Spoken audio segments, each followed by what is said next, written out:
What a pistol round, hey? How are we doing, ladies and gentlemen? Welcome to the show. Welcome to the first cash that we are going to be getting here on the XSE PL. And I cannot wait to see exactly what we get. Eyeballers coming in with a... Tyloo, rather, coming in with a solid defense there over on the pistol. And let's see what we get from the second round. Eyeballers, of course, picking this map. Tyloo opting to start on that CT side. Both teams letting this through indicates that they are doing a little bit of work here.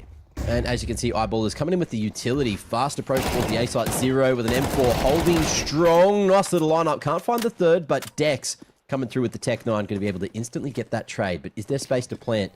Yep, tucked in the corner, tapping away. Dex. He's just going to be jumping around trying to figure out how to get out of dodge. Crims going huge there with the Techie. Brings it back to the 3v3 and locks down Fork. Smoke fading. Spotted over towards Quad. Things getting a little bit awkward for Rolf. And he's going to try to get out of danger's way. But we're double on default. What is going down? Tyloo looking a little bit lost. And Krim still hoping he can find effect, which he will. Nice little shot coming through there. G able to trade from the top side. But let's see. Oh, it's all up to Rolf. 2 HP and a dream. Bomb planted. And anything else is just extra. Lovely 2-tap, but he won't find the final. And the pistols coming through strong for Eyeballers, but Tyloo will double down. Bomb has been defused. Counter-terrorists win. Also, ladies and gentlemen, welcome. We were trying to untie the knots, figure it all out during map 1, but we didn't quite get there. I did say hi, but I don't think you guys heard me, so I'll say hi again. Welcome. Day 3 here of the Swiss stage for XPL. And it is off to a rip-roaring start. Tyloo taking map 1, which was Nuke, in a very convincing fashion. I will be here on my own for the A stream. I believe Trav is taking you on the narrative of the B stream as well. So, saved. We do have some casters. And look at this, counter boost coming through. I like this out of Tyloo. Aggressive play, that flash to try and enable it. But Eyeball is very aware of that position. The flash sending a huge message. Let's see if Maxter can maybe get past zero here. Lovely shot with the D, crosses. Not sure if he spotted the truck member. But that's going to be an M4 retrieved. Bomb needs to be picked up and traveled across. But I don't know if that one's going to be happening. Rolf looking to lock this one down. Plenty of damage can still be done with these Deagles. Jam Young between a rock and a hard place. Highway, swinging. Oh, and it's good. Wins that mid control onto Dex. Bomb making its way solo towards B. In the meanwhile, though, things getting a little awkward for Rolf, who is just baiting and drawing out so much attention towards this A site. Plant will go down for sure, but a 1v3 for Crims. Can he roll back the years? Safe plant. Manages to confirm the extra money for the next round and has this Deagle. Deep towards B main, hoping he's getting flanked to try to isolate a fight. But he may just give up the whole round. Still no read on where the CTs are, but the bomb not being planted for him means... Oh, okay. Finishes off the first man, almost the second! And that got way too close for comfort there for Tyloo, but they get it across the line.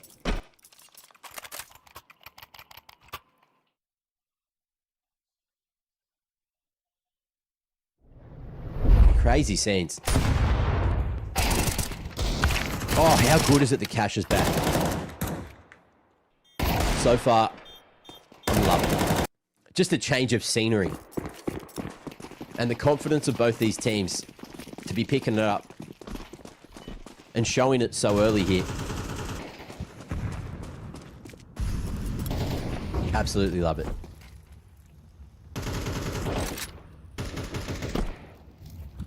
Tyloo, one of the teams with a lot of raw firepower as well. You definitely expect them to be relatively good on this map. But Eyeballers, let's see what they have in store. Alright, Con Smoke coming through from up on boost. I like that one. And what do we got? Is that a top highway smoke? Or is it a missed smoke? Yeah, okay, that one's up on the roof, so hasn't hit the intended location. I believe it was supposed to be that top highway smoke, which does allow a lot of space, or theoretically would allow a lot of space for eyeballers to play around mid. They're going to throw one on the fly instead. But the problem with this one is there's a gaping hole on that right side. Zero going to be able to abuse that over the top and make it look too easy. Eyeballers showing a couple of flaws, and they're getting punished for it.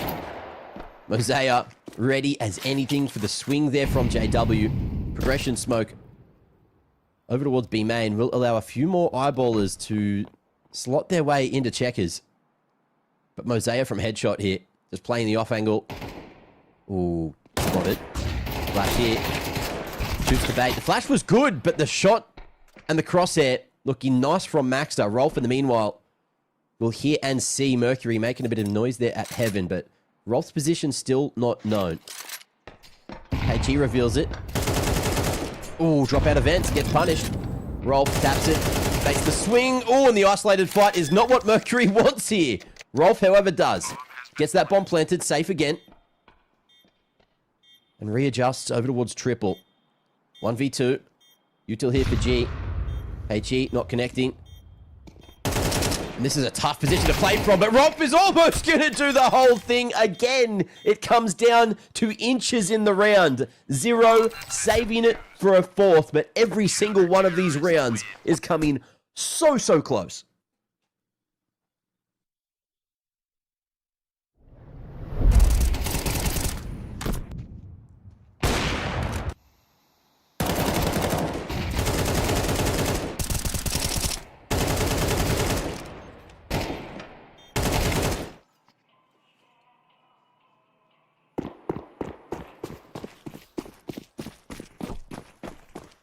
All right, fifth time's the charm.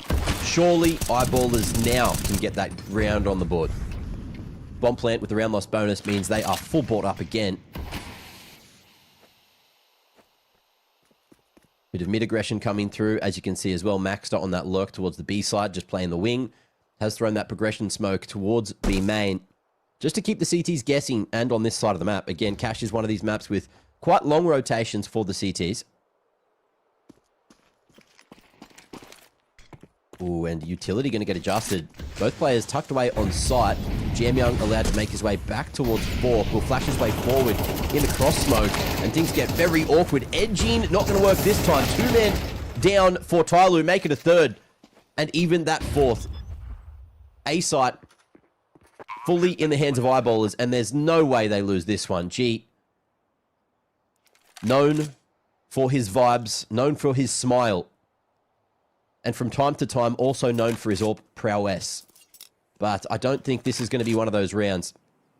Tucking back into CT, and eyeballers, they are hunting, realizing that the economy is in a horrible way for Tyloo. G almost lets him through, just to play the element of surprise, but instead hits the trigger, smokes himself off, and will force eyeballers to heavily play for this one. That smoke does allow them to readjust, flash in, and the swing almost good. G, mate, unlucky. Dex lands the killing blow, and eyeballers, they get on the board on the fifth.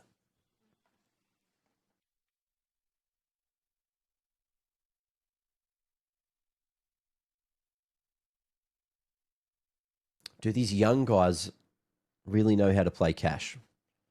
Well, I'm trying to think. I don't think Cash was in the pool for any of the Tyloo members. I think Jam Young came once Cash was gone, and he's probably the longest standing Tyloo member there. Over on the other side, of course, you've got JW and Crims, who can give a lot of experience to the younger boys on eyeballers. I'm sure MztrDale was definitely playing as well. Well, Cash was in the pool. But here we go. Bit of action. Eyeballers easily gifted that mid control. Tyloo going for a 4-1 split. 1 towards B, 4 towards A. Interesting defensive setup. Eyeballers reading it perfectly. But Mosaic drops himself a defensive smoke to try to make it the headshot. There's a lot of eyes on this position, though. And Jam Young, in the meanwhile, going to draw attention away with a nice little peek out of Heaven. This Deagle, the lineup, the crosshair looks good, but the connection just not quite there. And Eyeballers just trying to figure out how to get to sight. Tyloo being so annoying to play against here. Maxter and Crims to try and save the day. Crosshair looks good. The spray goes awry, and it's Crims, the old dog, to try and do it. Surrounded again by his Swedish brothers. Can he figure this one out? Zero going forward with that scout. Will land a headshot through the wall, and Eyeballers going to be kicking themselves. It looked good. They made the right read to go to B. But Tyloo, just too sharp, too annoying. And the Pistols get them yet another. Have a look at these replays. What's this last shot look like? Do we get it? Oh. The Tyloo newcomer. Zero is crispy. And Tyloo, they want this. 3-0. Or the best of three, rather, going 2-0.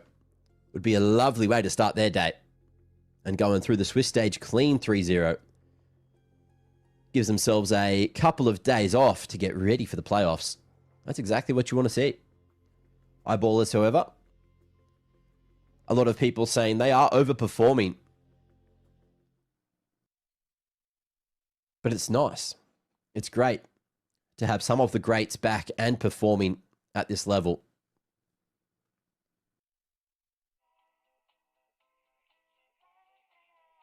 It feels like it's been a hot minute since we've had a Swedish core with this much firepower, this much potential. Alliance doing their best to hold that flag for a while.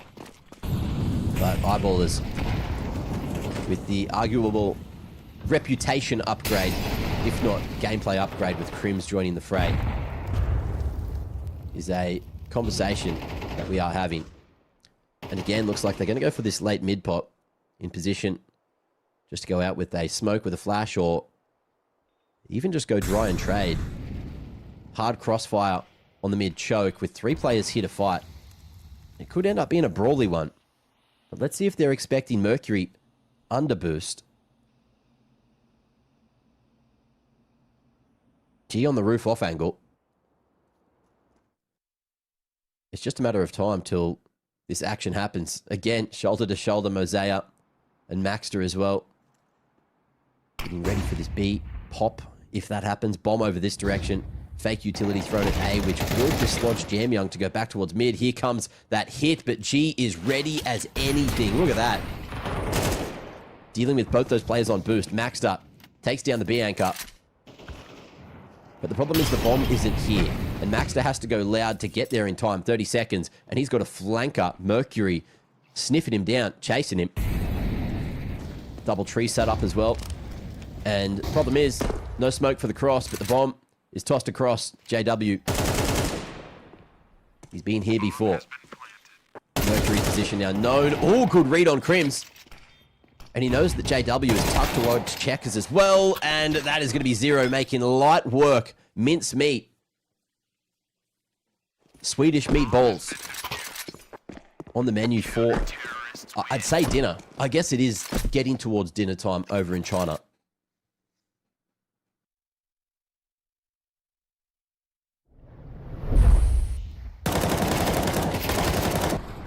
But again, Eyeballers, they picked into this, and unfortunately it's just not looking like they are as prepared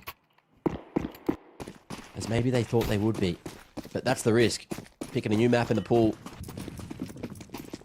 when it's been gone for so long.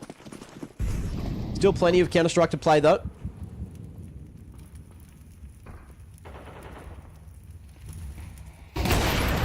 Oh, lovely utility. We go for the 2-man swing into main. And we'll get that full control. Crimson, meanwhile, is being watched. Look at that. Zero. Ready as anything for that aggression from Squeaky.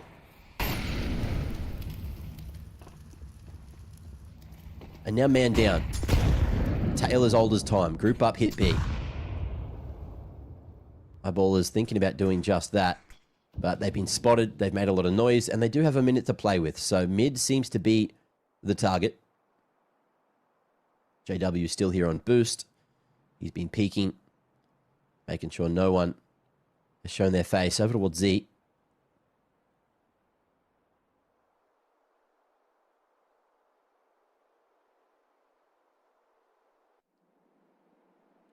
Util at the ready to block a highway pop.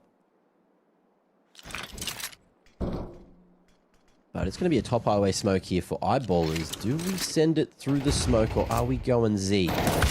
There's 3 CTs here ready and waiting. Make it 2 now. 0. Going a bit too aggressive. I think he just went for the jump peak, but eyeballers at the ready. G with the AWP. Going to be set up in the crossfire. Wanting to stop the cross to sight, and he'll do so successfully. JW 1v3. Hard crossfire to get through. He ain't getting here. There ain't no way. G again. Huge defense with the triple.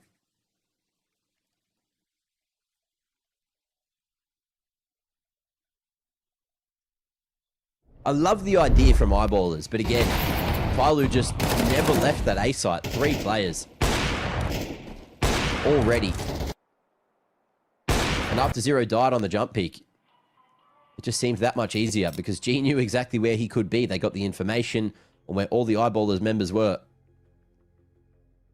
And without having anyone lurking around towards A main, he's able to stand, shoot, and deliver.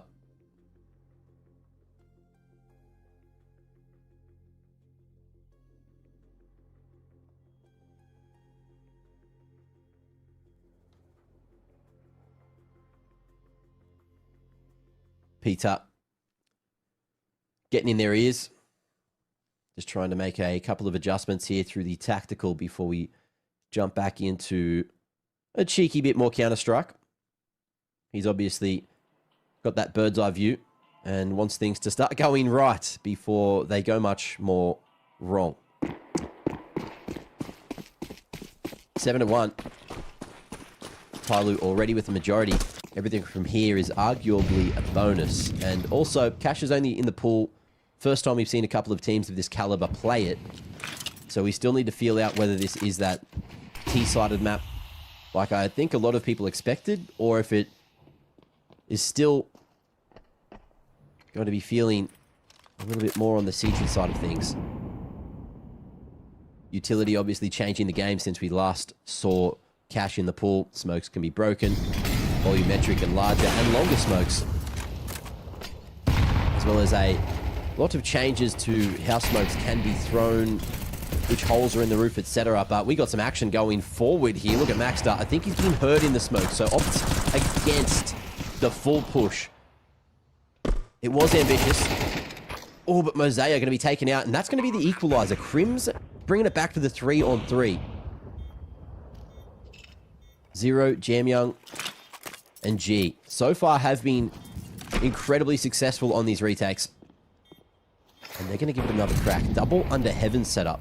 The eyeballers want to brawl. And they want to allow Crims to swing with the AK off of the contact. He's going to be able to take G out in the meanwhile. JW falling. And MztrDale with the Mac 10 in a great power position to deal with this one. And the setup in the post plant works as expected. There you have it. Crims, the power player that round. And that'll be the second on the board, but there's a lot more work to do here for eyeballers.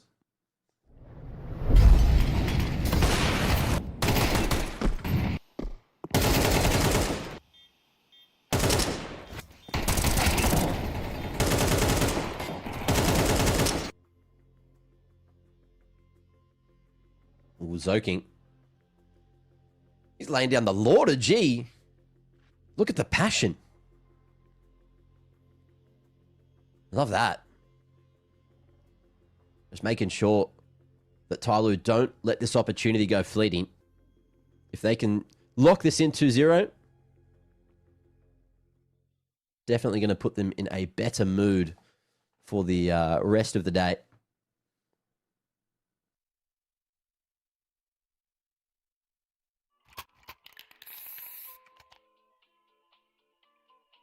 Eyeballers as well. Just getting aligned. 1-4 split again. Looking like they are going to put high priority towards A early on. Have we got that boost up? Not yet. That deep insend as well, which does burn on the boost position. Slows down any active boost that eyeballers were looking for. But hey, good HE from Jamyoung. Just dunks on 2 of those players, Dex and Rolf. And I'm so far really impressed with Tyler's utility game. Look at that.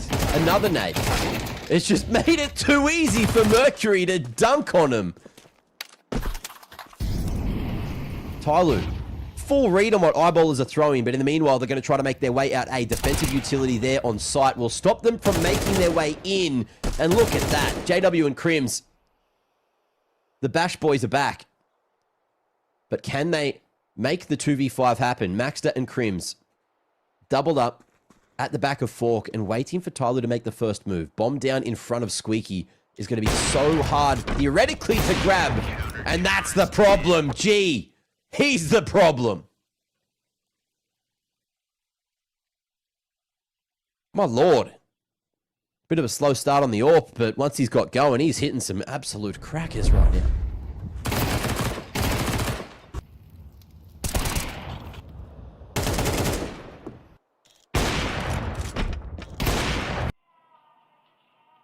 An absolute nuisance there. 12 and 7 for him. 0, 11 and 5 as well. Everyone doing what they need to. For Tyloo in China. A place where they always want to do their best work.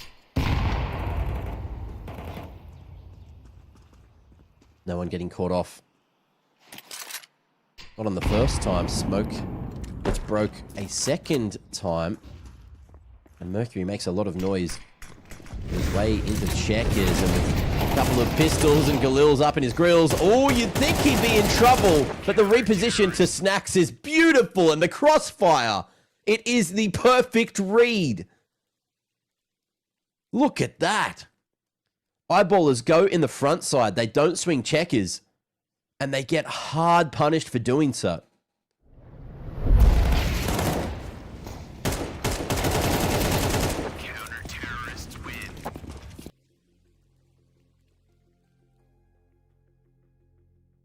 Smokes everywhere. Eyeballers trying to pick up the momentum. But Tyloo, always in the right place at the right time. The one real chance Eyeballers had to sort of come back into the half was up against that pistol earlier on. But again, these smokes, Tyloo are just so good at playing around them, no matter what kind of buy they have.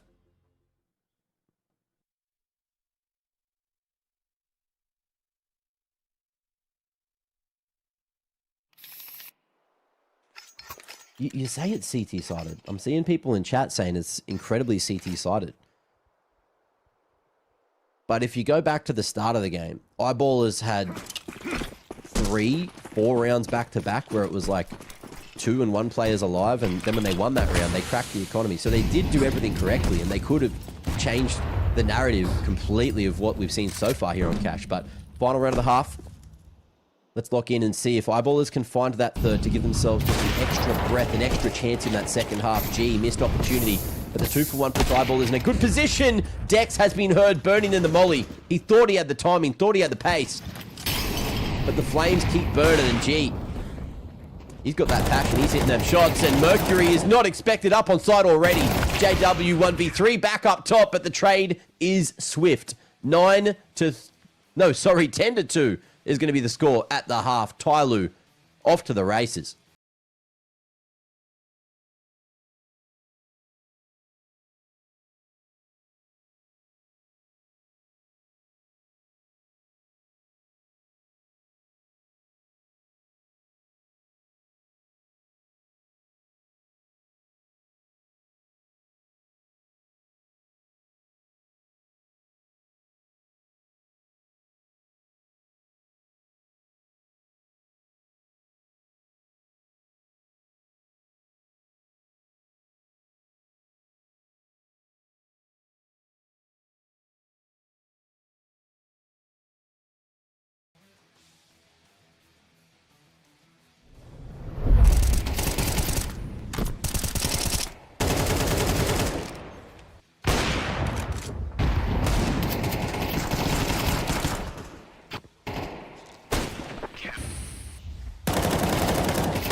And we are back with the second half of Cash.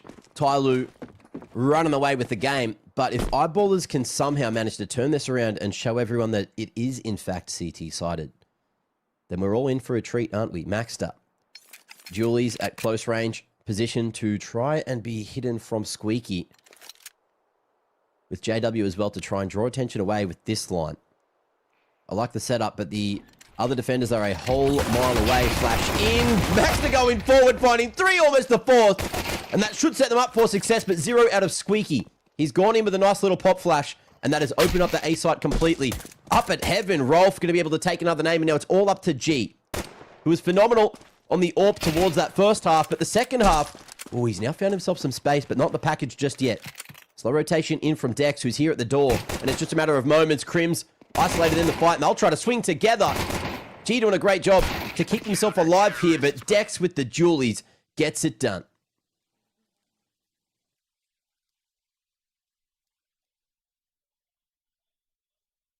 A significant round there for Eyeballers. Not only denying the plant, but a huge play from Maxter there, saving the day.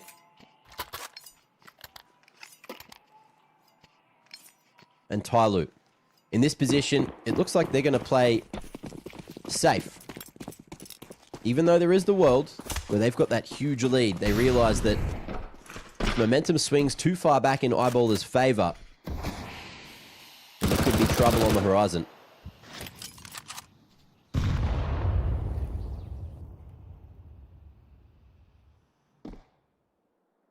Again, if you weren't with us earlier, this is a 2-0 game.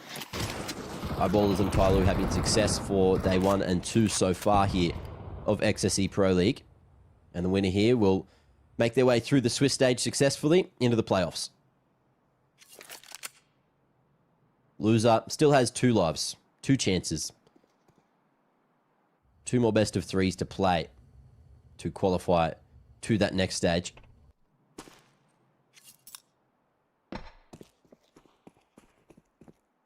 Tyloo just letting the util bleed out.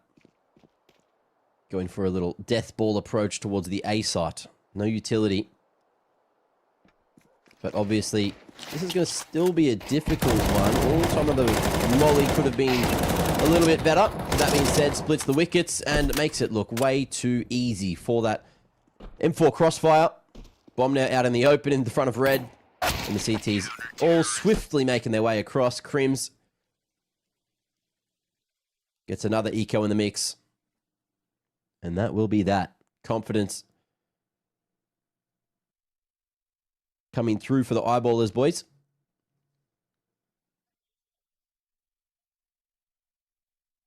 But now is where the real fun begins. Tyloo. Gun round time. 1 Galil, 4 AKs. Good enough utility. Let's see what their approach is here to their T side of Cash, because their CT side was phenomenal.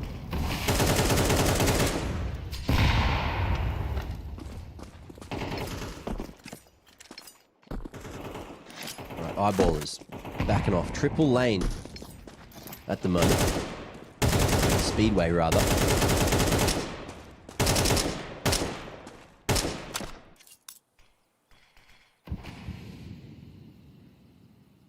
Highway, speedway, lane. Chat, what do you call it? It's a new version of Cash. We can figure that one out together. What's your call out for highway? Well, we got the Shroud boost coming through. Dex put up there on low health. The only man with a kit. You don't want to be falling there with the kit because that'll be irretrievable.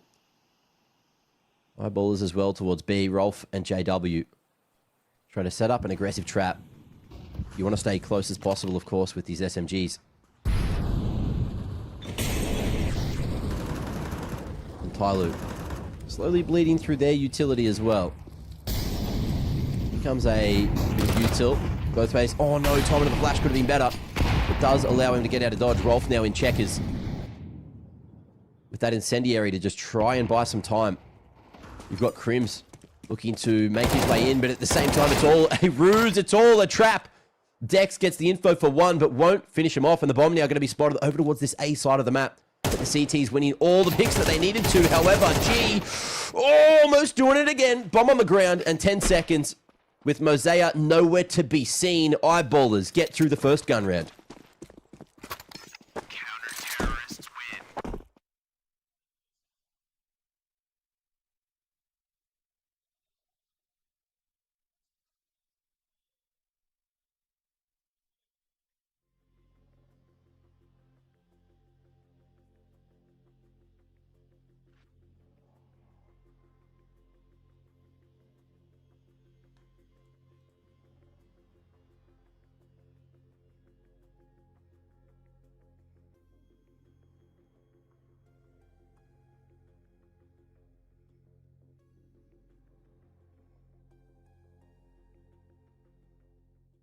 Another tactical moving into the next.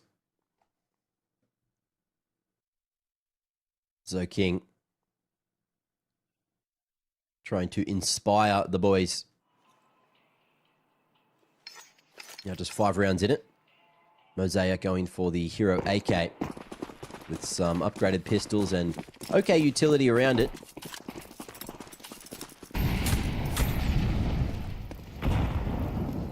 Even spread across the map for Tyloo as JW. Looking for that aggressive mid pick. Hello. What? Interesting. Smoke disappearing to Narnia, but still bloomed above ground. Volvo had me thinking for a second.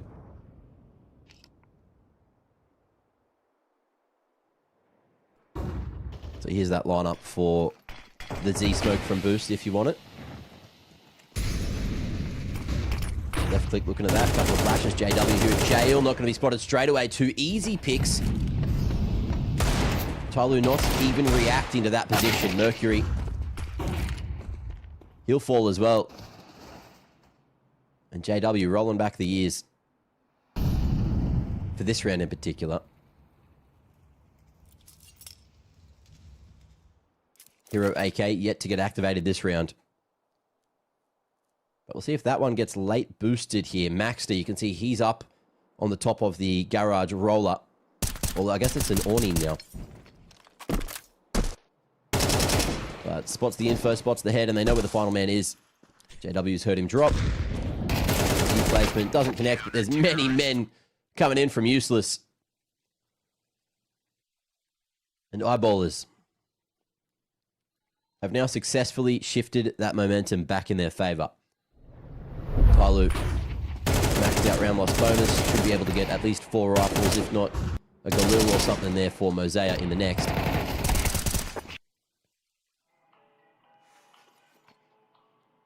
And eyeballers starting to feel themselves.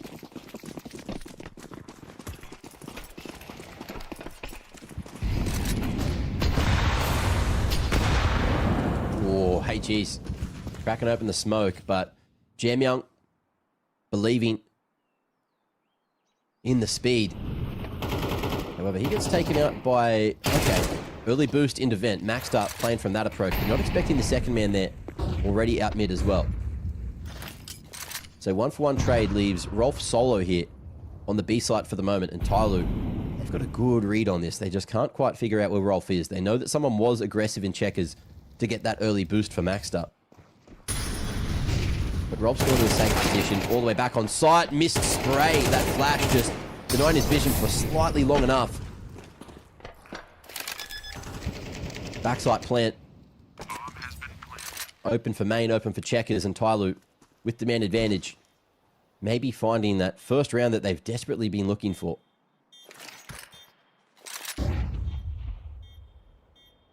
Quick upgrade to the AK.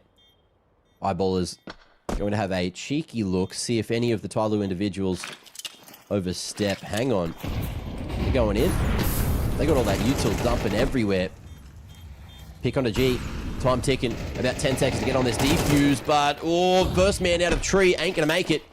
And this is looking way too late to make it happen, so we'll see everyone fall away. Gentleman's agreement. Couple of handshakes.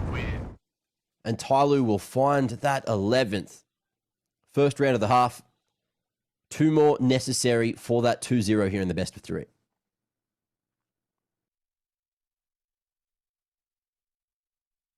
I like the idea from eyeballers. You know, you crack the vent early, go for the instant boost up there.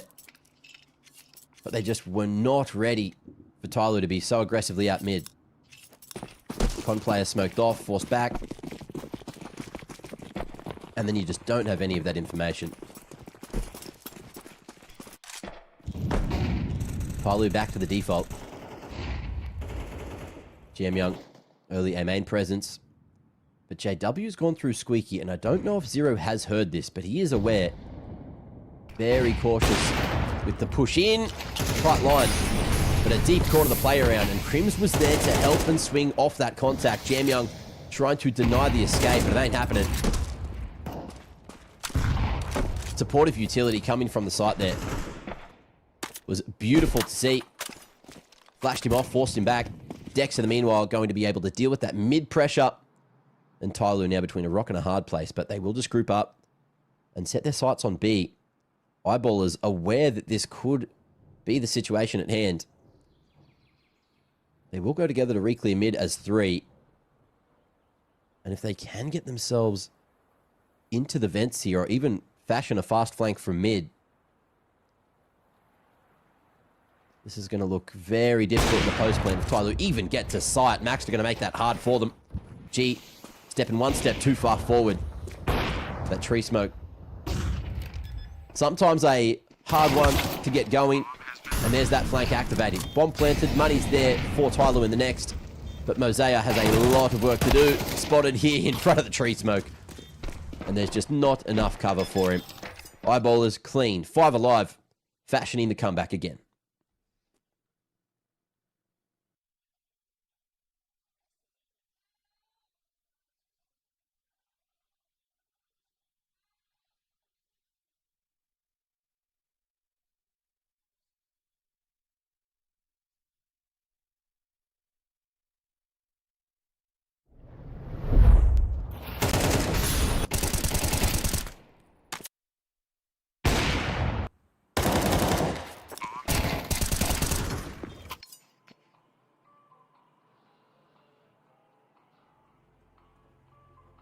Well orchestrated round from eyeballers. But again, is this back-to-back tacticals?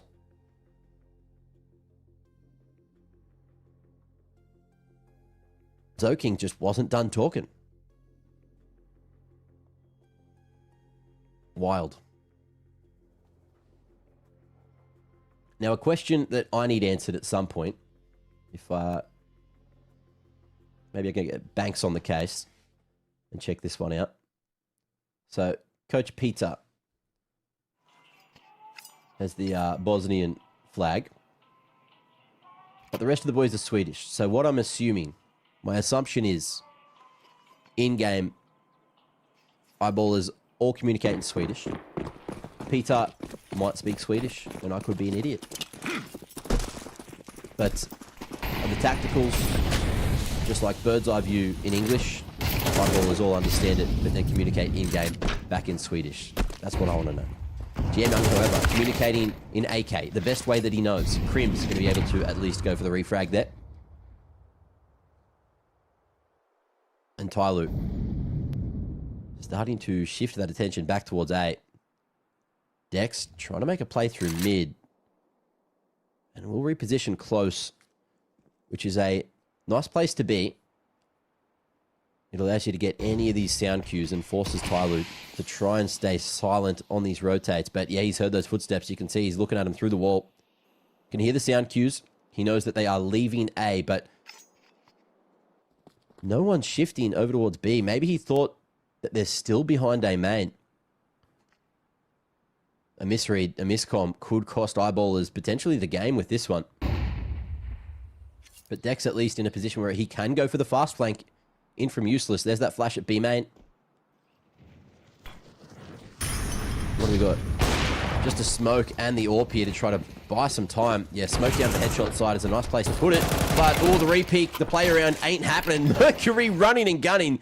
Gets it done with the Galil to bring it back to that 3v3. G with the read on the flank. And he hears the noise from the vent as well. Trim's going to jump across the top and goes for the solo play. But G's been too locked in this game.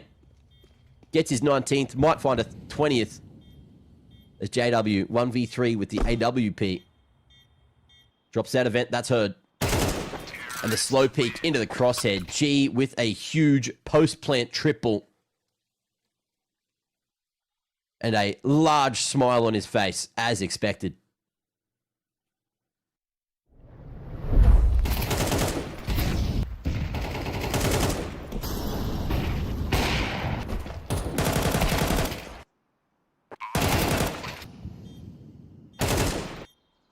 And Techno Ninja got my back, maybe, in the chat. Peter speaks Swedish, yes. There you go.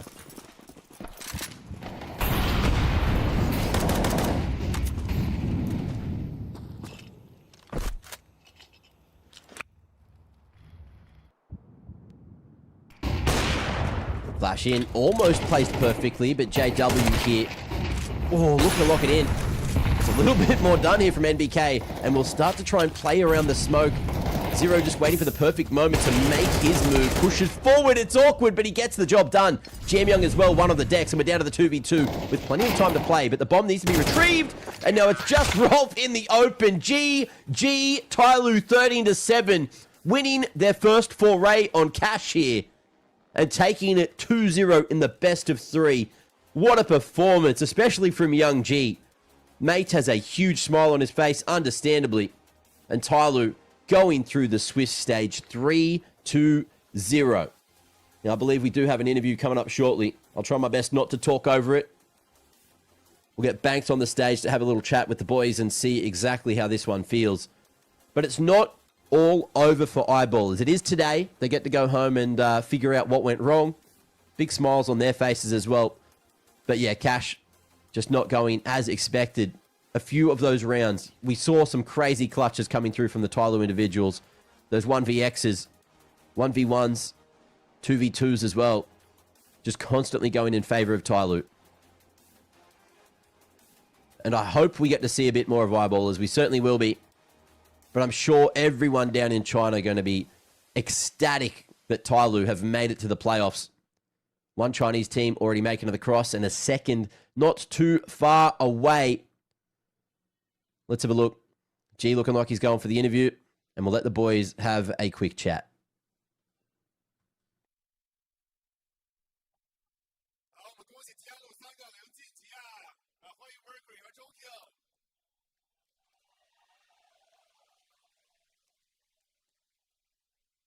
It's actually Zoking and Mercury, not G.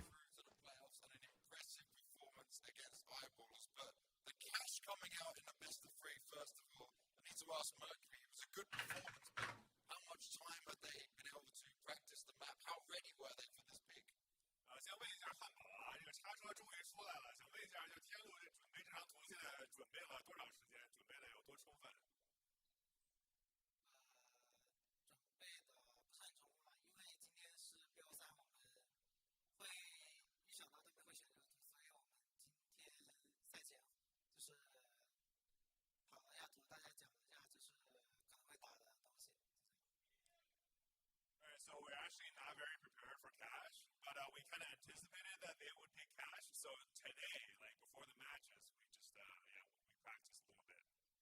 Just a little bit of practice before the match, and it did work out. And I also want to know from Mercury right now where he feels Tyloo is getting this extra strength from, where they have shown their improvements in order to be able to go 3-0 in an event like this and make it to playoffs. Because for me personally, I saw a much more confident and dominant Tyloo, where before it would be more closer games coming out from these guys.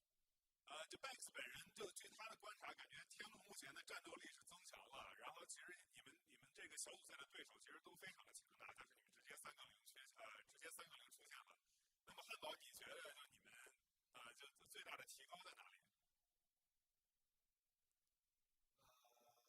这次比赛的话，我觉得我们最大提高就是每个队员都是状态特别好，然后同时就是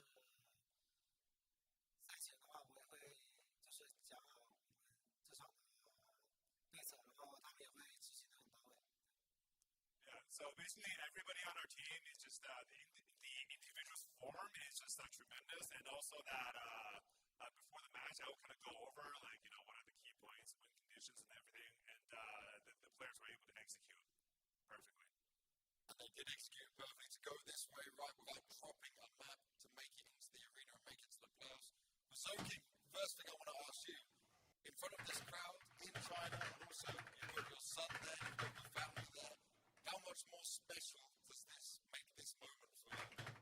这个阿中的家人孩子也都来到现场了，那么能在这个这么作战，然后打得这么好，你有什么感觉？我觉得对我们最大的鼓励是现场的观众嘛，我觉得非常的热情，然后就让我们肾上腺素就暴涨，对，很棒。Yeah, so the biggest encouragement for us is just the crowd here. I mean, they pumped us up, like the adrenaline everybody was feeling was just crazy. Anything about his son and family watching in there? 你现在虽然不在下面，就你如果在下面打的话，然后如果家人在看，感觉你会更燃一点，对吧？但是你现在是教练了啊。对，就是教练的话，还是不是可以跟家人对视一下？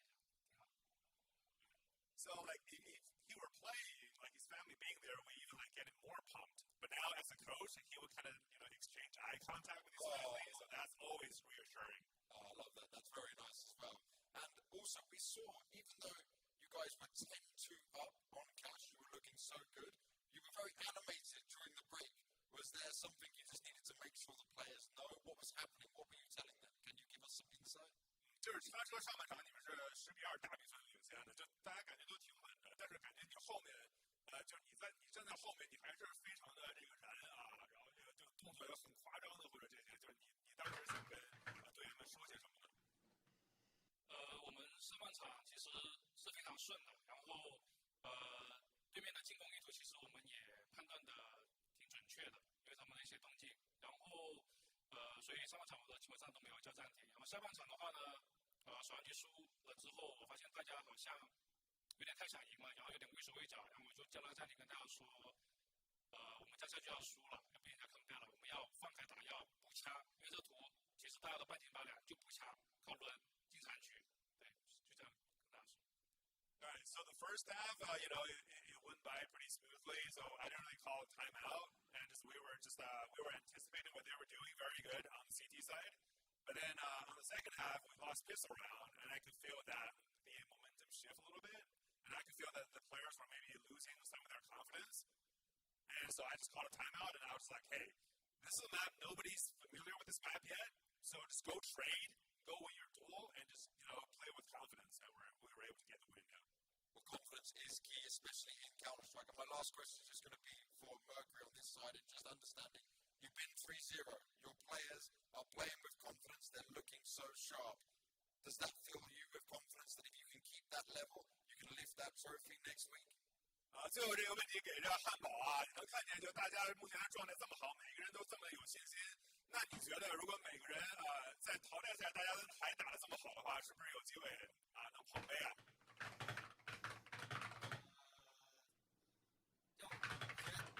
今天就这3天以来，我们状态都挺好，就如果淘汰赛能保持这种状态的话，就是我觉得我们是能打到冠军的。Yeah, so these past 3 days we were obviously playing very well, and I think that if we continue with this form, then there is a good chance to get the dub in the end. That would make a lot of fans here in China very happy. So guys, you know what to do. We got Mercury, we got Zokin, we got Tai Lu. Make some noise!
listening to the broadcast, this is going to be tough for NIP. Really tough indeed. Firstly, they've not just lost their opening map, which is their map pick, a map which they play a hell of a lot of Nuke. They're now going into Inferno, which, sure, LG haven't won a whole lot lately. That's because they're playing against decent opposition. NIP haven't even played Inferno since the Starladder Budapest Major against FaZe at the end of last year. This is a dive into the unknown for NIP. Especially with Stown and Note on the roster now. What an opportunity for LG to win their first series with their new organisation, the ex-Monty players, with their new banner.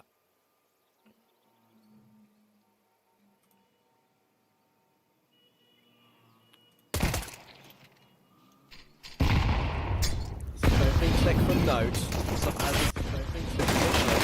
They are flashed off the angle though, and that means that he has to start spamming in case he gets peeked. But to be fair to Kaspersky, he's done well to find one, considering that situation.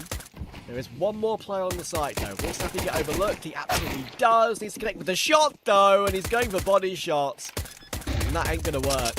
Rainwaker will take the quick headshot, and the extra layer that NIP had on site is not going to work out.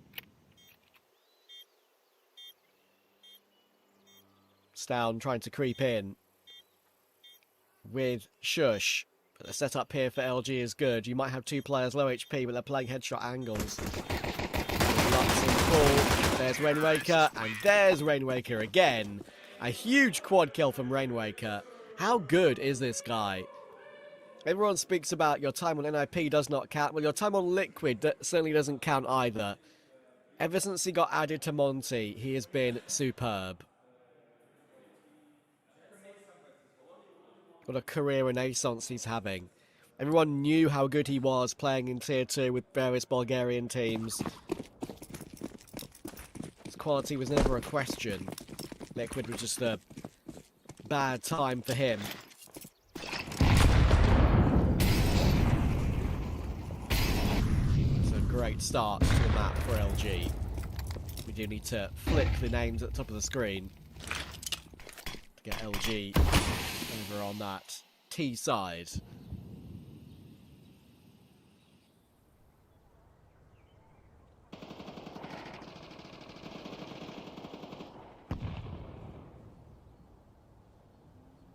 And there we go. Thank you, production.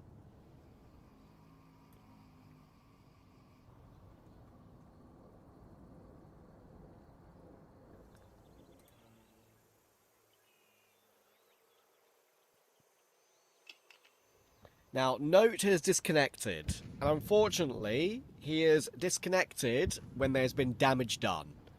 So this round will not be replayed for NIP. It never rains, but it pours. Big damage on Lux, Azu, and Snappy. So even though Note doesn't die to another human, he's out of the round, and it won't be replayed. Good shot from Kaspersky. To find one with the extra layer of balcony. It should be fine. It almost wasn't. And now you think about it. You think, what would this round have been like if Note was still alive?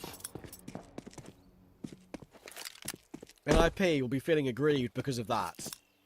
Those are the rules, and it is what it is. There's nothing you can do about it. But that is a shame. Snappy has to save on 10 HP.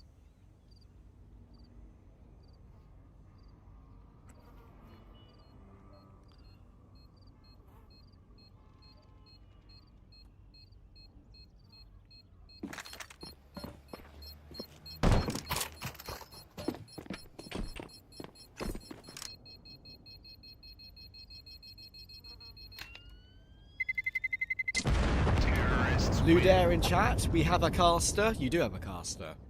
I'm here at your service. But I will be pacing myself today. My voice still isn't totally healed from an illness I picked up from IEM Cologne. Classic land flu. Had a wonderful time at that event. Experience.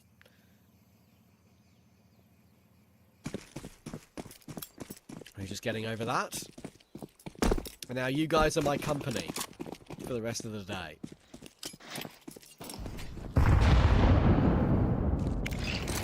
Don't worry, I am sipping the herbal tea as we speak. Lemon and ginger is going crazy right now.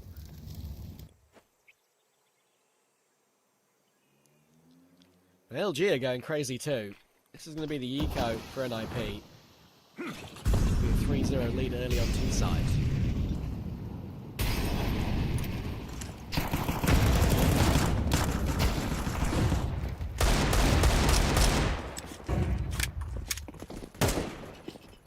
Who is 1 HP? He's a little bit nervous around these smokes, but he's going to be okay.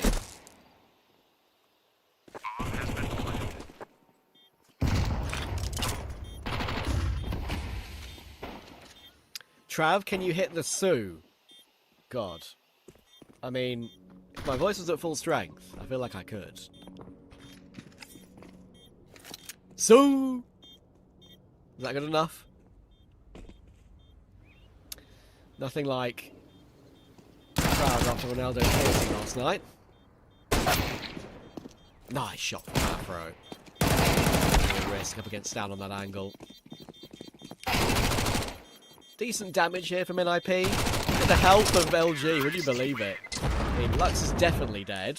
They had 3 players alive there on 1, 3 and 4 HP, I think. But they won't care. They've won the round.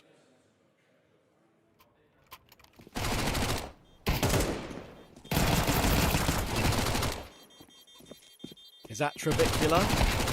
God. Not the first time I've been given that nickname.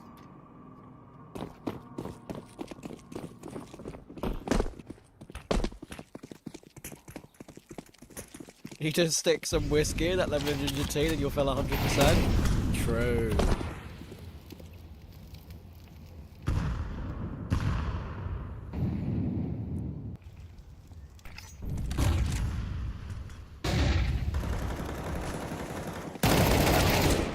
But we don't drink on stream. We don't drink at work. We are professionals. Great kill from Azu on Shush. Down is screwed. On site, you're never going to get more than 1 from that position with the AWP. And this is another just great example of NIP just not looking at the races today. Map 1, they started well, they were 5-1 up, they won the forces, they got control of the economy. Ever since then, when LG were able to wrestle that back to a 6-6 half, NIP only won 1 round, I believe, on their T side, and I think it was the pistol round. On their CT side, sorry. I think it was the pistol round.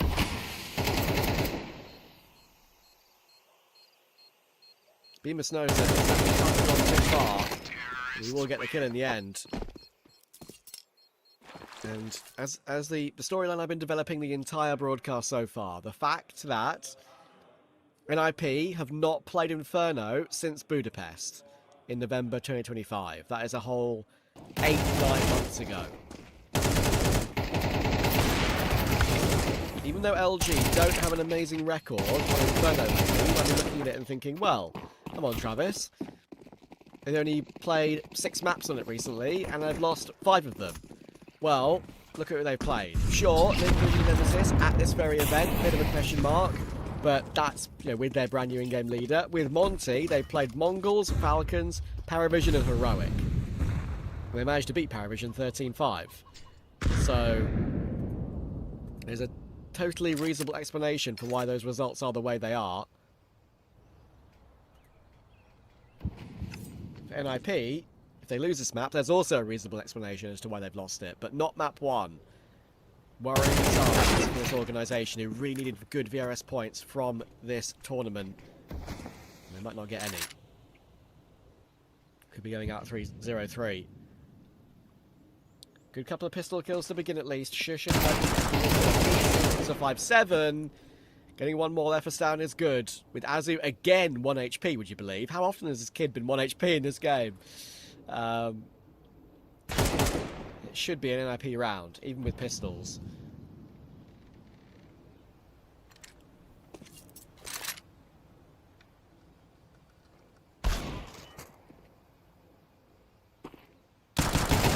All alone, in between two angles, and Kaspersky will get it done. So here is a way for NIP to get themselves off and running.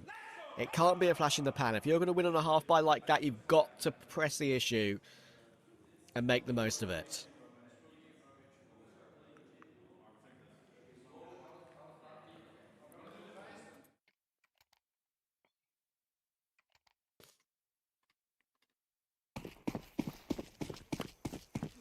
Canyo in chat, reinforcing my point earlier. NIP has gone 16-2, and that's technically 2-16 since being up 5-1. That was very, very true. Before that previous round, that was very, very true. Incredible. Finally, they're back on the board again.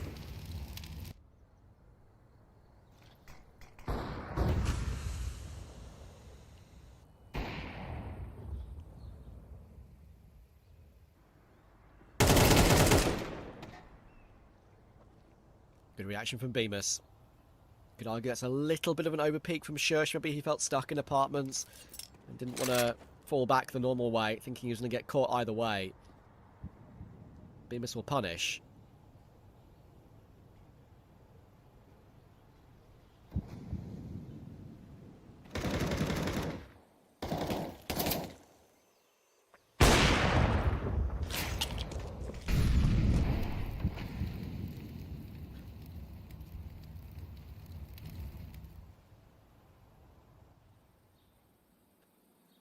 Stand with the AWP out. Need to see a bit from him.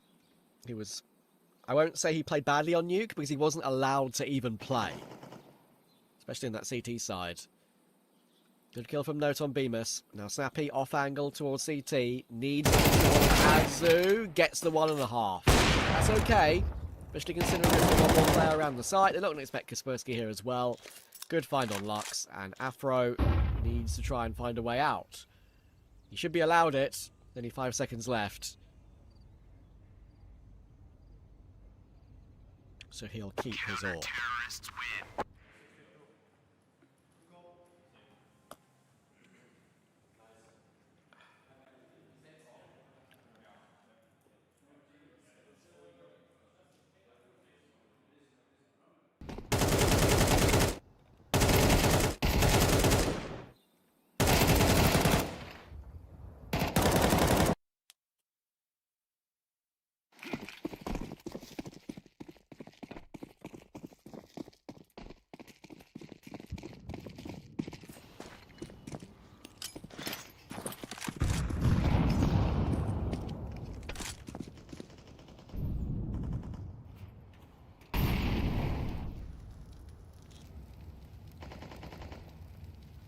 Interesting place for Afro to be with the AWP in the immediate round following. It's the only gun LG have in this round. Going for the apartment. Bit unusual. And now they know where it is. There should be nothing doing for LG in this round.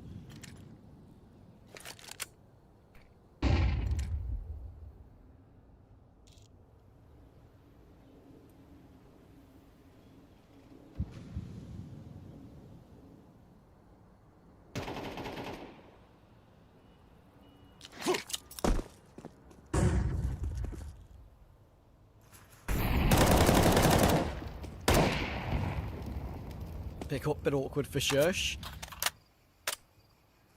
But again, that's information about where Afro is positioning himself. That's the only risk I need to worry about. Suggestion from Snappy, and Afro will go down too. So no AWP save again for Afro. And up here in the game now, and as you can see, Snappy getting a bit louder. He knows he needs to try and G his boys up. They don't want to go out of XPL Guangzhou with a whimper.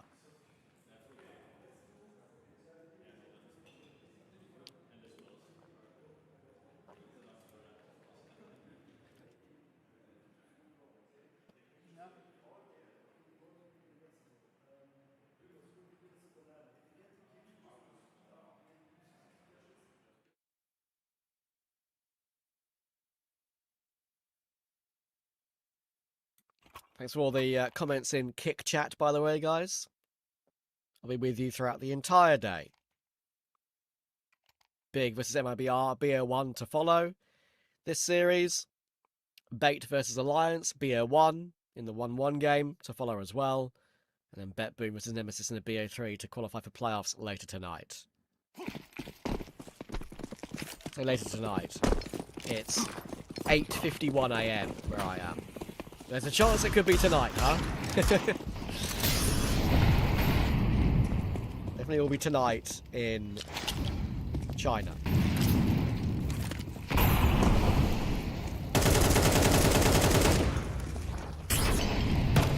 Spurs get the pressure, top banana. Can't really fall back. Oh, there's one! Oh, it's beautiful. Gorgeous play from Kaspersky. Banana, I was going to say Banana is his, but he's fallen back after his triple, as you'd expect. This is more than Kaspersky we want to see. The main star of NIP.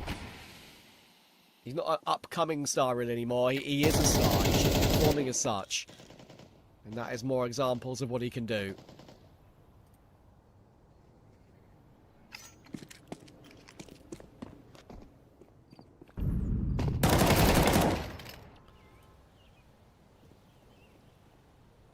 Travis, hardest working man in Counter-Strike? Maybe Northern SC. Maybe.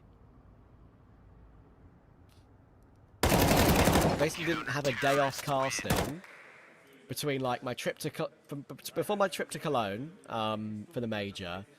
I didn't have a day off from like May the 4th or May the 8th technically.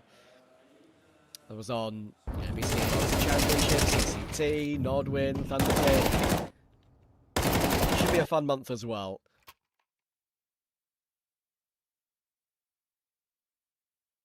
Be involved with one of the Blast qualifiers for South America coming soon. Res Showdown. Also got some unannounced stuff coming later in the year, in the month I should say, as well. Drop me a follow on Twitter, TravCS, if you want to know what I'm casting and when. Cheeky plug, as it's an eco, but hang on. Maybe we should put that cheeky plug on us, because these pistols could be doing some damage on the breakthrough or here. Thankfully, Shush don't pick up each other very well. Shush tries one more. All the kills come through between Shush and Note. The apps pop with the Tech 9s does not work. And NIP are now here to play.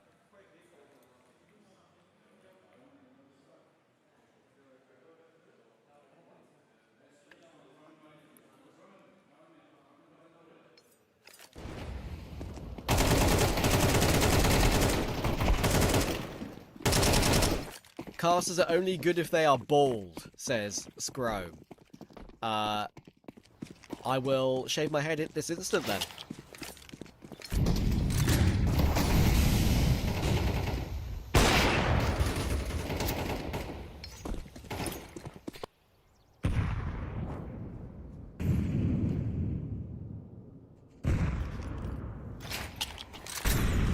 Incendiary in toward the balcony. That's going to move Bemis a little bit further away.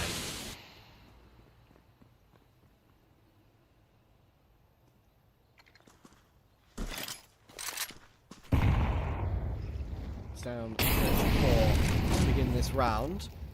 Can't afford to take one of his picks through the molly. HP. Thankfully, Note has been baited in the long cover. Well, right click flash on the corner to try and get out, but Azu will stop him.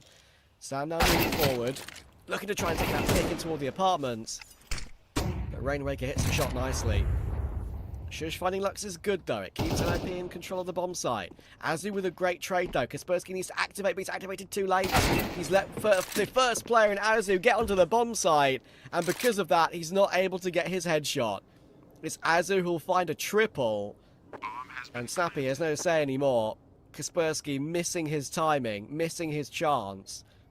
I'll give LG their 5th round unless something crazy happens here for Snappy. He's got a kit, he's got util.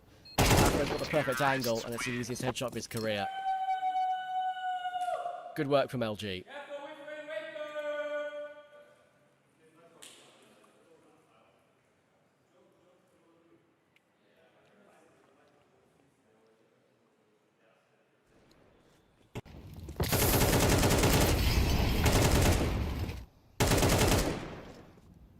chat said, why is this chat so mean? Don't worry, half of those comments are grammar. He's infamous. You need to ignore him with a 10-foot limbo pole.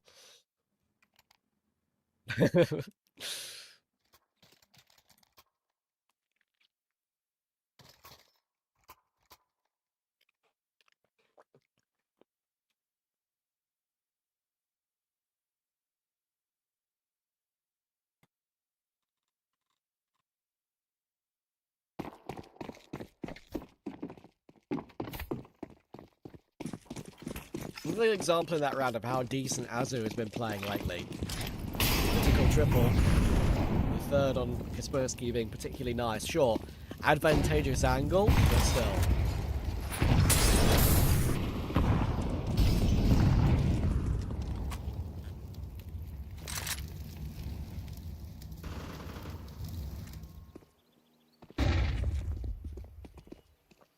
Again, an opening for Rainwaker. He's seen in the corner. He needs to be taken by Kaspersky. A bit of revenge there from the previous round works well. Noach will find Lux. Chance to guarantee a lead on the half. Afro. Not sure Kaspersky needed to move forward on that timing.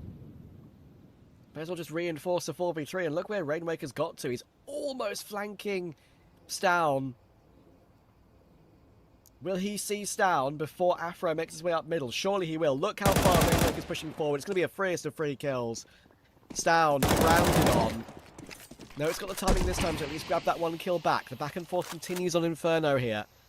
Rainwaker and Afro, 55 and 22. But the plant will come through. Look how far Note's pushing forward, though. He's taking initiative. That's exactly what you need to do to stop LG from setting up in an after plant on Inferno. Good move from Note. Now Afro, 22 HP, one bullet from death. Oh, sees Note through the corner of the smoke, though. Nade onto the default plant spot. Oh, it's unlucky. If Snappy didn't have a kit, that was so winnable for Afro. He survived on 1 HP to have a chance to throw that HE grenade.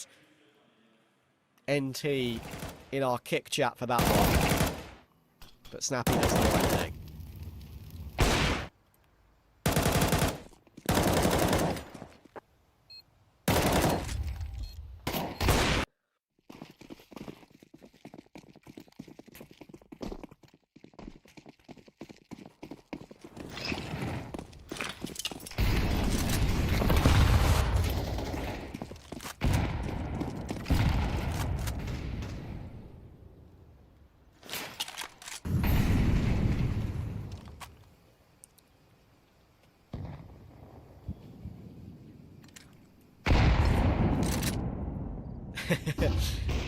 Ben too insane. I see your message and I like it.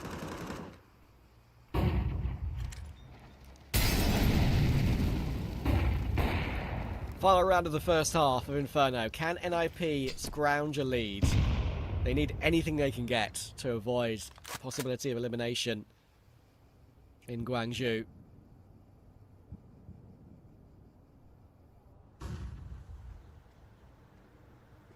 Already down to Azure and Lux. Bomb just waiting top middle at the moment.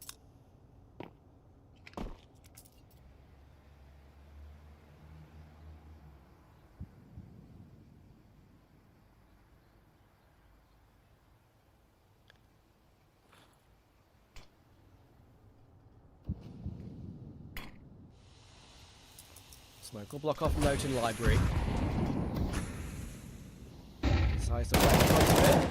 And rightly so when he's feeling confident like that. Great hold onto Bemis. Shush, ever reliable in hit. Expect him to at least get one more kill, but Note has gone down to Lux. All of a sudden, they can just pounce into this A-bomb side, probably get favorable trades. Stown somehow found one with the 5-7. That could be critical. Sappy's going to try and press the issue while the apartments player Rainwaker still holding for his teammate, but Afro's going to miss the shot. They know where Rainwaker is. He's been dinked up. NIP recover it. It's going to be 7-5. If the first map was a 6-6, this will be a 7-5 for NIP. Is that enough to keep them in the tournament?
Live for the second half.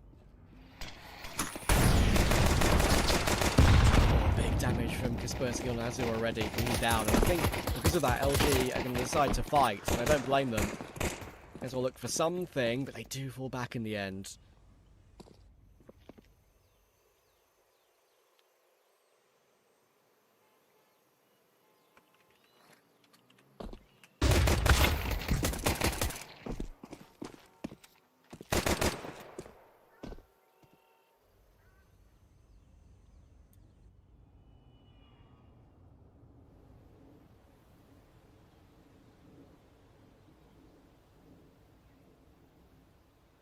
.4v3 recovered thanks to Lux. Very impressive couple of headshots, and Note will get caught by Rainwaker.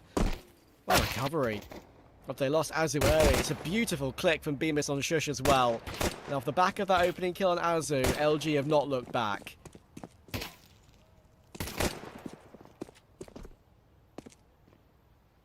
Clean taps.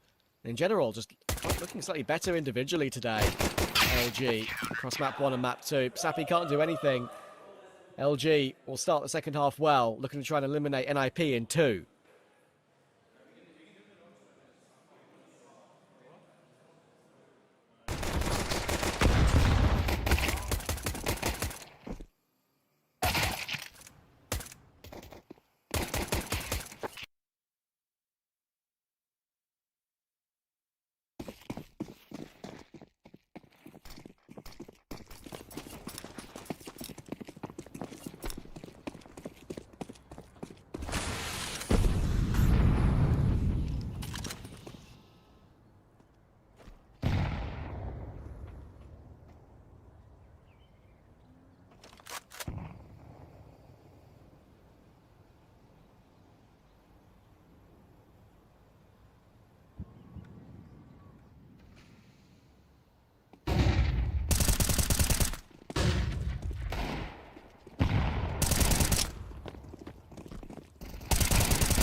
Anyway, Bemis and Afro will all hold on comfortably, and that was against a full force, by the way.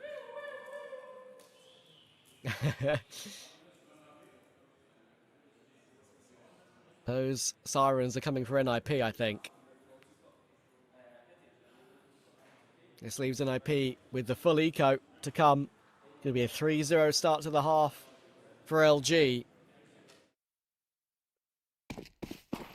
And a few more pistols they're buying into, which won't make the round an absolute foregone conclusion, but still. X-Mello says, by the way, Caster, how's your day? Well, it's barely happened yet. I woke up at 5 AM, it's now 9 AM. So, I'll let you know.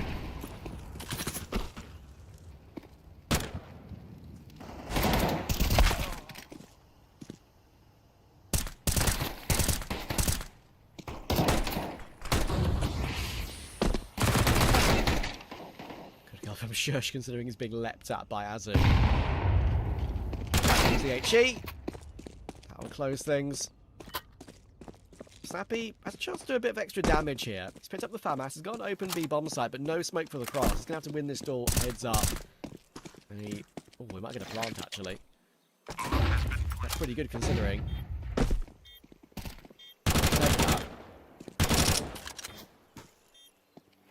16 bullets in the Tech 9 to find 3 players. Is it really possible? Oh, he did extra damage actually on both, but Afro will find him. LG 8-7.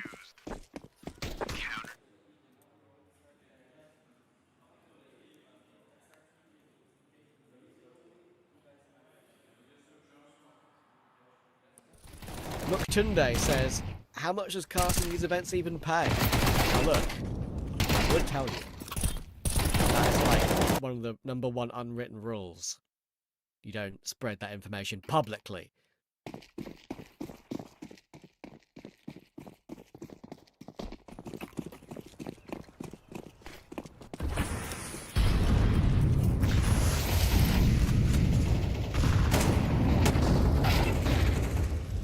Good kill from Sam. Side very quickly. Oh my goodness, how has Kaspersky only hit 1 bullet there? That is crazy! And how has Lux killed him so nonchalantly?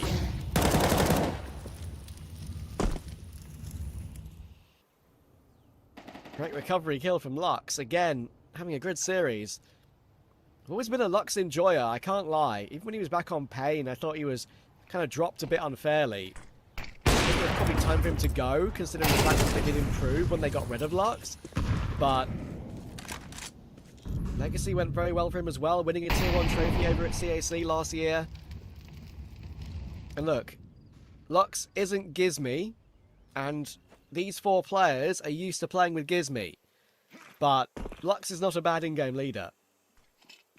Given a bit of time, it wouldn't surprise me if they're able to at least retain their current ranking around 20th in the world. And that, and possibly getting stickers in the Singapore Major, I'm sure, is their main goal. Oh, it's Biffy from Bemis. First big mistake on the CTE side from LG. Again, something I was talking about earlier with just how whiffy he can be sometimes, unfortunately. He's got that KAB about him on occasion.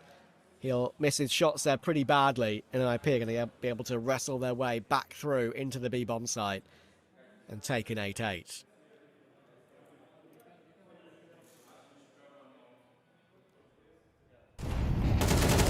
I can turn my microphone on to me myself, Tiki. Should I try that? I'm break everything.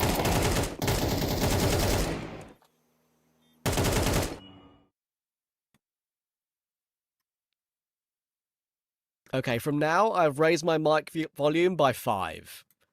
Let me know if that sounds any different at all. I'm relying on you guys.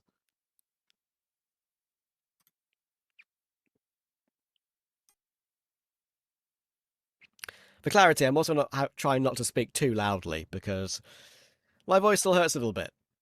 Which doesn't bode well for a day as long as this, but it's fine. That's more for me for getting sick at IM Cologne, huh? How dare I get sick? Ridiculous.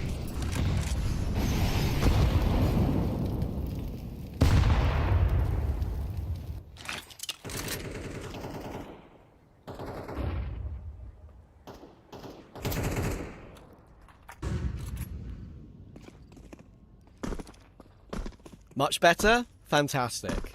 Crazy how just raising it from 70 to 75 has made such a big difference. Noted. Azu will find Snappy as he gets flashed in top banana by Lux.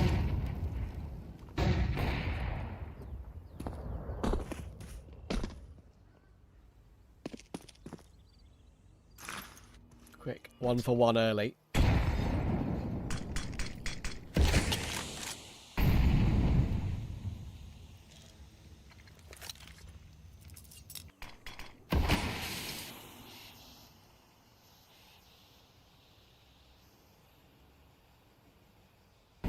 Big question for NIP in this map. Look, we can always trust in Snappy as an in-game leader. He's been doing this for year upon year.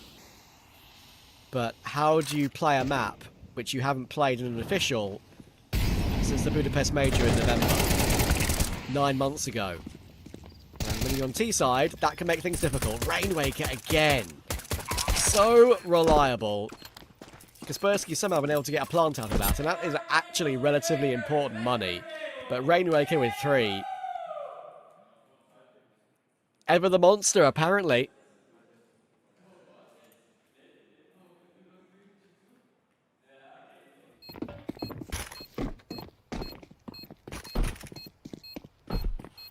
Tajo, shout out. You got what you want.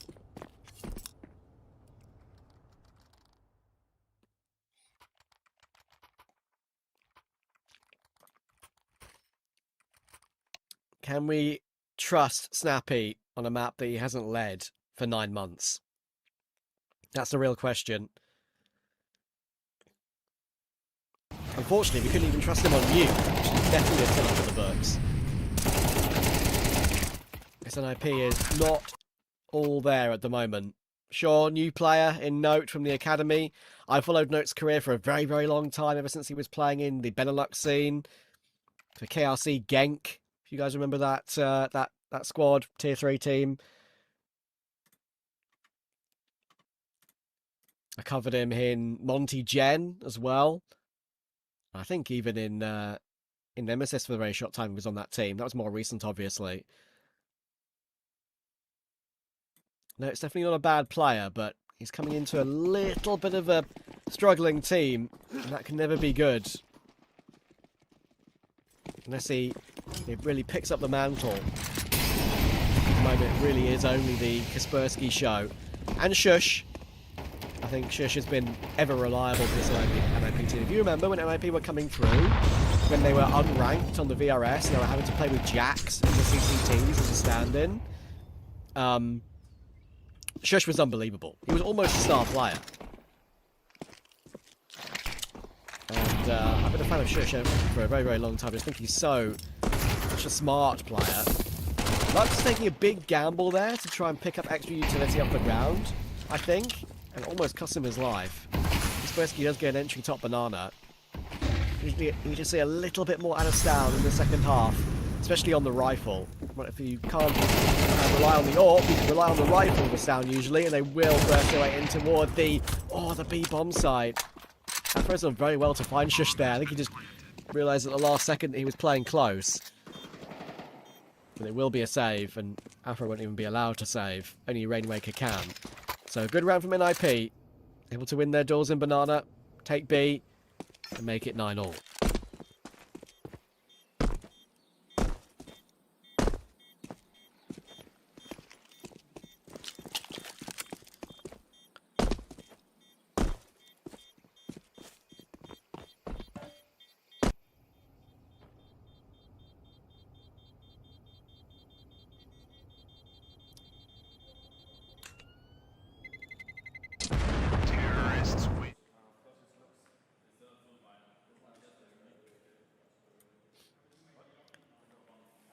I think people will. Some people may think you could rightly criticize Stan for these maps, and look, I think some criticism is fair. I also think if you watch Nuke and watch CT side, he just barely doesn't get any contact at all. And usually, I'm sure regular NIP watchers will know that Stan is pretty much a live wire on CT Nuke. When I watched him in the CT Global Finals, he was superb. Even though they didn't win those games, on Nuke in particular, he was all over the place and just playing with full confidence in his first event back. T-Side Inferno warping is not going to be all too favourable. That goes without saying. Rainmaker, what have you got here? One. Oh, it's almost the second. And thankfully for Note, he peeks in a different angle, so it's not a clean, immediate headshot.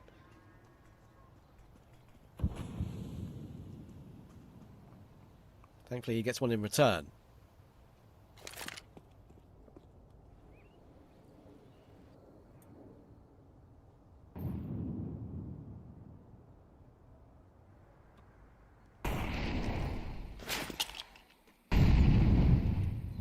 Come on, Stown. Where are you, buddy? I need to see you get activated in a round. At least set up to take a shot. His positioning has not allowed him to do that, really. In this entire map. That is a poor performance by his high standards of himself, I'm sure. He's going to be very disappointed. Especially if NIP don't win the map and win the series. He's going to be putting a lot of blame on himself, I'd imagine. The best players tend to be the most critical of themselves. So, damage could be done through that smoke with the MP9. Good kill from Lux, again getting a frag and falling back, keeping the man advantage. Oh, shot missed though, and Stown now he's finding an opportunity to hit shots, but he's going to miss the flicking banana. No confidence for Stown at all in this map at the moment. He's going to need to deliver here. Double step toward Ruins is good, however, and of course, it's Kaspersky again. They try and at least trade him when they had the man advantage, did LG. When you've got the bomb plant on B, it's always T favoured. And would you believe it, Stown's going to get away without even taking an important contact kill in this round as well. It's going to be all Kaspersky. And IP will creep into the lead.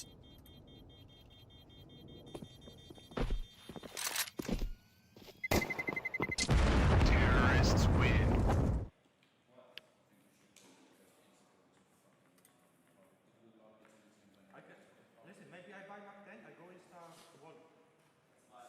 Thankfully for Stown, that miss does not cost his team.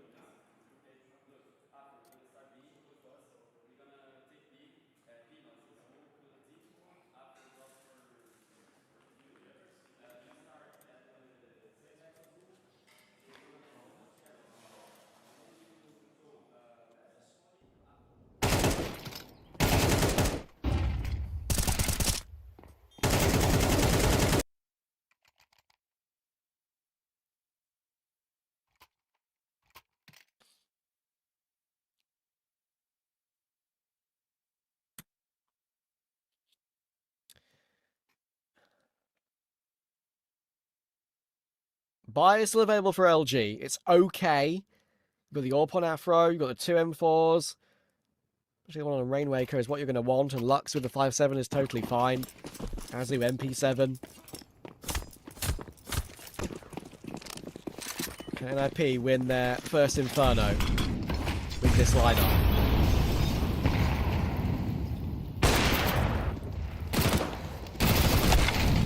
Oh, the MP7 can't hold on.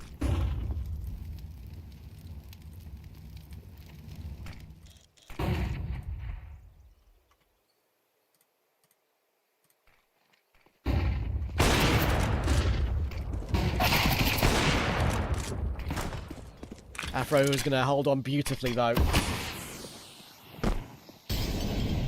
And that's going to change the round's course entirely. This is what Afro can do. With the current Afro form, and here he is with the fourth, it could be all five, you know, for Afro. He's got one bullet left in the AWP. Can he connect with all of them? Oh, it's so tight. Up against Shush on 14 HP. The round's won. It's whether Afro gets the ace. He's not going to. So the quad kill is beautiful, and Bemis will trade. The career renaissance, and that was a storyline over the entirety of the Monty team before they switched to LG. Especially with their run at the Cologne Major.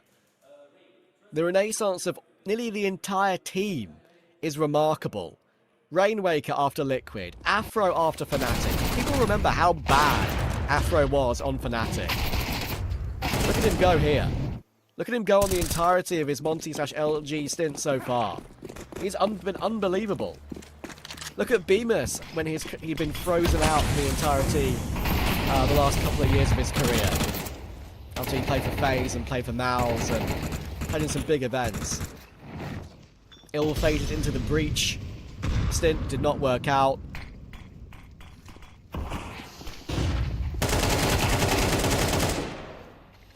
And Azzy's going to hold on to a banana in the following round as well. Also a player that is improving his level event by event, it feels like. Molotov will finally spread, but he's found another corner. He's found another corner to survive. Had a smoke anyway, sure. But everything is going LG's way all of a sudden. Afro will find another. And NIP have disappeared in the last couple of rounds. Teetering on the brink.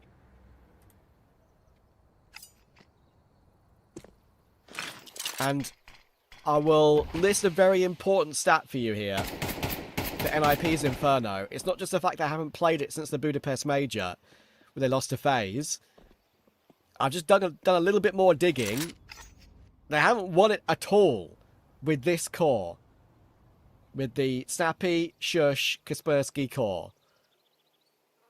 And the most worrying thing is, they won 6 out of their 10 pistol rounds, but only have a 44% win rate on the CT side, and a 29.2 win percent on their T side. It would not be a surprise if LG were to win this game 2-0, but Stown's making something happen. Only his 7th kill of the game, but that could give them a chance. Bemis will activate, though. And now Shush needs to win an impossible clutch. Oh, beautiful click on Rainwaker, though. It's possible all of a sudden. Nady does 3 damage to him. 1 bullet not connected. And now Shush has made it a 1v1. He can play time. Afro's only got the Mac 10 picked up because he wants to use something that's not the AWP. And now Shush can play the mind games. Can Afro figure this one out? Shush will feel like he needs to swing. And he gets the clutch 1 on barely any health at all. The man you can always rely on in Shush will save NIP at the death. How has he won that one then? see you on the highlight reel. That is a fumble of stratospheric proportions from LG. The first click is beautiful. The fact that BETBOOM has not hit one bullet there is insane. I know the Molotov is in position. It's obscuring his vision slightly. That's probably what he'll be complaining about. But that is an unlosable round. And look what it's done to the LG money.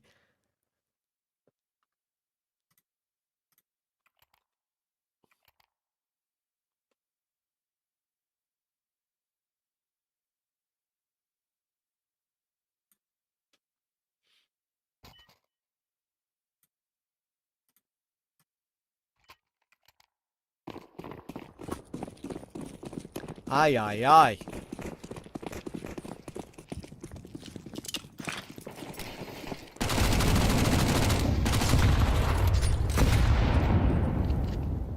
Can you Adam and Eve it?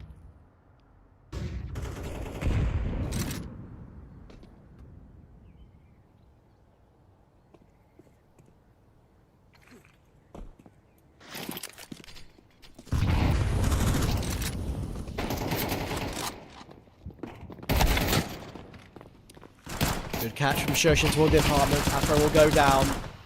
Damage has been done, but they're going to avoid the 5-7 in toward Arch. Sam will find Rainwaker.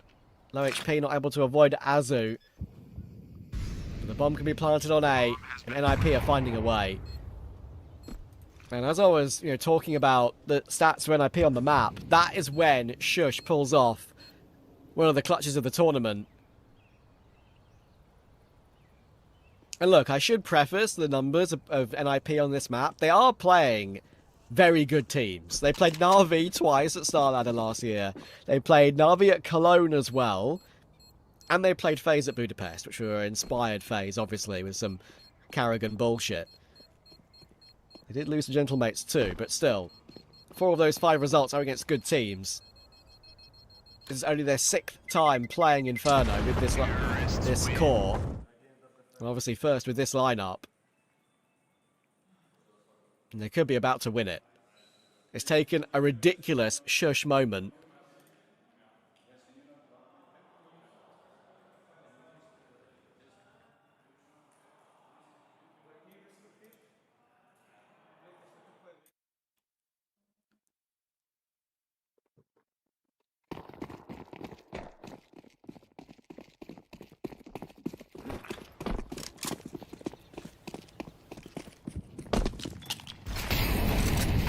LG are going to be absolutely kicking themselves. They would have felt like they had NIP on the ropes. And now we've got a great chance at a map 3 of Mirage.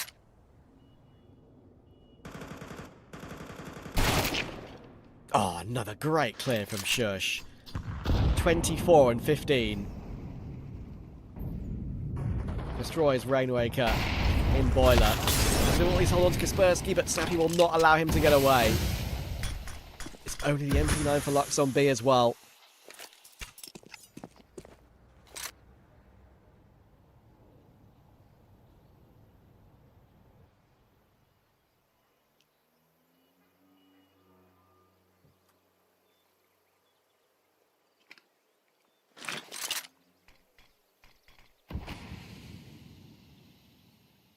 Two v4 to save the map. And look, NIP used to run riot on Inferno back in the day. They had a certain man on their team that was the king of banana. But with this lineup, they are the king of nothing. Can they get a W on a map they barely play? Lux holds on for 1, but 1 will not be enough. Bemis, full rotation round through banana. Already being watched by Shush on and off. NIP from somewhere, mostly thanks to Shush, it has to be said, could be taking this map and taking us to Mirage. 2 players to find for Bemis. Both are locked into the left side of the site. They didn't quite realise that now, but they go for the double swing, and NIP will find it. Look at the celebration from Snappy. He knows how important that is. Not just for this tournament, but for his team with the new lineup. So many times the story of NIP this season has been losing the close maps, losing the close series, and that is one that is going to really G them up for Mirage. Shush is their saviour. We'll see you in a few minutes for the decider.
NIP are still alive, mostly thanks to the clutch from Shush.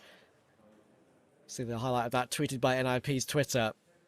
If you want to see it and you missed it, you can also scroll back in the kick VOD if you missed it as well. Was that 10-10 on Inferno? And LG need to find a way to reset because they knew they had NIP on the edge. But NIP clung on. Now have a Mirage to play. Mirage is a bit more of a middle ground map between these two teams.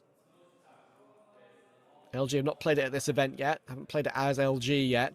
But they've played it a lot at the Cologne Major. Managed to beat Big. Managed to beat BETBOOM. Lost to Falcons. Lost to Paravision. Fair enough. And they also took G2 to 22-19 on the map. So it's definitely a good LG map. But that was with Gizmy. You never know. With Lux. For NIP, it's very much a story of 50-50s with them. They've lost to Magic, they've beaten Magic. They've beaten Heroic, they've lost to Heroic. They've beaten 100 Thieves, and they've lost to Big this year.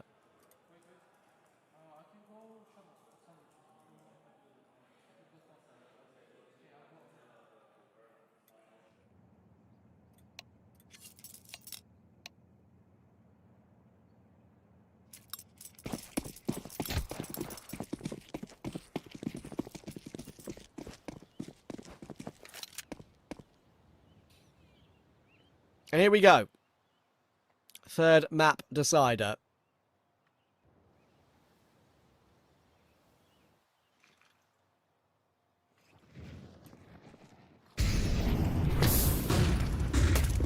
Nemus mollied up Sandwich immediately on the pistol, and NFP are going to pounce over toward A. Stan and Kaspersky will easily entry their way in. There's nothing Afro can do anymore. Kill from Kaspersky. Quick T-pistol for NIP. Now, can they avoid getting force brought upon? Been the story of the first two maps.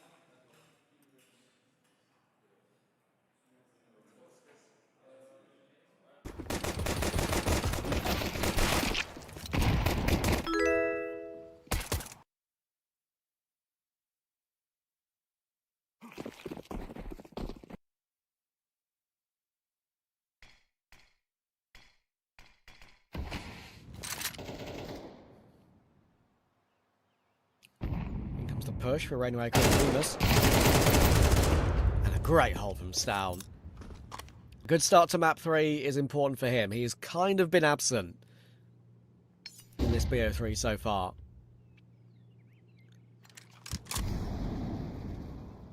Not shown the occasional flashes of form that we have seen in his return to competition. 2 very important kills for him there. For a bit of confidence. Oh,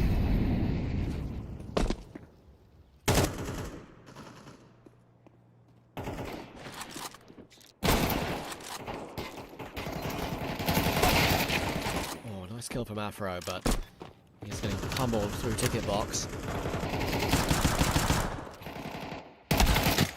Good flank kill from Lux, but they know where he's coming from. Awkward for Note when he's reloading in the open, but no worries, gets the kill. And IP comfortable to start Mirage.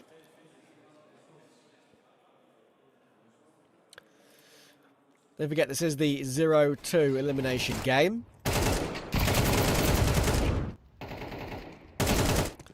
Whoever loses this map goes home. We've already seen Tai Lu beat Eyeballers at a canter with the first cash being played on the A stream. Paravision currently playing Lin Vision on the A stream. We've got 2 BO1s coming on the B stream. Big versus MIBR and Bait versus Alliance. We'll finish off the day with versus Nemesis.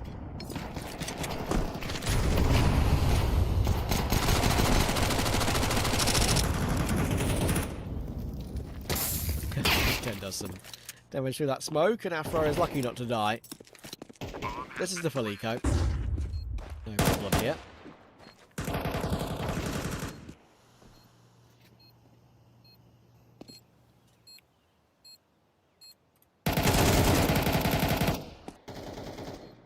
finally, one of these two teams have won the pistol with the conversion.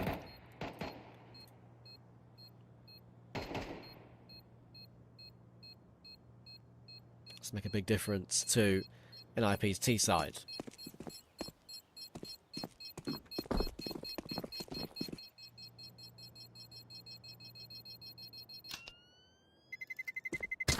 Terrorists win.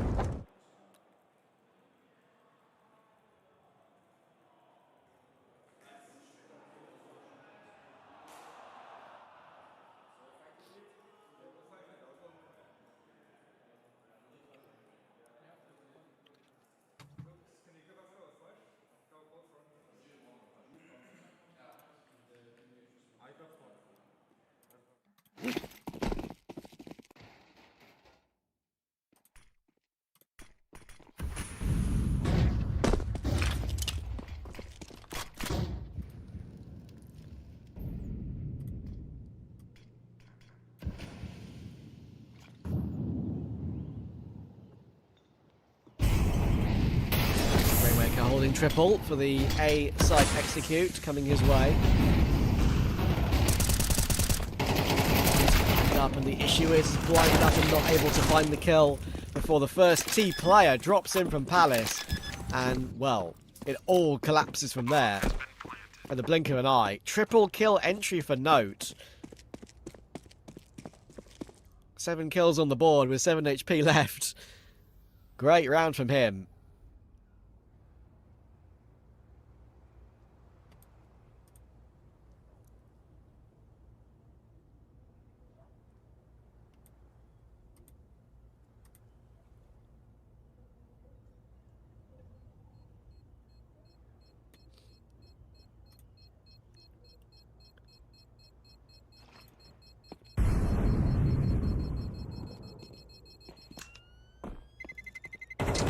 Terrorists win.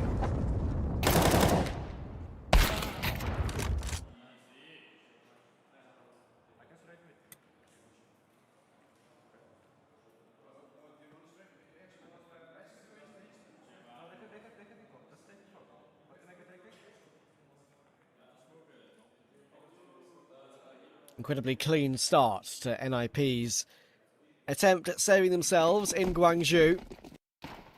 Another half buy to face her as well on LG. MP9, 7 Deagle M4. Oh dear, that's a mess.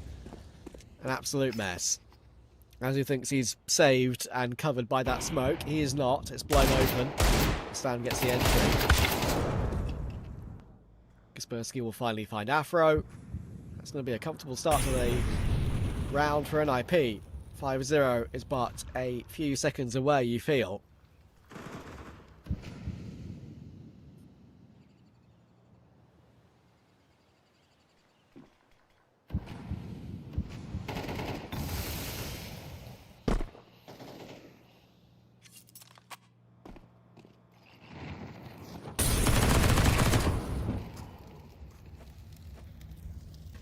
Grab from Rainwaker. Should be traded. Shush has used his entire clip. Thankfully he gets away with it. But Lux is still here. And Lux is still healthy as well. Sees Palace. Takes Shush down easily. Now Stan, all of a sudden, when this round looked like it would be the 5-0, when I said it should be done at a canter, it could be LG's first round of the map. Stan's going to try and cross the angle. And he actually hits a bit of damage on Bemis. He knows both these two players are low. Tech9 might be drawn, but Lux knows the timing. Oh, but he's got no bullets in the M4. Uh-oh. Sound chance to clutch now. Bemis headshot angle in toward Connector. And Bemis will save Lux. That was a spooky one. Lux did exactly the right thing. He peeked at the perfect time. He peeks when he knows that Stan hasn't faked it, and he knows he's in the process of drawing his AWP/Tech9 out again to take the fight. He just whiffed horribly with the last few bullets left in his M4. Thankfully, Bemis on the headshot angle will get away with it. Not a round NIP should have lost, that's for sure. Lux is is a big factor in recovering that opportunity. Even though he whiffed at the end there, he still gets his team back into it.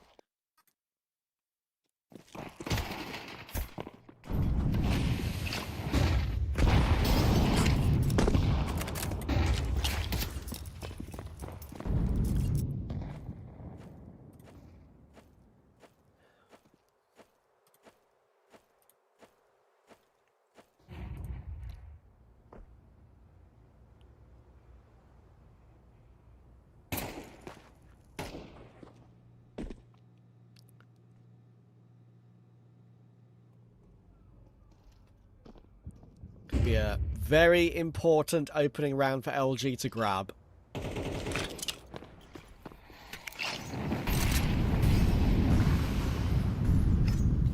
Exchange of Molotovs around B. Snappy down to 18 HP now. Slux down to 38. Took extra 18 off that molly. Kaspersky tries to make a move. And that has been stopped by Nemes. Nemes himself. Oh, a bit of a laboured spray from Azu. Took a little bit too long to get that kill, and that's going to change everything. Down sets himself up on the AWP to hold for the Afro rotation, and Rainwaker has no say. After the fumble of the previous round, NIP hit straight back. Good signs for them at the moment.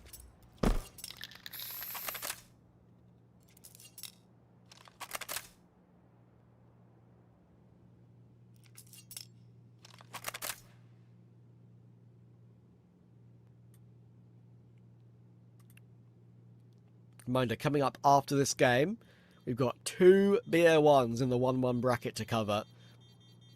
Big versus MIBR, and Bait versus Alliance. Terrorists win.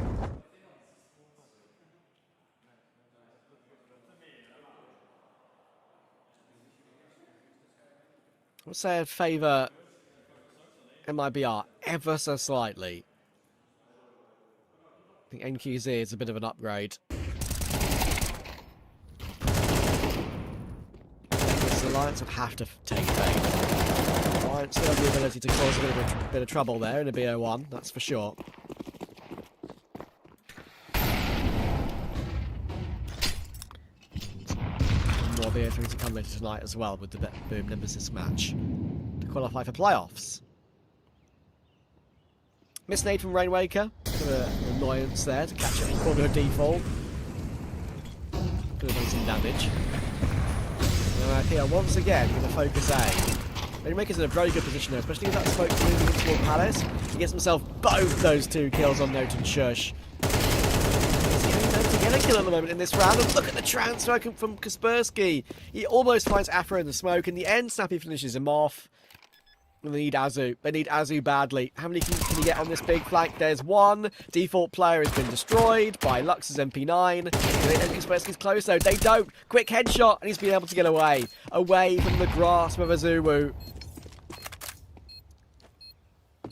Azu trying to elevate his line, playing on top of Firebox. He's got no kit. He needs to win the duel quickly, and he's going to take it. Whoa. Back and forth round. Incredibly fun to watch, actually. And Azu will be the saviour for LG.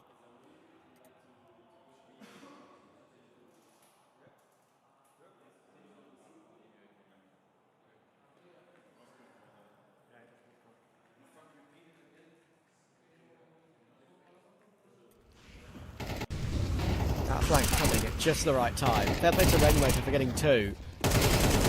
His positioning there with how that smoke came into a Palace was actually perfect.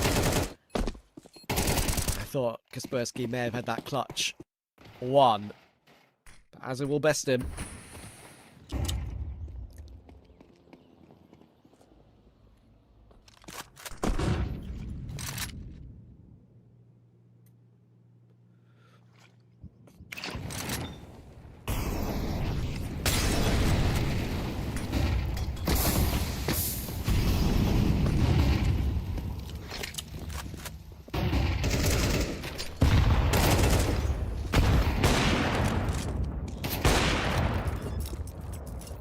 Oh, Afro. That second kill is incredible.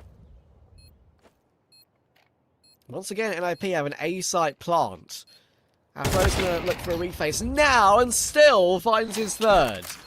Afro's been a bit quiet on Mirage so far, but now he's stepping up. So is Snappy, though. Peeking forward, knowing he needs to take a fight in a disadvantage. But now, Lux knows that both these two players are residing. Snappy just about holds on. How's he managed that? Kit retrieved for Afro. Low HP on one. Does tap the headshot away, but he's going to need to hold this defuse. Let's down over swings, which he won't. There was no time left either way, I think, actually. Stan will get the kill. Afro does nearly everything to save LG, but couldn't make it happen.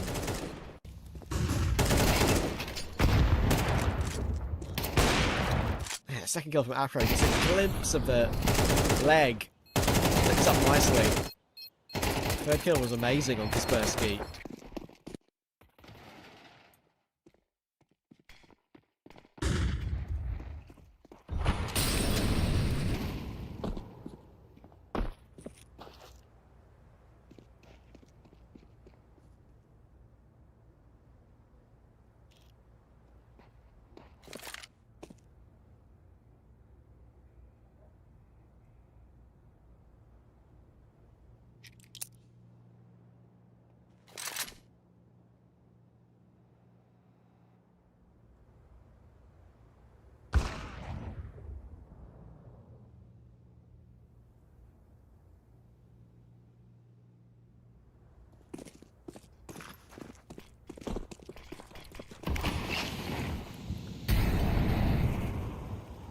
As he's stuck in under.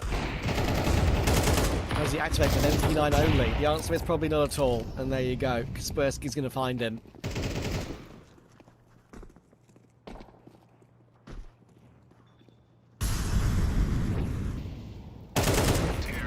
Good catch from Snappy. And NIP are in full control of this third map beside her. And your mind just goes back to that shush clutch on Inferno. And how much of a factor that's proven to be.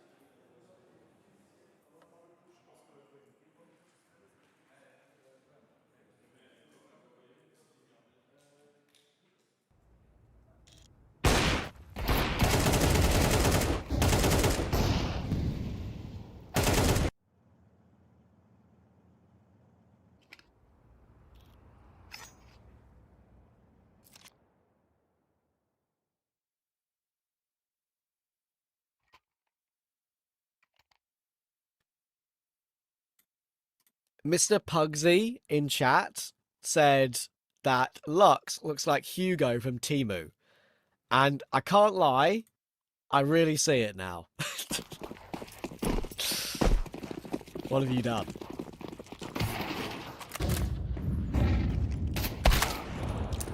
Ah, oh, Beamus over jiggling in window. That's a poor error. Stan having a very good map 3. As I said earlier, been pretty absent. The entire series up until now, this is more like it.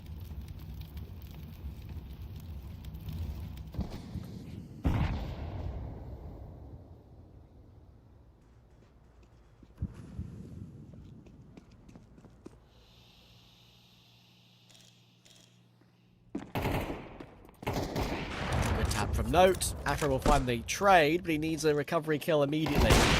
Second one, that is. And Azir had a chance to flank Stown top mid. But Stown reacts really well. Trying to get his way through Murder Hole, but it's called Murder Hole for a reason. Shush will delete him. And this map 3 is getting away from LG at a vast speed. Big swing from Shush. And they're very much in control. I said before the game it's very much a middle ground map between these two. The games that Monty have lost on it have been against great teams. G2, Falcons, Paravision. Sure, a poor Paravision at the Cologne Major, but still. They took G2 to 22-19. They beat BETBOOM, who are good on Mirage.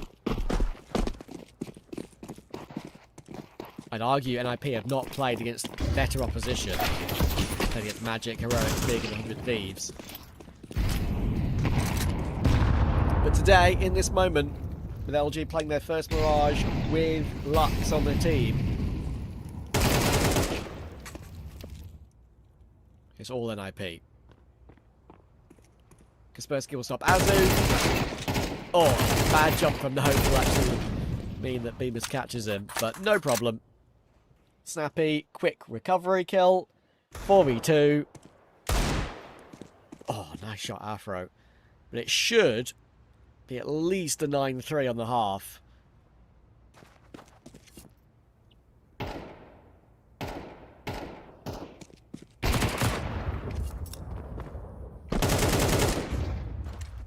Good catch from Shush. But unfortunately, while the end of Inferno is getting hype, this one has not really lived up to the billing. Thankfully, we've had a couple of big clutches and a bit of exciting moments at the end of rounds to get hyped about, but other than that, it's been a little bit of a damp squib, this third map.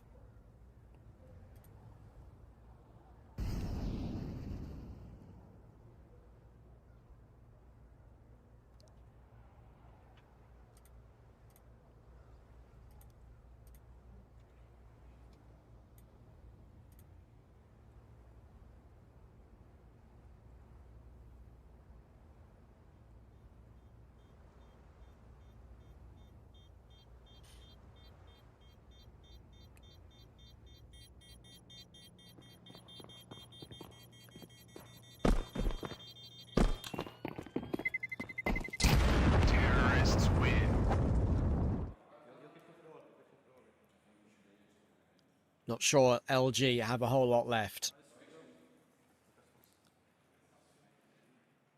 Of course, everyone's been reading the messages on Twitter to Gizmi and LG players moving on without him, unfortunately. Also unfortunate that LG already signed Lux.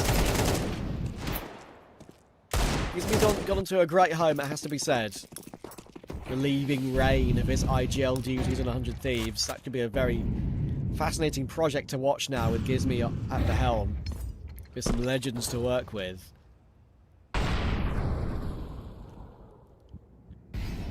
You know what? My hot take on that is that I think 100 Thieves could match LG's VRS ranking by the end of the year, maybe?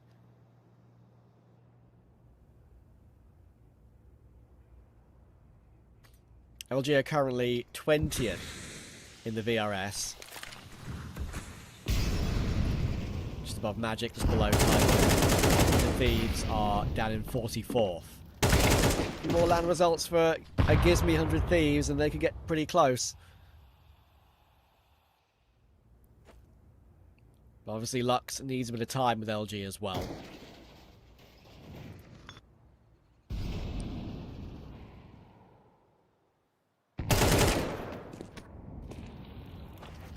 Great kill on Rainwaker, and all the frags just going in IP's way. It's a complete opposite from earlier in the series. But Afro is making something happen. Again, even though he's only got 9 kills in this game, he's kind of the only one stepping up and taking notice of needing to make these plays. And Lux is already rotated in toward B. And I don't think they have any idea. And there we go. Good maneuverability and positioning from Lux. Sword down, 2's down, and he jumps into Lux as well. So, something for Monty, ex-Monty, LG, I've done it for the second time now. Something for LG to shout about at the end of the first half. But they're still a long way adrift, and NIP should be staying alive in Guangzhou.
Start to the second half, and it might very well be the last half that LG play in their first tournament as a returning org in Counter-Strike. We've got more events to come, of course, but a great opportunity here. But Snappy is saying no, and Kaspersky was always ready and raring to go. He can't get the spam on Afro, but the job's pretty much done. It's going to be an NIP CT pistol. And LG are a long way adrift now. It's a shame. I feel like they haven't played awfully in this series. I mean, they've done an incredible job to take Nuke away from NIP. And people will watch that demo and be like, okay, well, Lux just outcalled Snappy on the T side. And Snappy on Nuke is a tale as old as time of how good NIP can be on that map. The fact that they won Nuke and haven't been able to win Inferno or Mirage is a shock.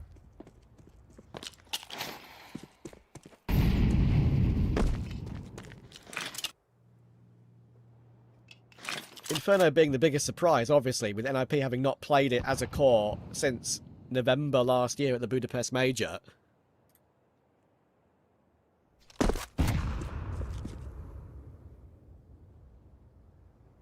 And incidentally, that's the only 5 times last year that they'd ever played it with this core. Of course, they used to be known for the map with Freiburg and the Legends on the team. But Inferno's not really been a thing for them recently. They've managed to win their first Inferno back, though. And you can see how much it meant to Snappy after the game. He was really pumped. How many close games NIP have lost this year? You can see how much it meant to him. And maybe this final third map won't be a close game.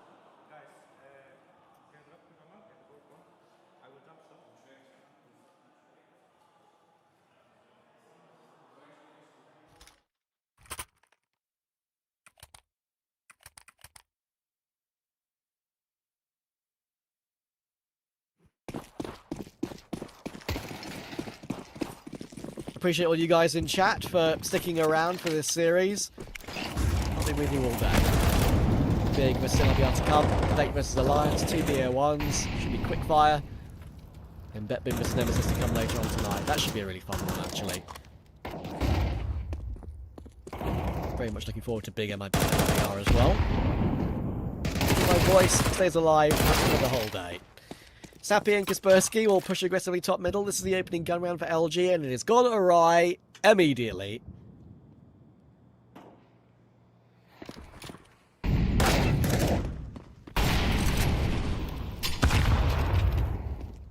It's a real nice shot from Rainwaker, but the Stown nade will chase him out of the round for 3.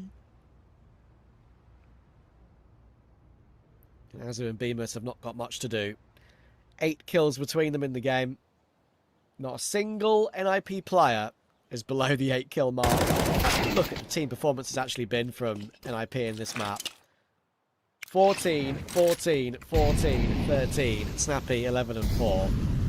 They could not have wished for anything better. Snappy flashed off the angle though, and look, LG are from the team fighting this game. Maybe it's their turn to win one, but not to be. Kaspersky and Note will rotate in, and they're in full control. Shush will get his fist bump. After all, it'll be NIP with the happy fist bumps at the end of this series, I think.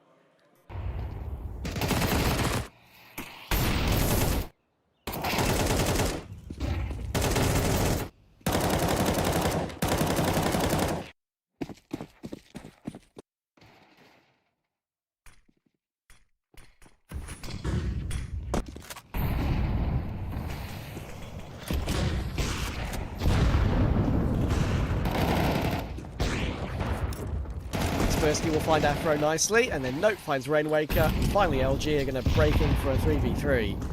First round they've actually had a chance in, afraid. Might be too little too late. In comes Snappy, big swing, can't find one kill though. That's a great headshot from Lux. Saves Azu. Maybe LG have a little bit left. Kaspersky, 31 HP. They don't know he's that low, I would say. You also don't know Stound's right next to him. We've got a lot of money. I say a lot of money, that's a lie actually. Only Kaspersky has a lot of money. So they're going to be saving. I lied to you all. I'm sorry. Save is necessary.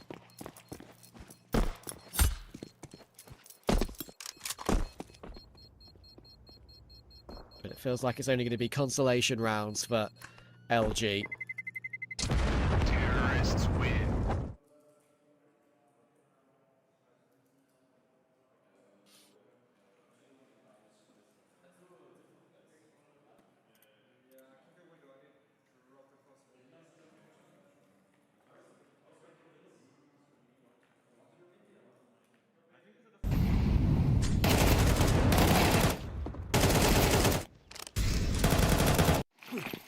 That kill from Lux is the big one. Probably would have lost the game then and there if he didn't find that frag. Last full buy for an IP before LG could find a little bit of a path back in. If they win this round, they get 5. 6 should be free. Oh! Kaspersky is humbled by Azu. Fortunately not been consistent enough to find more of those headshots in this map.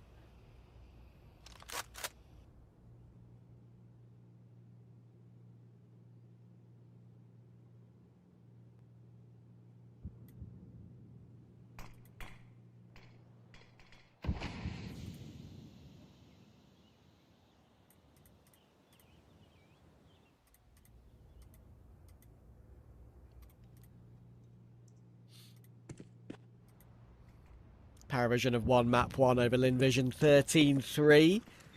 A stream coverage underway of that one.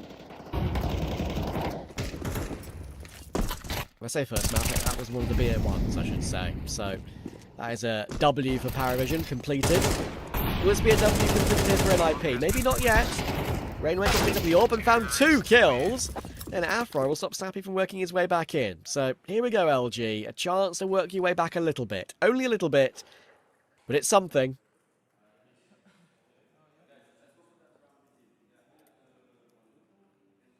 .3D Max versus 9Z is the next BO1 for the mainstream. Big versus LIBR will be our first BO on the B stream.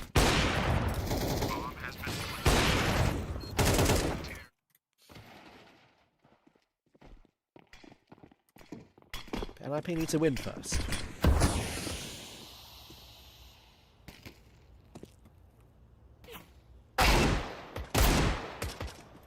Oh, shush! Okay. Well, there's a glimmer of hope of winning it right here, right now. God, how consistent has Shush been in this game, man? This guy is the Mr. Consistent. Snappy will be removed by a combination of Bemis and Afro's flash. There's still 2 more players here. There's a headshot from Stow, but he can't complete it. And the Shush double deeg will not deal anymore. They survive for now.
What do NIP have in this following gun round to drag them over the line?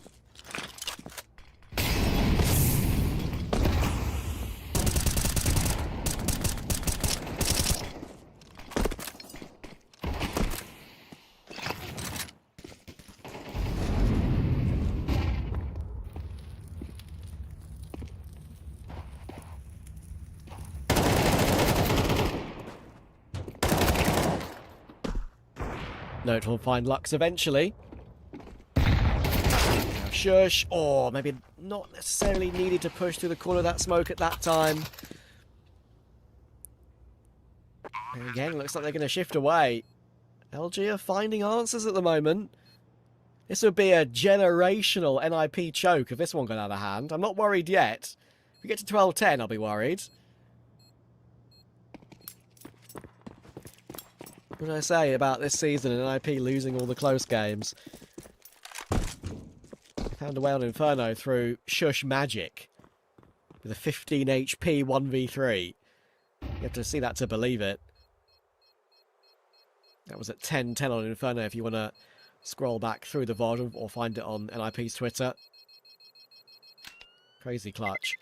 Terrorists win. They would be out of the tournament if it wasn't for that already.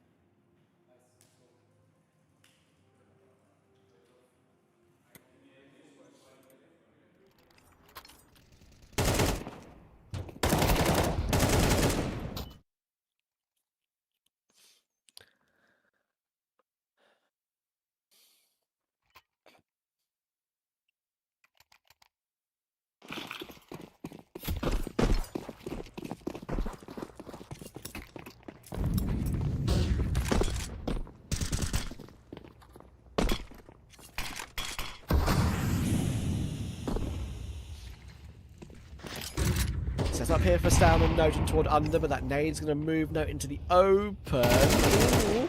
Bit awkward for Azzy there. He didn't seem ready for the fact that Note was even in that position. And he'll push up and take him out. Now they know that he could be putting pressure on top middle as well. Lovely click from Note. Gives Afro no chance. And the right click smoke allows him to get away as well. He's everywhere now. Holding Palace for the lurk of Rainwaker. And this could be where NIP get over the line.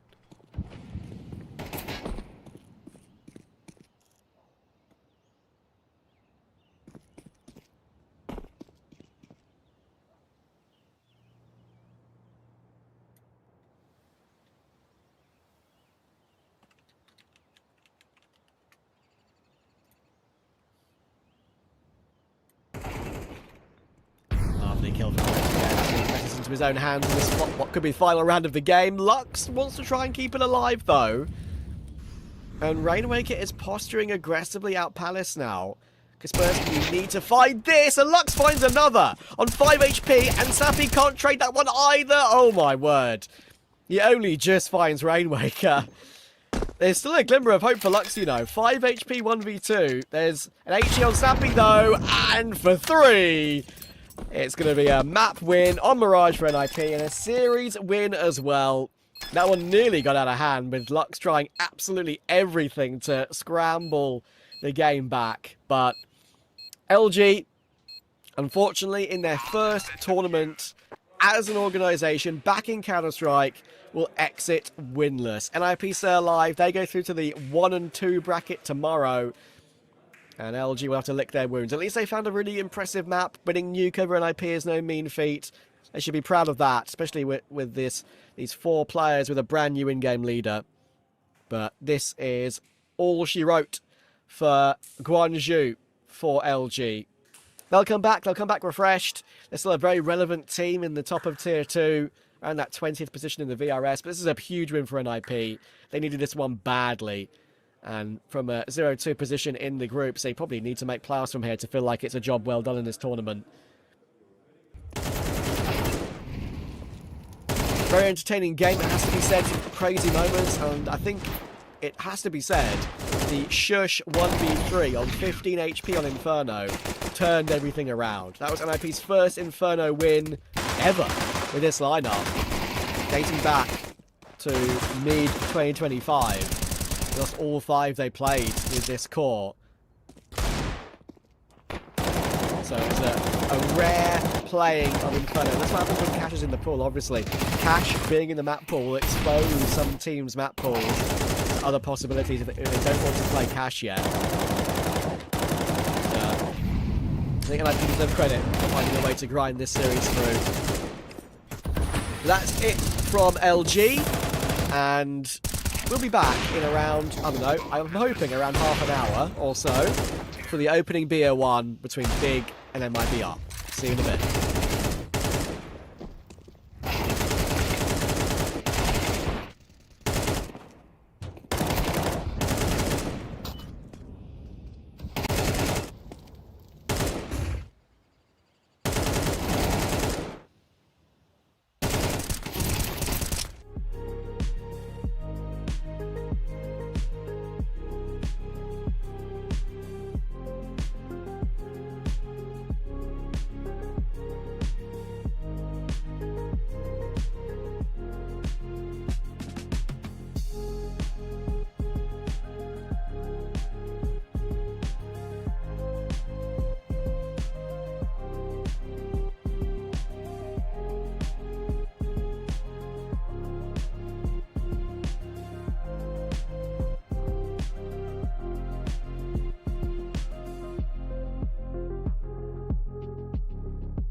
for a while. They've got the experience. They keep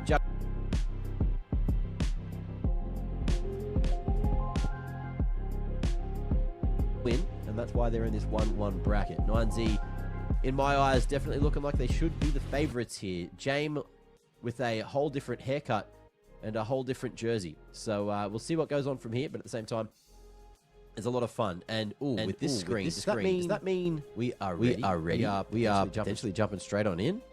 Haven't even seen the player cams yet. Crazy. Haven't done the veto either. Where are we? Who am I? Where are we going? Guys, let's figure this out together, shall we? Are we jumping in? Or are we just on a screen looking at gravity, looking at Mayern, and figuring out exactly what's going down here? I can tell you what the map is. HLTV has leaked it to me with the scoreboard. The background telling us the answer. But I don't think we're actually ready to go into the game. So I won't leak it. We'll watch the veto. If it pops up, I don't think it did yet. Here's the maps played over the last 3 months. 9Z getting many reps on Inferno there. Few on Dust too. Love a bit of Ancient. And obviously Mirage as that perma ban. Problem is Overpass. That's gone. That should be cash. And I doubt we're going to get cash between these two. I love to see how far it floats in the veto. That's been the interesting one.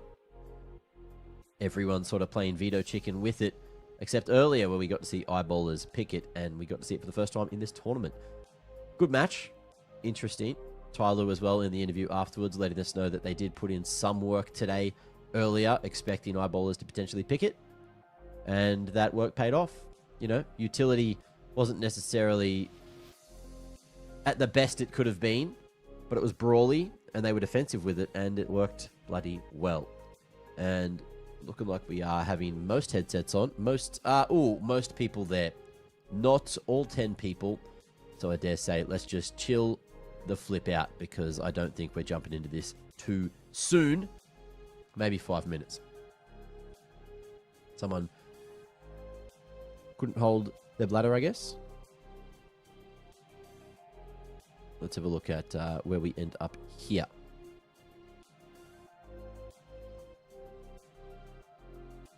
Incredible. Kissing the monitor. Having a little sniff. What does it smell like? Only they know.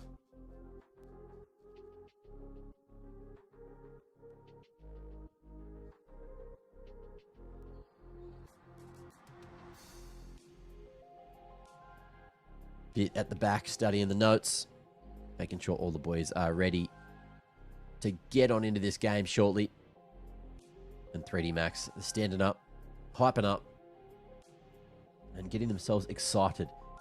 The other day, Kersey was, you know, obviously he's coming through as the new addition to 3D Max, but I thoroughly enjoyed the gameplay I saw from them on Anubis, sorry. And then yesterday, didn't catch the 3D Max game because that was on the main stream. And myself and Brandon Dog were chilling on the B stream. Also, hey, I don't know if we've been acquainted. I saw a few people know who I am in chat. If you don't, hey, I'm Mac. Mate is my last name. And welcome. We're going to be having a great time here. Chilling on the mainstream, watching some quality South American CS up against the best that the French have to offer in terms of a full team. Who do we have winning this one, chat? And give me that scoreline prediction. Obviously, it's a best of one. So, not a huge amount of gameplay to be getting cooked right here. But we'll see what does get played.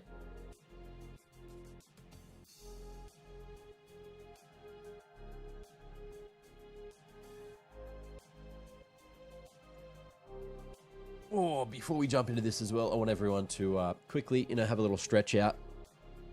Do your back stretches. Obviously, we're all nerds. We're all sitting down in compromised positions all day. So stretch those arms, stretch that lower back. Stand up if you can. And if you don't have legs, do your best. Don't hurt yourself. My leg's barely working. 3 weeks off from the gym and 1 leg day has ruined me. Okay, crowd going wild. They're cheering something. I can't quite hear what it is. Chat, what were they saying? You are my official co-caster. I will be sharing half of my rate with every single one of you in chat, all right? Just DM me. And tell me what portion of the rate you're getting. What portion of the half of the rate that you're getting, okay? And we'll sort something out.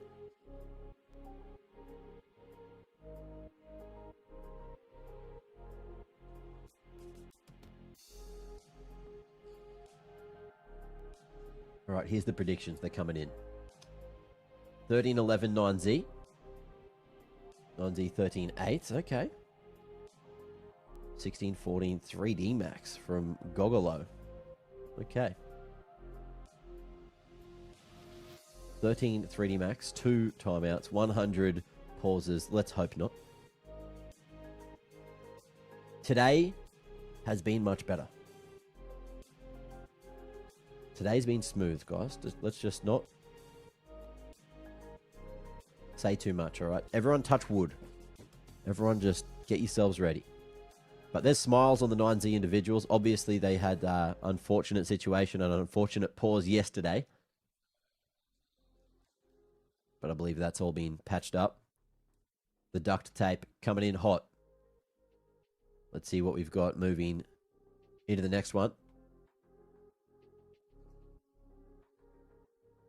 And let's see if this is going to be a swift best of one. Mayern has been a very solid AWPer for this team since he's joined.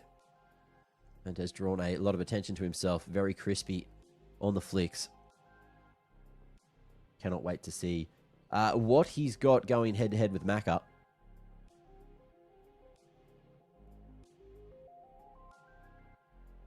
Of course, Max on the call. He's always had a bit of an interesting stance as well. You know, sitting in, leaning super far forward with the screen still far away.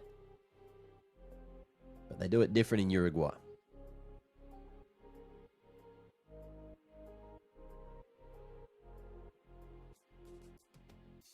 Right, I'm seeing movement with the 3D Maxes. I'm sure that they're all at their seats. They're all ready. Yep, we're getting the high fives. That's always a great sign that the game is just there. It's just there. Guys, it's just there. Everyone locked in. Notes at the ready. Typing from Max. Hitting that .R surely. And this is sounding like it's game time. 3D Max versus 9Z. Best of one. We didn't do the veto, but it is Dust 2. If you went and spoiled that for yourself on HLTV. Push up mid. Lucky with the charge. Stop that. Oh, you still getting tossed. But this is a 4-man swing here at top mid. Huaso Peak grabbing 2 with the Glock. And just like that, he is rocking out and pausing. Not going back to long. Waiting for the CTs to maybe overextend in one way or another. Masuda. Rotation into CT. And all of these 3D Max members not necessarily playing together. P2K coming through for Gravity. That's a choice. Fire Elemental making its way back.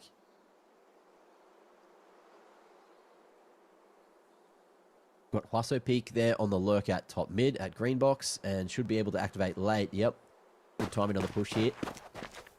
We'll be able to clear out short if Gravity is unaware. Smoke on the cross. They want to fight. Hey, Percy spams there, but the connection isn't. DTT doing God work. And Masuda joins the fray, but not early enough. There's that activation of the flank up short. And 9Z come through with a big W on the pistol.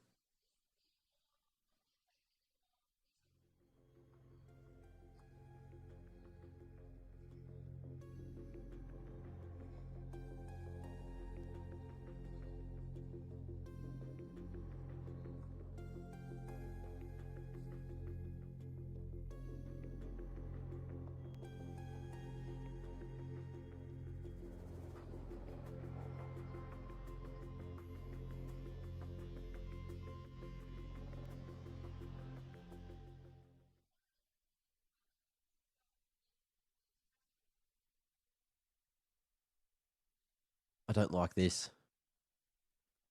Guys, what's happening?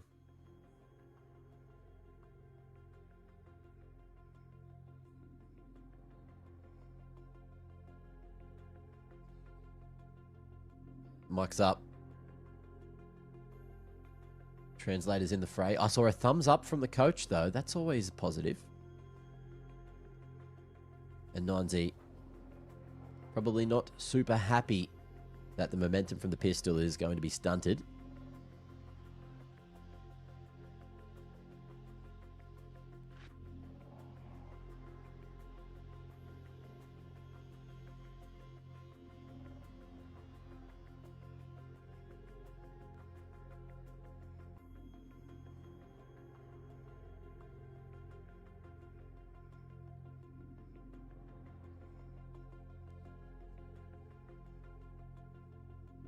The boy's just figuring this one out in chat.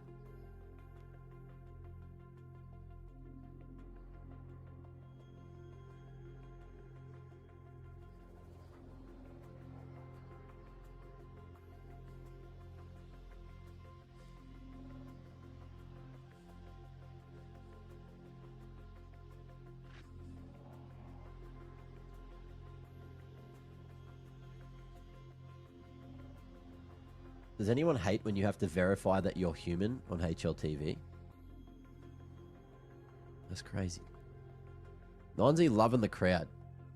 If someone could relay to me what the chants are, I'd love that.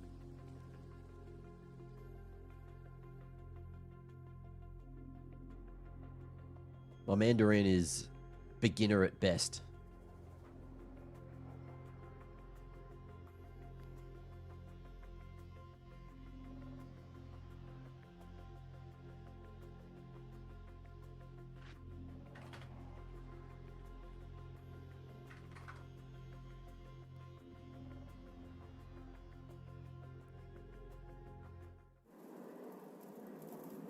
But we are back. We are gaming. We are counter-striking. No. Hey. Yeah, we were. Sorry, jumped the gun there, guys.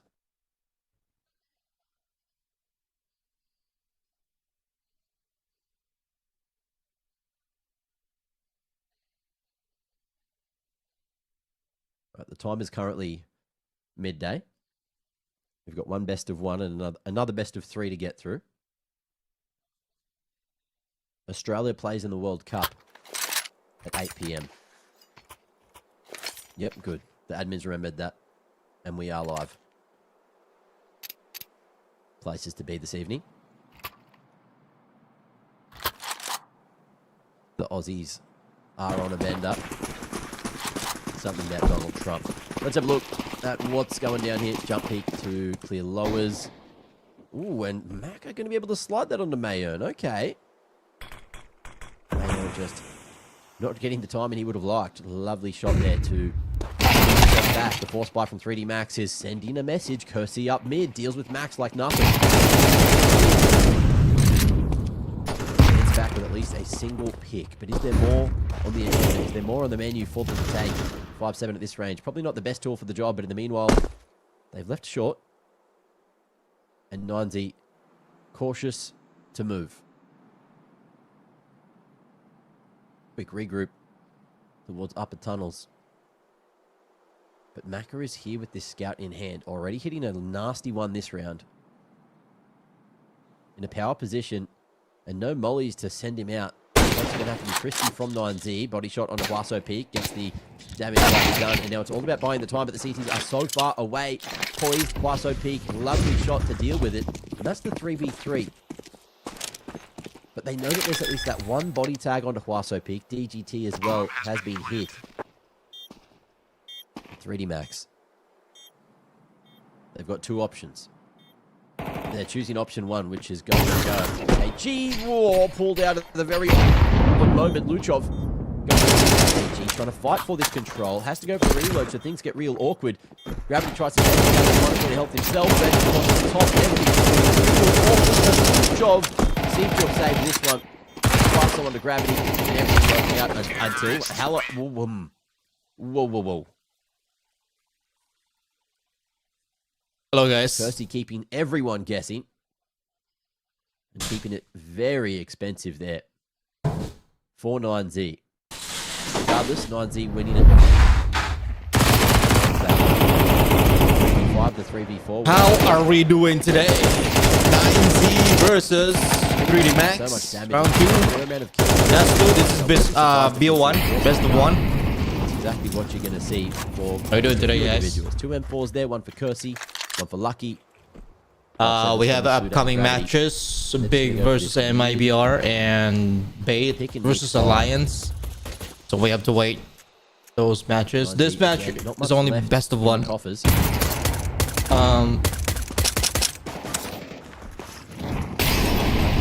here on short.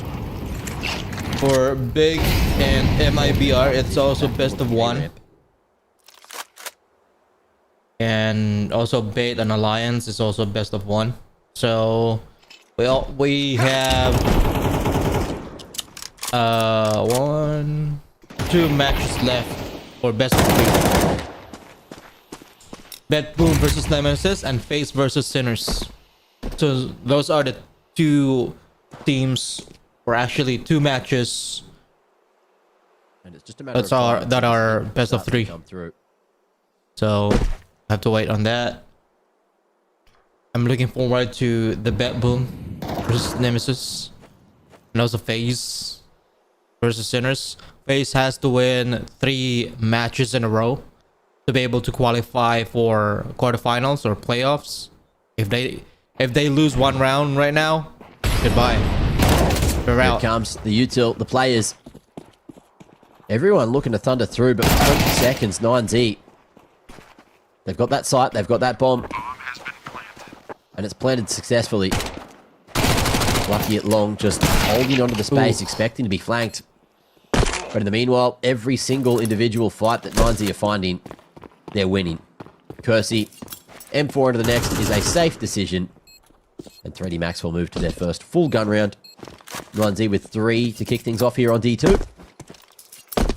A solid start for the South Americans.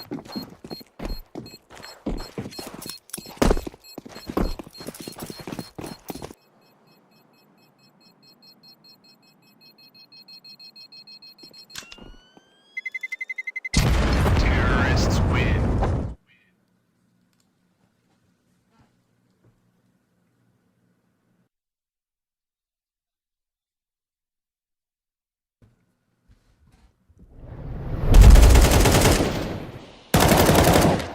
Now the real fun begins. It is gun round time, baby. Almost every bit of util that 3D Max could need, they have. Busso with the mid molly. We're going to stop any aggression from 3D Max early on. Ooh, and we're getting aggressive on short. Lutrov, though, playing close here towards lower. Him and DGT. Buddy system trades it out. Kersey down. But they know that there's more aggression towards short side. Util coming from that direction. That's been relayed.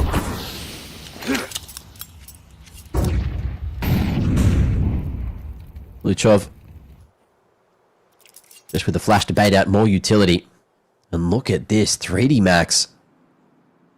Crazy presence towards short. 3 players here. Only Masuda on that B site currently. And with the posture, the bomb can kind of go either way here for 9Z.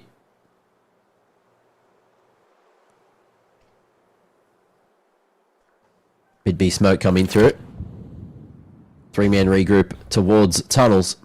And Masuda on the off angle. Ooh, bad timing on the drop off. He'll fall on the repeak. And things will not get any better for 3D Max here. 3v3 on the B side of the map, and still with a mega lurk coming through from Blasso Peak. You should be able to catch this player in CT eventually. But 9Z already realizing that it probably is that save. There's that first man. Huaso wants more. But doesn't get too greedy. 2 rifles available to save here. But they're going to be spotted, found, and there's that info. Huaso Peak has gained. His job's done. 9Z very happy with the 4th.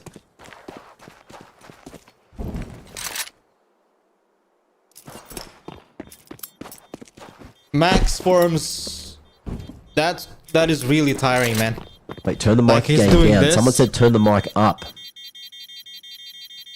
Man, that's insane, man. That is so insane. After, I think, if I'm going to do that after like 3 rounds, my back's gonna kill me, man.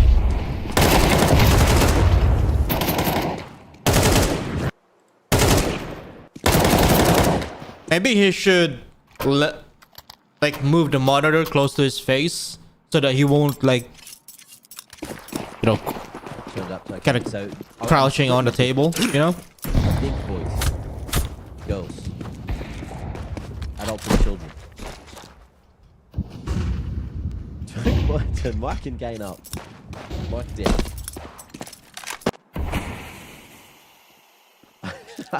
By the way, guys, we're live on You got it YouTube, wild. Rumble, Twitch, Kick, Is and it TikTok. We're not going live on the right Facebook right now, so but You're super those quiet. platforms. Yeah. You can choose all of those platforms that I mentioned to watch this on, No, it's too low. on your Is it really? favorite platform. Oh, Lord. Watch this on your favorite platform. Yeah.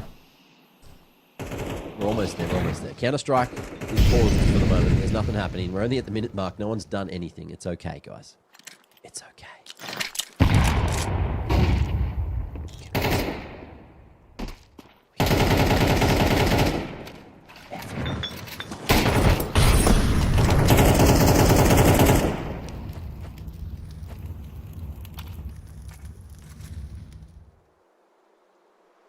Is that better? Good. I hope so. We're just in time. Lucky going to be locking in with that double on short. Percy as well. Here's the power of having 3 players, all eyes on the short position. Easy picks across the board. And 9Z get torn in. You won, they earn 1v5 with 2 HP. You wouldn't read about it, and you're not gonna. First on the board for 3D Max.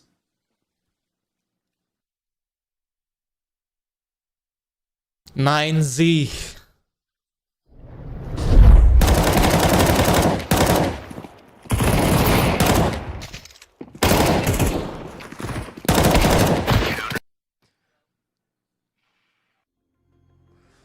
Okay, I'm listening to it back. The game sound is quite loud. Alright, I'll ask my friends to turn it down a teeny bit. Just a teeny bit, right?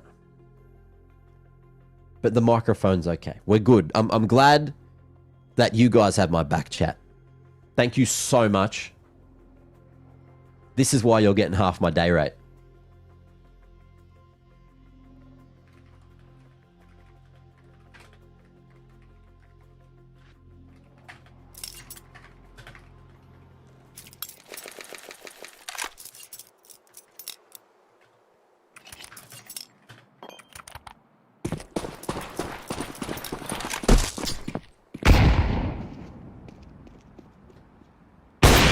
Oh, Where does the caster live? I would Miss. knock this guy out. Brother, I'm in Malta. Come and see me. Wouldn't mind a tussle. Neither does Maka. Going toe-to-toe with Luchov there. Very early in the round. Man down on the defense.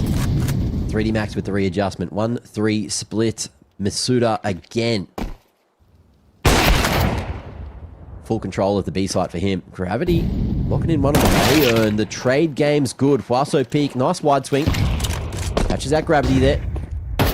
Now the A site looking to be under fire. Bomb spotted in the meanwhile. And the smoke on the run. They're just waiting for a counterplay. Waiting for a flash. Huaso peak gazing at the wall and expecting a swing. 3D Max though. Grouped up on short. Taking a bit of the map that they can control.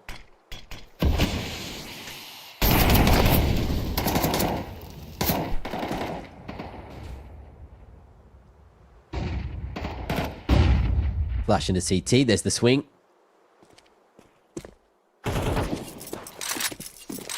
Masuda gets the equalizer. And Lucky still tucked away. HE will connect on him.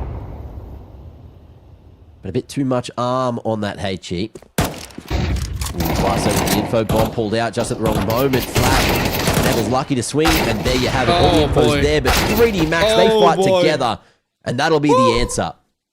Fist pumps for everyone.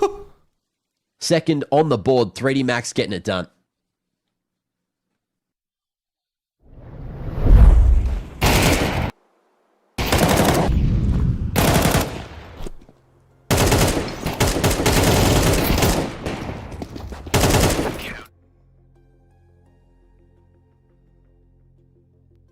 Oh, I found the guy again. I'm sure you're bigger than me, mate. I'm not even 6 foot. I'm just wide. I've just got big arms. That's all I have going for me. And a big head. Which one? Well, that's up for you to decide. But hey, we're here to have some fun. We're here to be entertained and watch some high-quality CS between 3D Max and 9Z. Round 7 ensuing.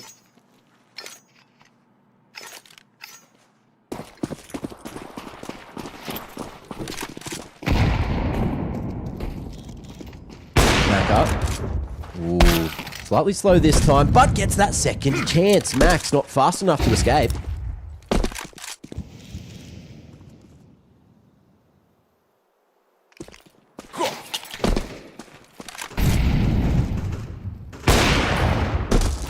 That might just do it.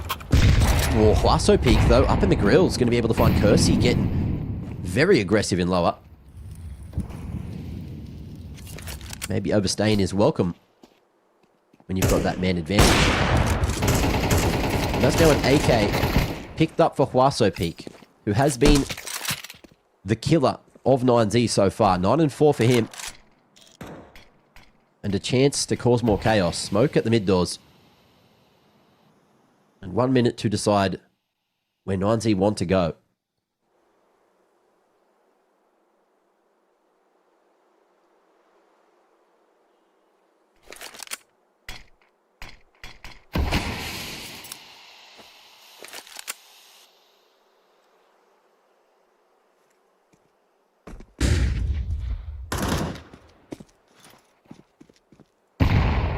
Nice nade.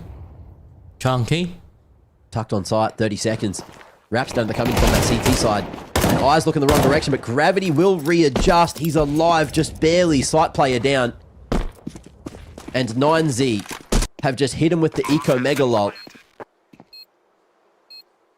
3D Max Resetting, they're have resetting. something to say about it, and it's a retake from short. All grouping up, gravity so low. Looking to be the money man going in first. Yasuda has only one flash. There's that info. One in CT, one on site, and Huaso Peak might just do it all. Won't be able to. Waso is peeking, And the man. retake is successful. Wrong peek, 9Z Waso. won't convert the eco. They do get the plant. They buff the economy slightly. Counter-terrorists win. But 3D Max, slowly but surely, initiating the comeback.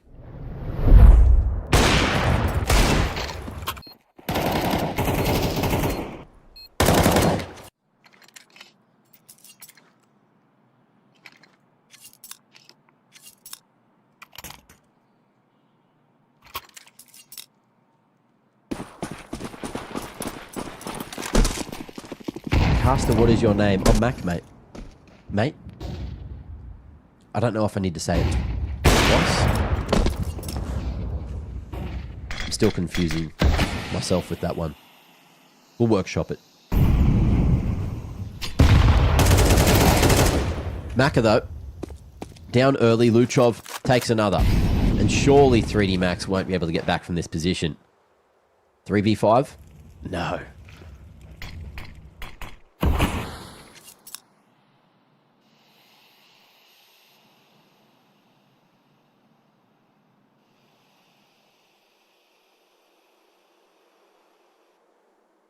Ninety, long aggression.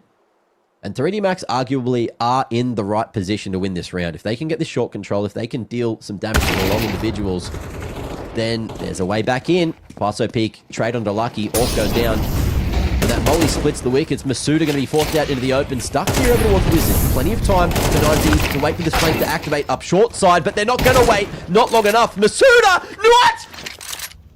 The reaction, insane! DGT down as is Mayon. What Is that was for that Gary? round? Masuda, you absolute legend. What was that third shot? Show me that again. Is that a flick? I didn't see it. Dang it.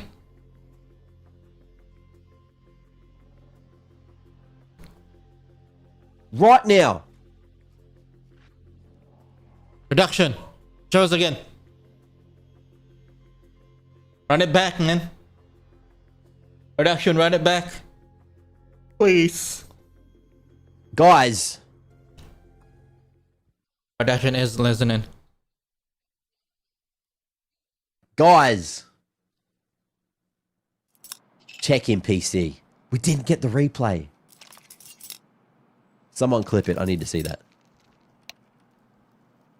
Get it somewhere. We got a technical pause. We got so much time to check his PC and get this clip up and get that replay ready. Please. Inject that third shot into my veins. Flick one tap. Actual insanity. Today's providing. We're getting some solid Counter-Strike.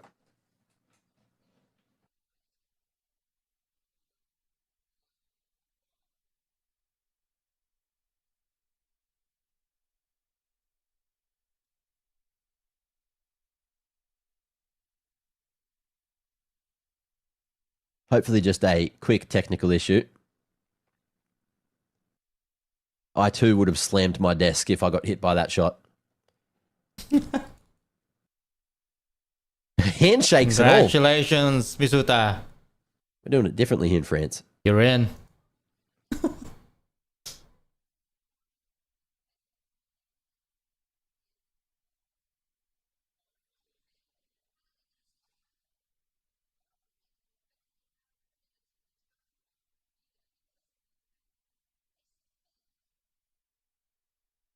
Seven form. Getting the clip. We can watch it back. I don't think production has it. Hang on.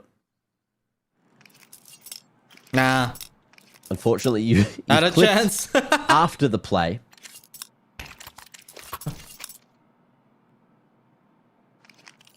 But thank you for the attempt. Production doesn't have Oh, man. the highlight or the clip. We got another one. And it looks right this time. We'll check that after this round because we are back. Tech pause. Out of the freight. 4 more rounds to play for the half. Oh, perfect nade. HE chunking down Luchov. Percy. Oh, He's hungry for a Percy. fight, but Luchov. Always ready. And that decoy from Maka just looking to bait out any peaks here at mid. It will fall he makes into some a noise. 1-1-2 It setup. did make some noise, Following man. up on the B side. Laying a push from Masuda to try and find this information. There's that deep flash in, but it's been heard. Look at this. DGT aware that this move has been made. And he's got a friend coming up those stairs. Bomb may be retrieved and spotted in the death camp. Maka now making his way on towards that B side. Progression smoke there, but the AWP what's the best tool for the job to play around these smokes. Luchov as well gets more damage done surgically through the middle. Gravity in behind enemy lines, but he's got way too many T's looking at him. And I believe that 9Z are aware of Maka's Maka, position. just save That's it. why they're just sprinting straight up short. Space for days. And Maka, it's going to be hard to find a way back into this round. They're hunting him. What? PSP headshot? Skadoosh. Skadoosh. Lightning for the AWP. Going to be a bit hard with the flank coming through from DGT. And now, I get to watch this clip again. Right, Masuda 1v4. Right, it wasn't a one tap, but it was close enough.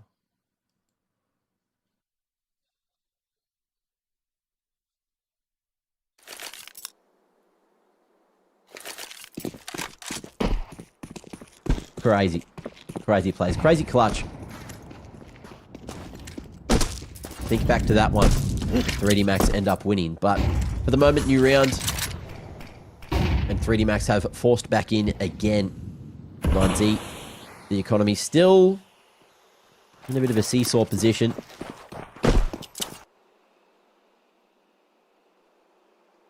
Orb in the hands of Mayern. Still yet to get activated. And, I've just spotted Max hasn't done anything yet. He's called a couple of good rounds. He's created some space with his torso.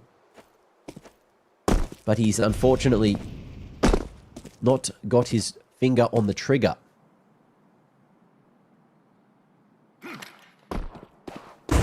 Let's see if that's going to change here. Potential 4v2 over towards the B site. Maka just jump spotting safely. Progression utility. Smoke to potentially allow a little creep out. Oh, but there's that pop. Masuda down. Or Maka rather. And Masuda falls away out of B. I don't think he's aware that the other T's were so close. Creeping out. Sneaking through. Now that timing is way too good for the T's. Kersey in the meanwhile going to be able to find Max. Keep him on 007. James Boyd has joined us. Masuda down. Let's try. And the B site found. Luchov on that lurk at short is getting a world of information. He's heard this push from long. That's easy. Here's another towards CT. And just needs to buy this time now. Spots that. Tried to deal with the repeat. Positions himself. Eyes on him. Now he's just buying time, wasting 3D Maxes. 2v2. Are they gonna retake this one? Let's see what Kersey can get done here. Lucky has that flash. Can send him through. Wasso Peak in a great position to dodge that flash, hide, and react on Mayern's contact, but there's no reaction even needed. Beautifully done there from 9Z. Patience. Sneaky. And finding themselves another round.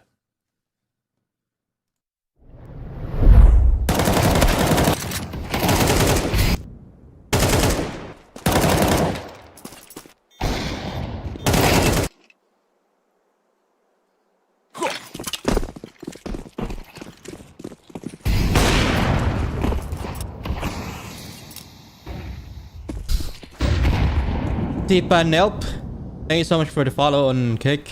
Appreciate it. Guys, by the way, we're live on Kick, Slow start Twitch, to the round, but 9Z Rumble, YouTube, interested and TikTok. towards A this time. Realising the financial position from 3D Max isn't the best.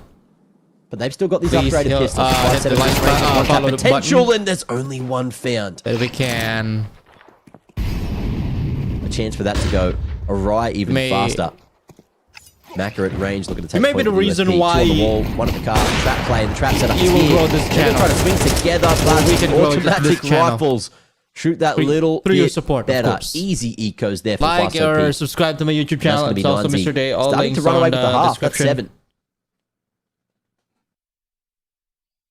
Follow me on TikTok, Twitch, Kick, Rumble.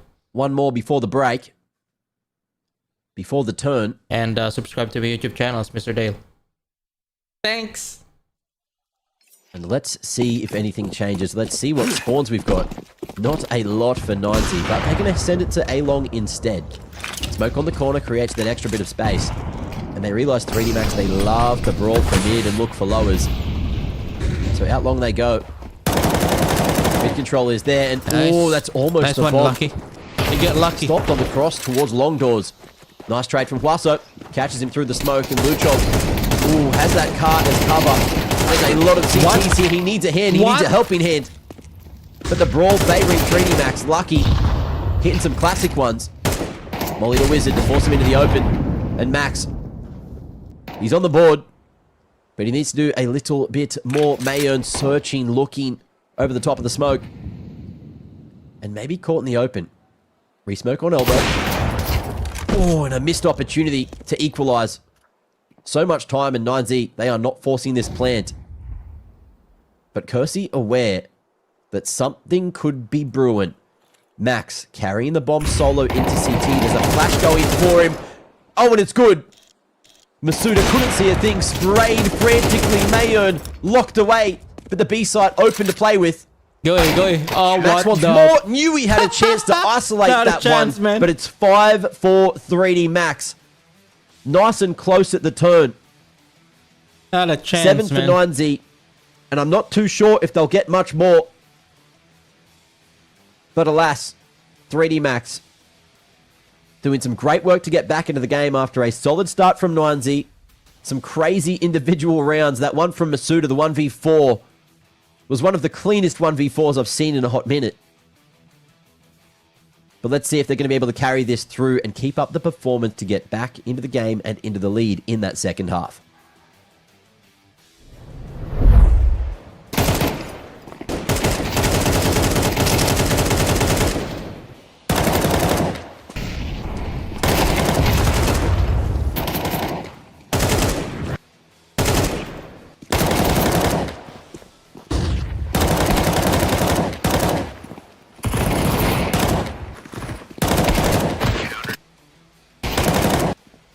Let's look at the highlights. Those 4K with.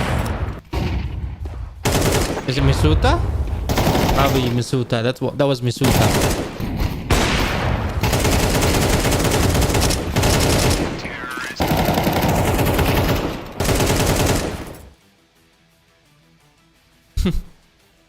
Jabby.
I think Big and MIVR, they have.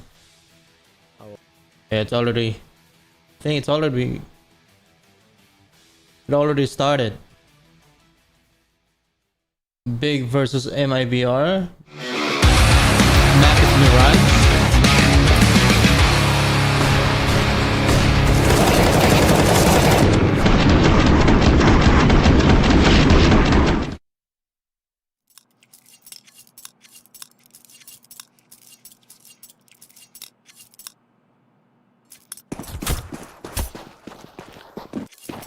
Second half on bloody line, isn't it? Let's see where we end up here. And who's going to be able to take this second pistol? Crucial with how close these teams are currently. 3D Max going to find a fully open for the taking long. And 9Z realizing something's not okay. Something is not right.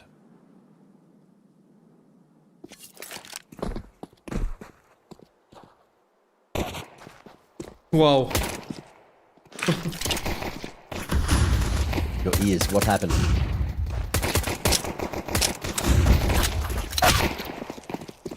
Cool. 2v3, over towards the A site. 9Z postured for the retake. Chat, you've got me giggling. What's going on?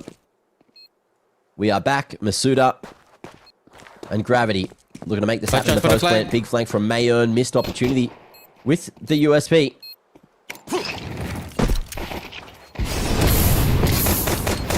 Oh. Nice one. And there you have it. DGT going to be able to find one more. Masuda versus DGT. on for a clutch. 43 versus 81. Plant for him. Not in that position. But DGT thinks he's close. Clears all that out. Has to tap it. Has to stick it. But that time has ticked too far away. No kit, no chance. No kit. And no pistol round for 9Z. 3D Max finding the 6th. He haven't died.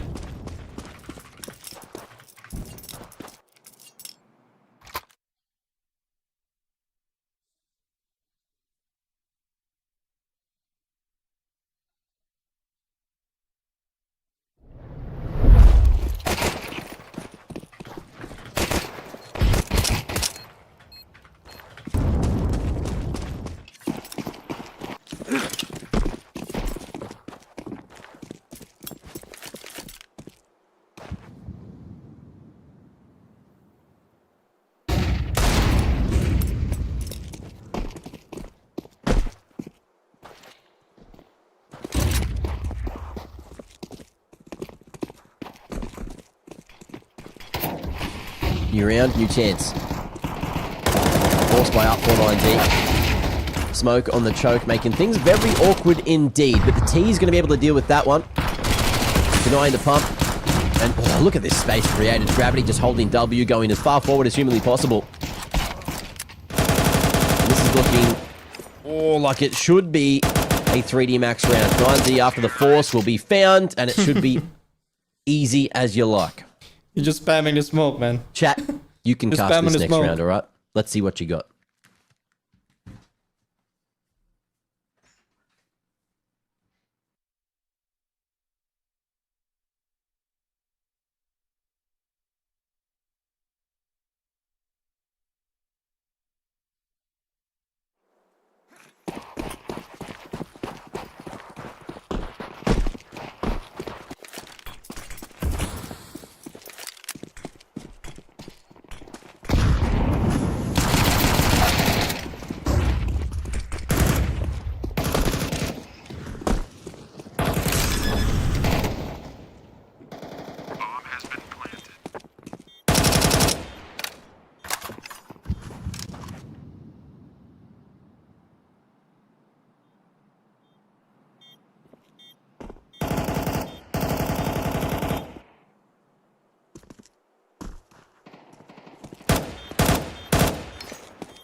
Was it a good round?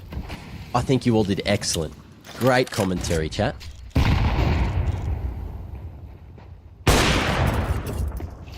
Love your work. I'll pick it back up here. 9Z. Again. Heavier towards the A site.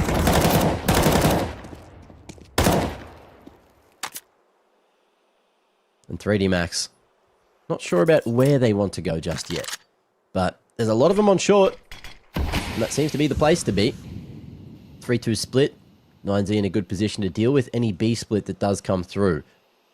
Start of the crisscross smokes going up. Second one not there yet. And that does bait 9Z to rotate into CT, which is where they're coming. Good timing on that smoke bloom. TTT dinks down straight away. In between a rock and a hard place. That molly trying to be dodged, but the Mac 10 gets the job done. 40 seconds. And look at this. 3 Macs are not moving. Like fish in a barrel there at mid. And now the bomb's going to make its way up short, but Mayern's still here.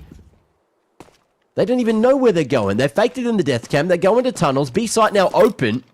Masuda could just walk out for free. There's a flash. That's drawn Max back. And no one knows where anyone's going, but 9Z somehow coming out on top for the moment. Bomb able to cross towards the big box. 10 seconds. They need the coverage, but there's not enough to make it work for 3D Max. The chaos. 9Z, they were born in it. They thrive in that stuff. And look where we are.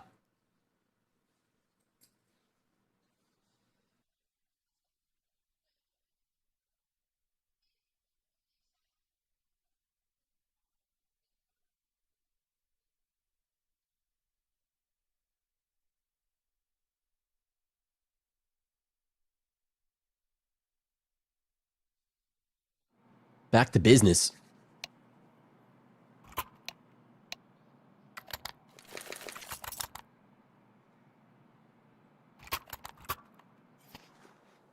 And both these teams desperately wanting to try and edge out into the lead. 3D Max getting 2 AKs online. Looks like we're back into a tech. Done with the tech. We'll see in just a moment. Maybe a tactical. Bit is up and yapping.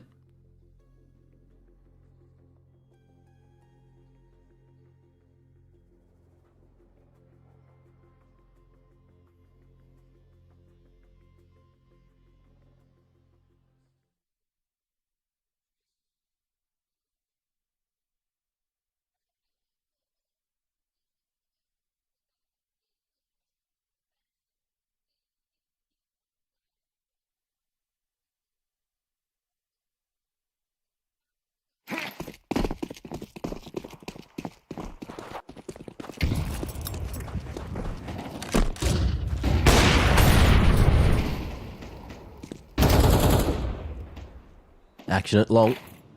But 3D Max mollied off. 9Z blocking and leaving Luchov to have his way with any members that walk out that long doors. But 3D Max really just starting to slow this down. Making sure that they aren't getting ahead of themselves.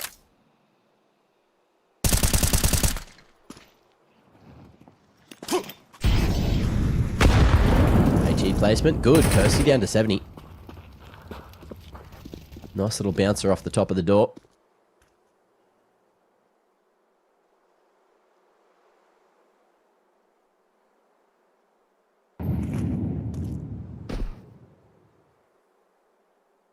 Flash here for Masuda. Kersey about to go. Oh, cracker of a shot from Mayern. And that'll put him with the man advantage. 3D Max not backing down, sending more numbers straight up the same position. Mayern playing the pipeline. Flash effective, but didn't need the C to connect there. Gravity down. And this is looking like it's an easy one for 9Z to get back into the lead. That should be 9 unless Maka goes wild. But with 17 seconds, you just don't expect that to happen. Pushing forward. Maka fighting for himself. But the swing on the top side of middle is too much, and he just does not expect it. That'll just about do it. And 3D Max's economy is in flux. 3 of them should be able to buy. 2 of them can, if we go for these SMGs. Let's see what the call is going to be. There's pistols. And a bit of util. Gravity loves a Mac 10.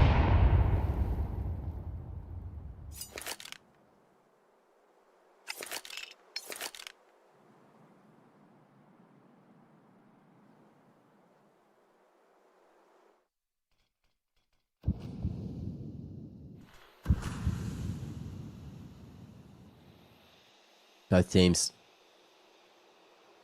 really locking in and not wanting to put a foot wrong. Really slowing it down in the mid-round.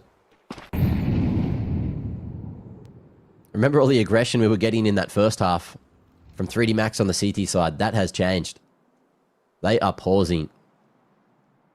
And they are hoping that 9Z are going to do something punishable. DGT on the off angle here. On the box, hoping for a smoke, but that ain't happening. Gravity with Mac 10 drops it. Good timing on that. Mid-door smoke. Mac 10 retrieved. Chip damage to Kersey. And 3D Max running out of options here for the low bite.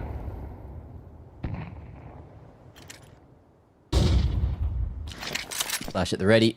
Basso for himself a little pop flash, but it doesn't connect onto the tees. The Deagle, however, does. And Mayern creating some space just to lock down long.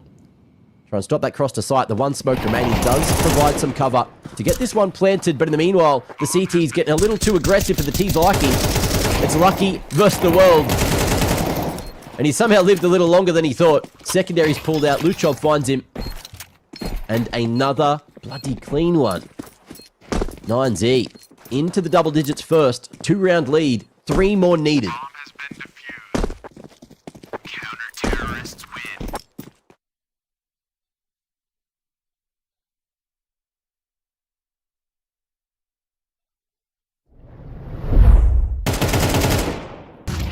Right, chat. Whose predictions are still on?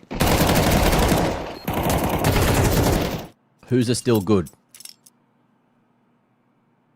I did see a lot of 9Z predictions.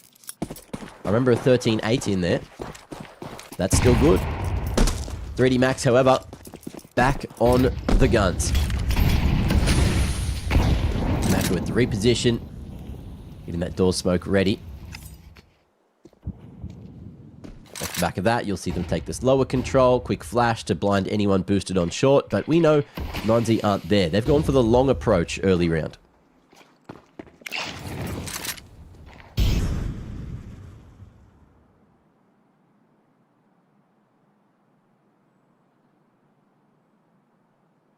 Masuda with a very nasty off angle. Oh, you don't clear that. They tried to hold it. Masuda does get legged in the meanwhile.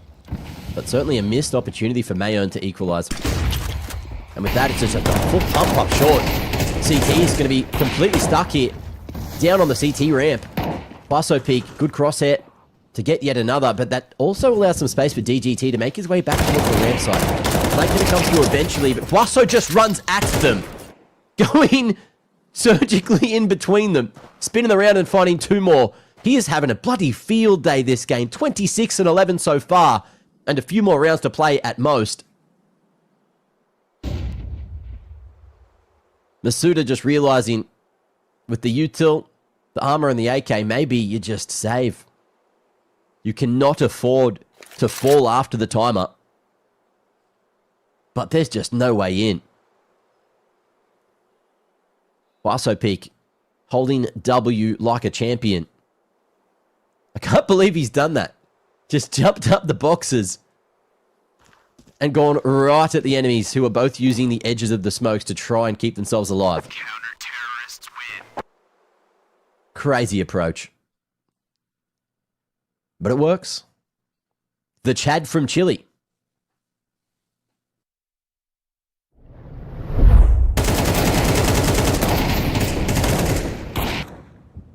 Again. He's got that teeny little black crosshair for optimum accuracy.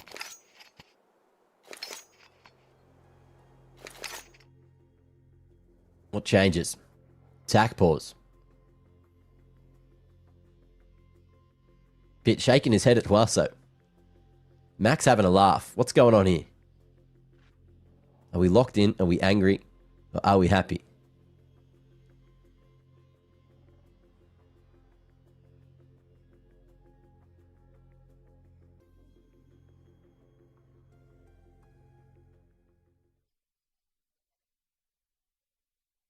The French looking much more dejected than earlier on in this best of one.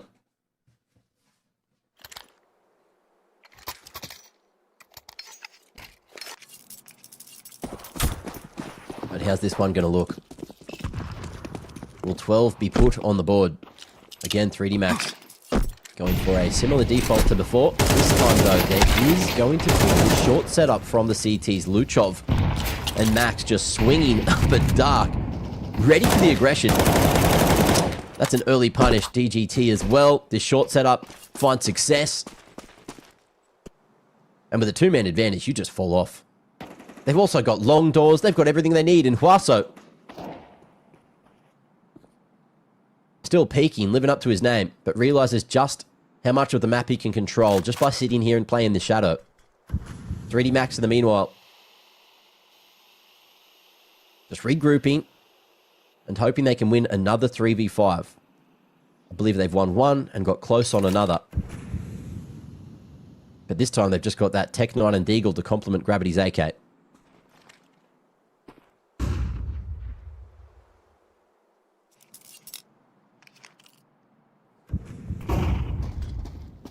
Ooh, flash mid. Luchov here. Spots the info and the crossfire doesn't work as intended. Awkward with that little gap that he can hide in. And the fast flank starting to get activated. Luchov buying more than enough time. There's those taps. And there's that 12th. They're doing it. Round at a time. But they are getting there. 3D Max. Round loss bonus stacked out. And still enough for another gun round. But this streak just going way better for 9Z.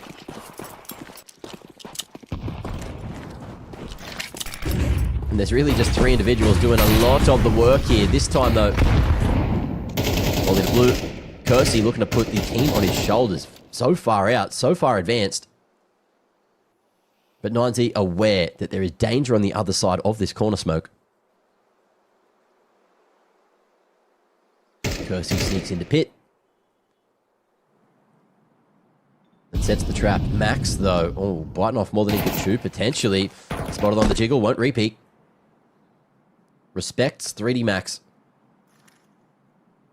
Now is the info that it's not just that long hit. There are players here at B.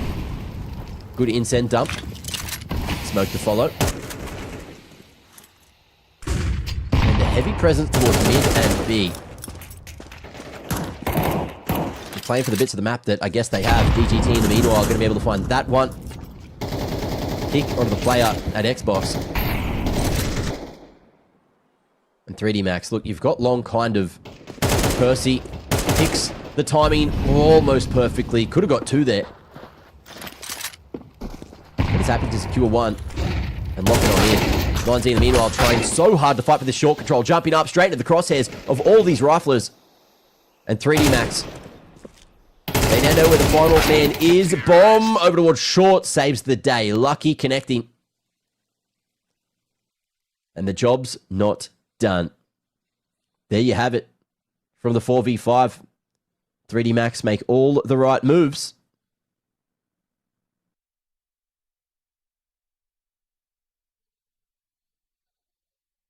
Overtime still on the agenda.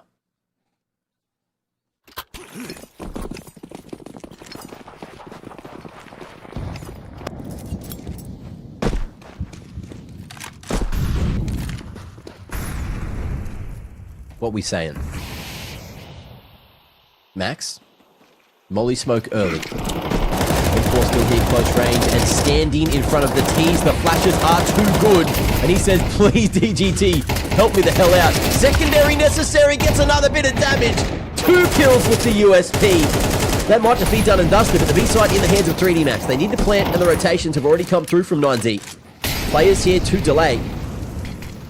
But that molly, that smoke is space.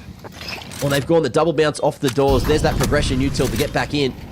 It's awkward. Macca playing a smoky, dangerous game. There's smoke literally everywhere. He can't find an opening. But eventually he gets to the car. Nice post plant. Can play off one another. Jumping through. Mayern drawing attention away. And Huaso peak. He's looking for 29. It's just there in front of him. And he hits the tap he needs to. The king. The savior. 29 and 12. What a bloody match out of Huaso Peak. 13-9. 9Z move on into that 2-1 bracket and have a chance to qualify for the playoffs tomorrow. 3D Max still alive here in the Swiss stage, but they, of course, will be playing for their lives for 1 day, maybe 2 more, before they can make it to the playoffs. What a match. What a best of 1. Dust2 has provided some incredible plays and moments so far today. And we might be getting it for that final game of the day as well. But yeah, handshakes, everyone respecting one another. And we'll see in just a moment who we will have the interview with. Who's going to have a chat with Banks.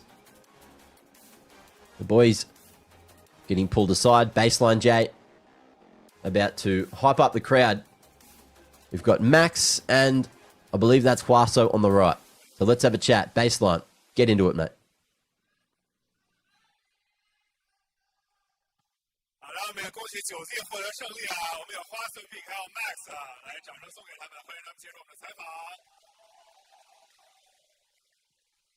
Max, I'll start with you here because this game was a lot of back and forth in the early part of the game. You were struggling to take control. I want to ask, what was said at the halftime break? How did you keep things going and keep the team strong, ready to perform like this and close it out? Yeah, I try when I don't get the kills, I try to help the team in the other ways, like stay up the communication and stay up the energy for the boys. And I think on the city side, I did a great job, and yeah.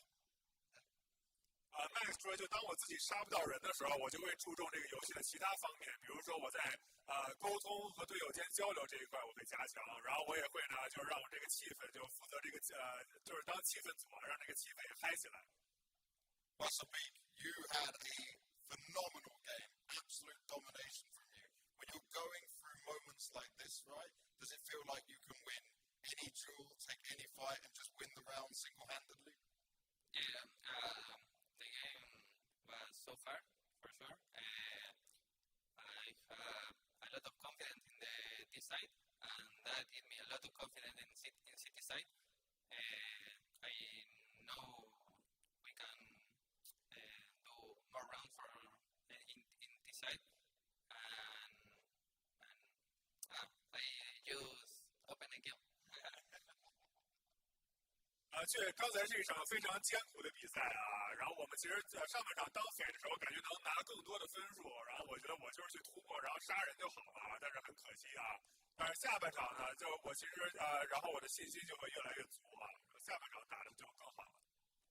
Max, I know you guys went home after the major. You needed to see your family, right?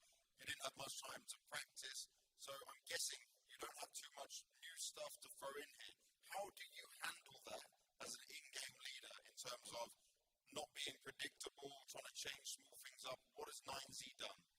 Yeah, it's hard because we didn't have days for practice for this tournament, but at the same time we try to stay up the confidence and try to do or trusty things, like the things we like to do, and we trust on them, and yeah, we see the opponent and we discuss what is better to do. Depends on the other team. So yeah, I think today on the T side we can do better, but it was not well. 就我们科隆 major 结束之后，大家就都回家了嘛，然后就休假了一段时间。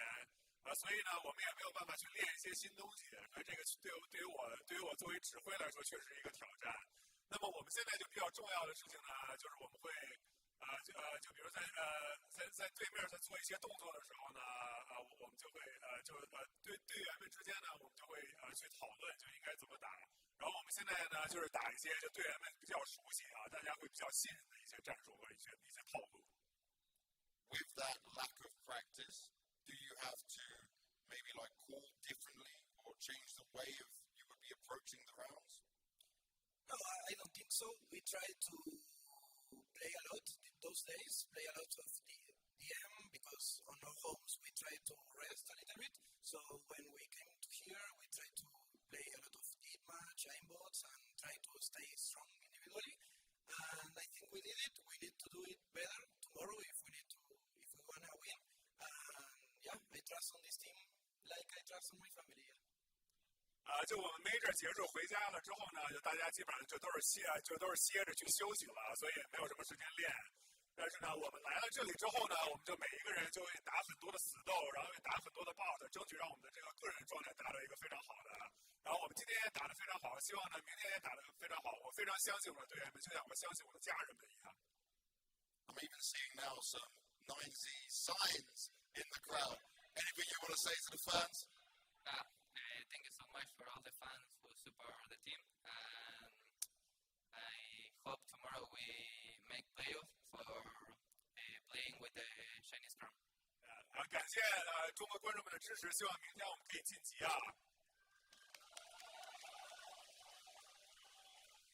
我最后有一个问题想问这个花手 pick 啊，因为大家知道有 Xantares pick， 有什么 Ferrari pick， 那么花手 pick 是什么意思呢 ？I think you probably understood. So you know, there's Xantares pick, there's Ferrari pick. What is Huaso pick? First Waso is like Farmer guy, like farmer guy in Chile. like a farmer guy, and when I live, have a lot of Waso, and just that, and I add the pick because Waso is I see, when I put the nickname, I see it's so simple, and I add pick. I just Could you explain it for me? I didn't really understand. In Chile, when he lives, in Chile, they say a lot of guaso, like a guy, like to the other guy, they say guaso, and because there is a shorter name, it's guaso, he added big. Yeah, just that. 因为他是智利人嘛，然后在智利大家互相就会说挖手啊，然后他就在这个后面加了一个 pick 啊，就是这样。And he's also got the crocs to do it in as well. It makes perfect sense. You've got to be doing that with it. Huaso, do you ever put them in sport mode? You know when you do that? I can because my feet is so long and the crocs now. 他的这个洞洞鞋还有运动模式吧？ Well, on that note, guys, give it up for 90, Huaso Peak, and Max!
Why are you solo casting, King? Long story. Okay. Venom Zero will find Grix, BRNSM will find Favin. Thankfully, Blemef is able to recover in mid. He had to take that fight, but the issue is he needs Tabson right now. And Insani's already watching for that Connery aggression. Tabson needs to swing this one quickly, but again, Insani is just so ready for everything. Blemef caught on the rotation, and it's only a flash in the pan for Big.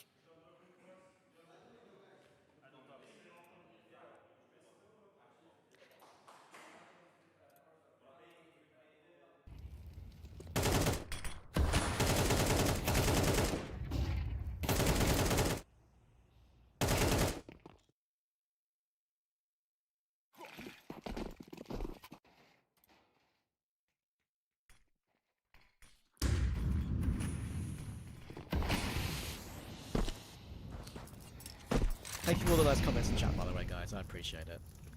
It's, as I'm sure you guys have noticed, it's not been the easiest day in the world. I've still got a beer 1 and a beer 3 to go, but we'll stick with it.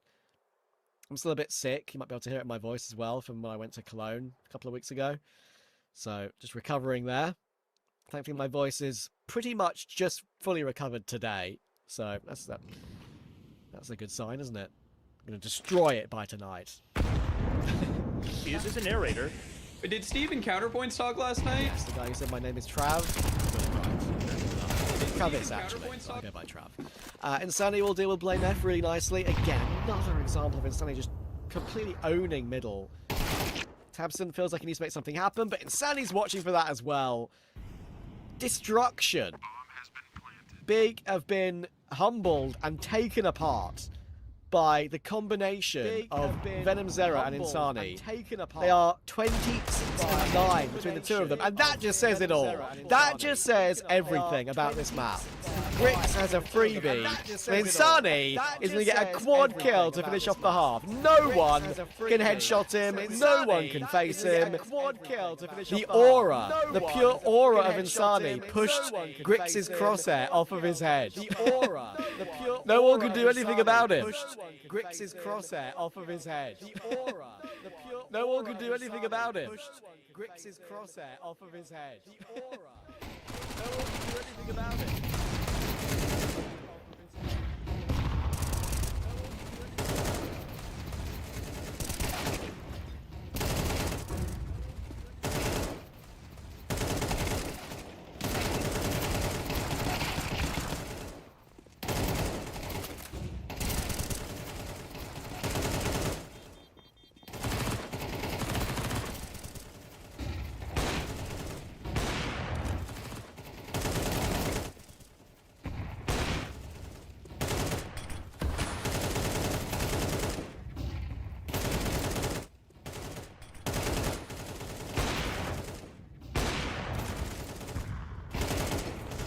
Insane. And look, I said at the beginning of the game, insane. I am very much a LNZ enjoyer. Insane. I am very much a LNZ enjoyer. There's obviously him being the only non-Brazilian on the team is a bit of an issue. So far, he's calling brilliantly. Non-Brazilian on the team is a bit of an issue. So far, he's calling brilliantly. Non-Brazilian on the team is a bit of an issue. So far, he's calling brilliantly. Non-Brazilian on the team is a bit of an issue. So far, he's calling brilliantly.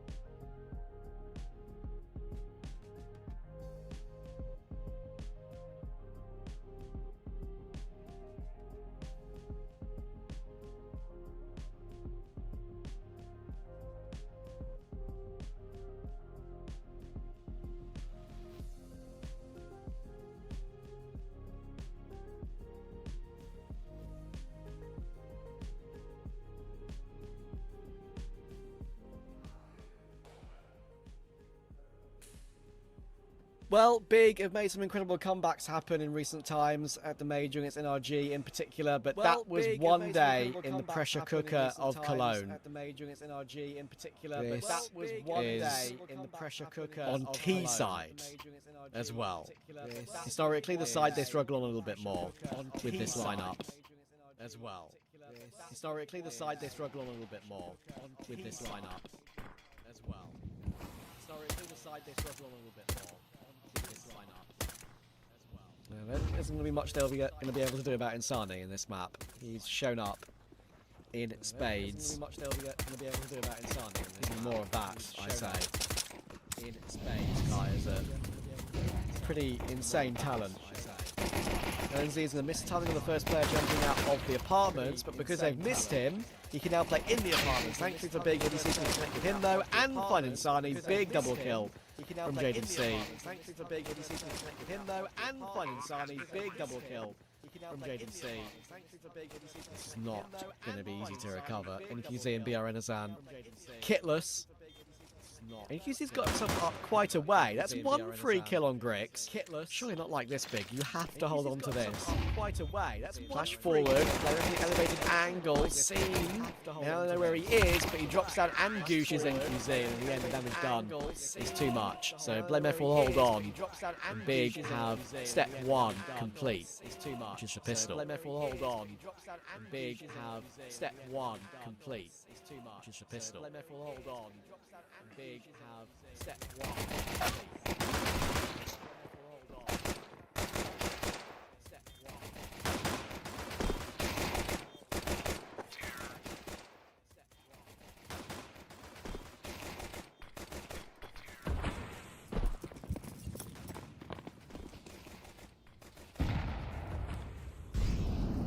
So for some IBR, only NQZ saving a bit of dollar. So for some IBR, I'm actually not sure how he's got 1,050. I guess he got a couple of kills, right? Not sure how he's got 1,050. Has he got that much money with other players having pulsed up MP7s and Kevlar? Am I going crazy? Should he have that much money? I don't know. I don't know if that's a HUD bug or something. Am I going crazy? Either way. Must be the kill reward he got from the, I don't know if that's a HUD bug or something. I'll pick him out there. Either way. Must be the kill reward he got from the, I don't know if that's a HUD bug or something. I think I'm going crazy, chat. Must be the kill reward he got. Don't worry, you're gonna witness my descent into madness. I think I'm going crazy, chat. In the following BA1 as well, Bait vs Alliance is coming after this, and a BA3 to end the day. BETBOOM versus NEMESIS. Bait vs Alliance is coming after this, and major playoff contenders. I was there to see them. Give themselves a great service. NEMESIS are betting NQZ. He's gonna get both. He's gonna get both. Even the fadeaway dink onto Tabson as well. A 95 in one shot is dirty. A 95 now, in one shot. Scrambling to get the bomb planted safely in any way, shape or form. Now, we've got 2 MP7s in play here. Now can go down and will go down. But there's one MP7 on Tabson. He was tickleable. MF needs to activate somewhere, but he's not given a chance to do so. Where is Blame? MIBR are asking. Stuck in sandwich, not a good position to be in a clutch like this. If it's a 1v1, fine. If it's a 1v3, not fine. Leapt on by Venomzera, and immediately Big are given no room to maneuver. 12-2, 10 ahead, 1 away. Big are given no room to maneuver. 12-2, 10 ahead, 1 away. Big are given no room to maneuver. 12-2, 10 ahead, 1 away. Big are given no room to maneuver. 12-2, 10 ahead, 1 away.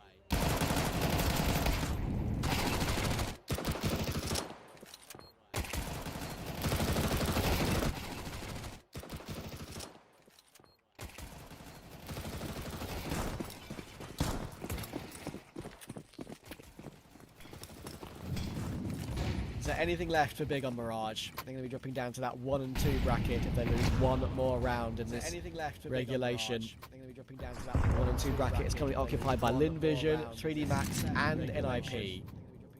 9Z it's currently occupied by Max on the A stream, 13-9. What a spray by Venomzera. What a duo these two have been in this map, man. Just ridiculous firepower. 19 and 6 for Venomzera, 17 and 5 for Insani. Goodness gracious me. When MIBR really ramp up and play like that, it feels like they can beat anyone. Today, Big had no chance whatsoever. Sure, Big didn't play great either, but I'm willing to give more credit to the stunning rifle work of that main duo on MIBR. That first half performance from those two was a masterclass. Big will have to fight from the 1-2 bracket. MIBR have a chance to qualify for playoffs from the 2-1 bracket. This is their first time we saw NQZ go up against Grix. NQZ, it's fair to say, won that fight. First time we saw NQZ go up against Grix. The teams played at the major. That was Big winning in the BO1 on Inferno. Some revenge for MIBR. I'm going to be throwing this one to a little bit of a break when we're back. Bait versus Alliance, another 1-1 match in the BO1 bracket. When we're back, hopefully it's not too long. Hopefully it's not too long before we start that one. content. I'll be back with you then. See you in a bit.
Guess what? We're back. We're so back. Bait versus Alliance, another BO1 coming in here for Guangzhou 2026 XSE Pro League. It's the 1-1 game between Bait and Alliance. Both these two teams trying to avoid getting eliminated, looking to maybe have a chance to make it through to the playoffs tomorrow. Otherwise, if they don't win this game, they'll be fighting in from the 1-2 bracket. Firstly, we've got Bait. Obviously had a pretty decent major. I don't think it's unfair to say. They did go 0-3 in the main major stage, but I think that was totally unexpected considering they played Mongols, Furia, and Foot. They still haven't had a great year overall. The Cologne major was a bit of a boon for them. I think they, in general, have had issues with their AWPA, going from Sigukawa to Sizzy, and now, of course, thankfully, Sizzy had a great couple of games at the major and really showed what he was made of. Hopefully, in the future, we can see a little bit more from Sizzy. And I think one of the maps he played against Big was an absolute masterclass. I remember watching that because my pick'ems hung on that game, and Bait saved me for at least a little while longer before my diamond coin rested in very much peace. Anyway, looking to try and get through to playoffs again here. It'd be a good step for them. They do tend to play these sort of events in China, and they're usually pretty good at them too. Alliance, they recently won a LAN over at Rogue Journey. Rogue Journey Summer, beating Fnatic and Medisport in the finals day to win that trophy. And that was their first win without Male09. That's the main talking point, really, for Alliance. Male09 going back to jail, you could argue. Who knows where he's going to be picked up in the future. But yeah, excuse me. They do have Bob XD in their lineup now, and he is one of the most highly rated young Swedish players aside from Male09. So definitely something that to keep an eye on, because I think he's got quality. From what I've watched him in his career, he has been superb. Obviously, he was in Eyeballers. He left Eyeballers, went to Alliance. Eyeballers picked up Crims from Fnatic. And Bob XD, I think he's superb. I watched him ever since he was in Godsend. Even Prospects, 00 Nation Prospects back in like 2022, 2023. He is a good player.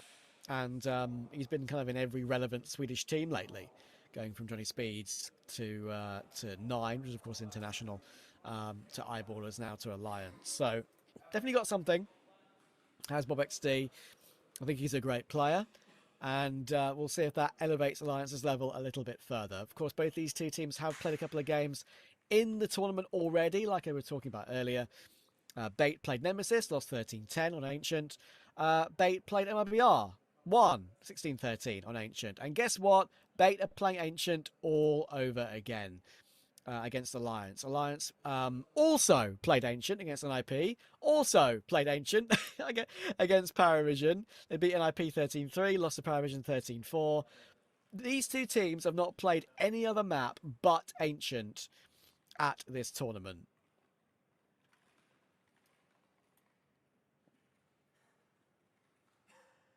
I can tell you the veto exactly is Alliance removing Mirage and Dust 2, Bait removing Anubis, Nuke, and Inferno. Again, Cash left till the final decision, but Alliance removed it, and Ancient was left over.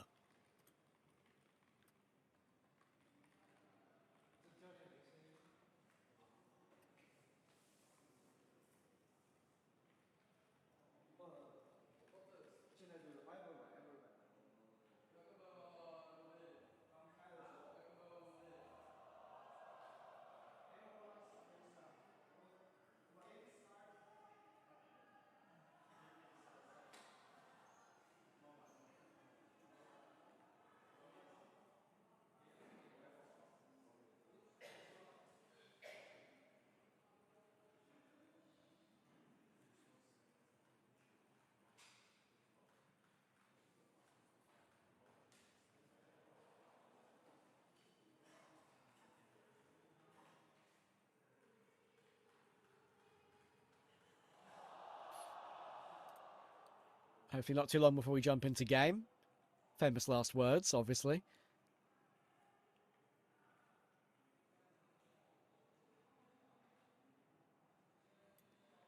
I've spoken a lot about the individuals on Alliance, and I think it's not just Bob XD who you need to focus on.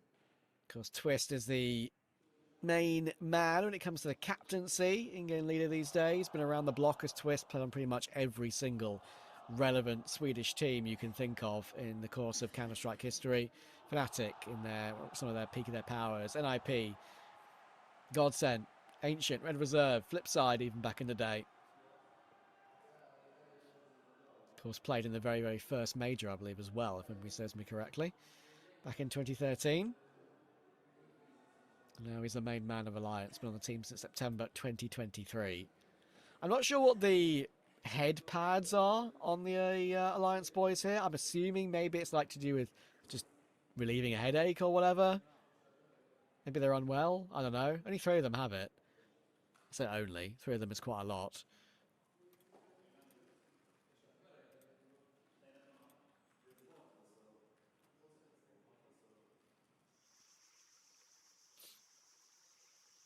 And of course for Bait, who I haven't really had a chance to have a full talk about yet, apart from Sizzy, they've still got a couple of incredible individuals. I mean, MPL, not the in-game leader anymore.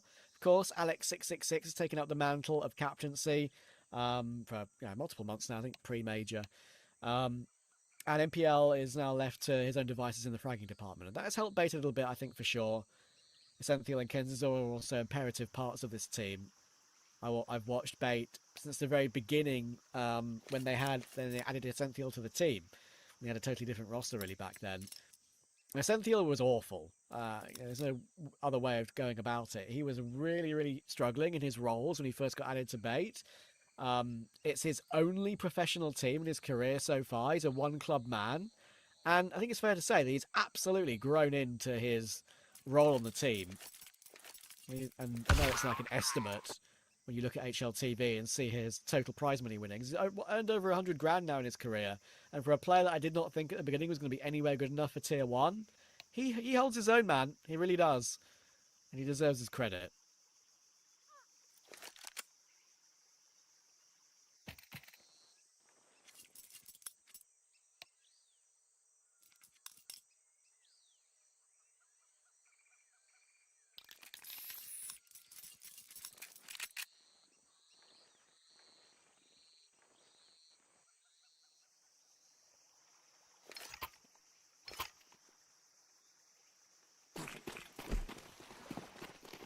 And here we go. We're ready to get underway.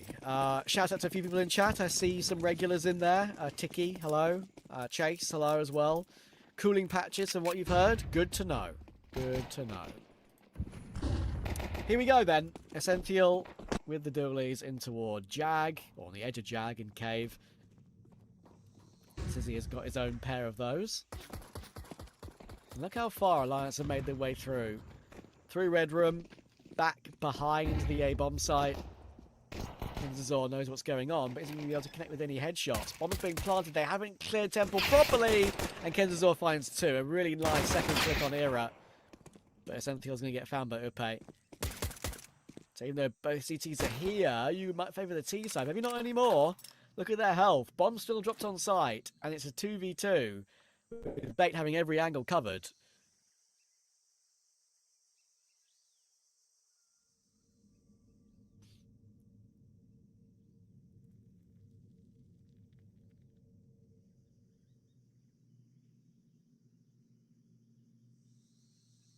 Both Bait players now playing double donuts. Might be a nice, tasty treat. It might not be unless they click a couple of headshots here.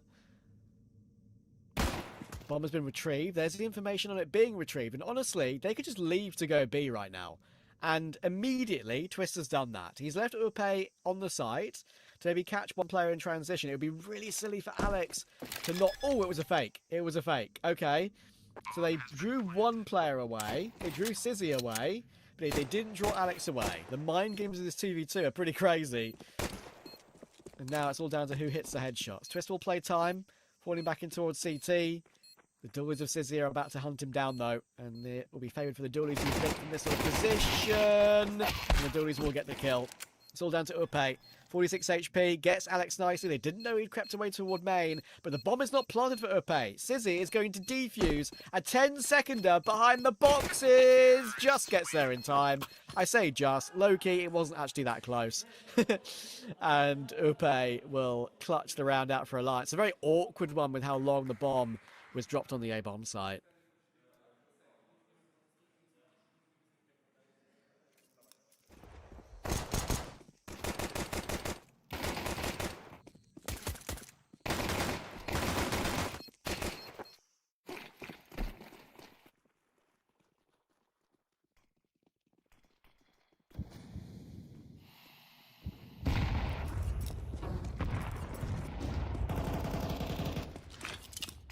Sorry, I just coughed a lot. I don't think I had my mic muted. Hopefully it was muted. If you heard it, so be it. You're going to have to deal with it. El Bozo. Joking aside, they have gone for the 4 MP9s and 5.7s, as you'd expect, to try and keep them in touch.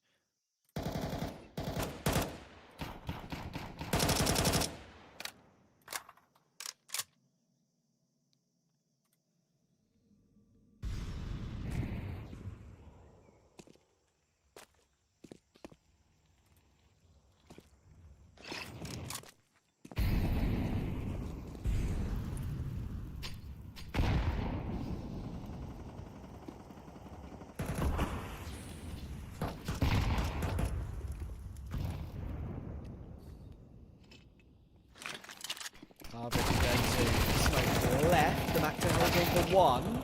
Actually, it's decent. Twist was still half blind when he was being faced by Alex there. So he's done well to find the kill.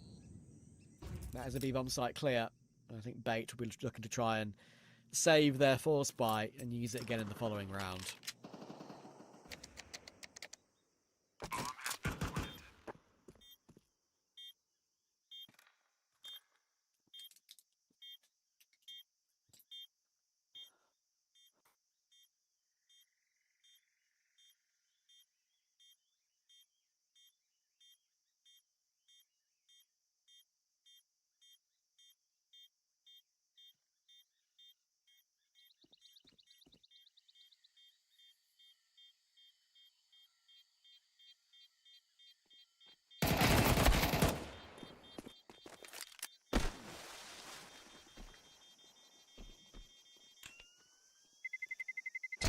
Terrorists win.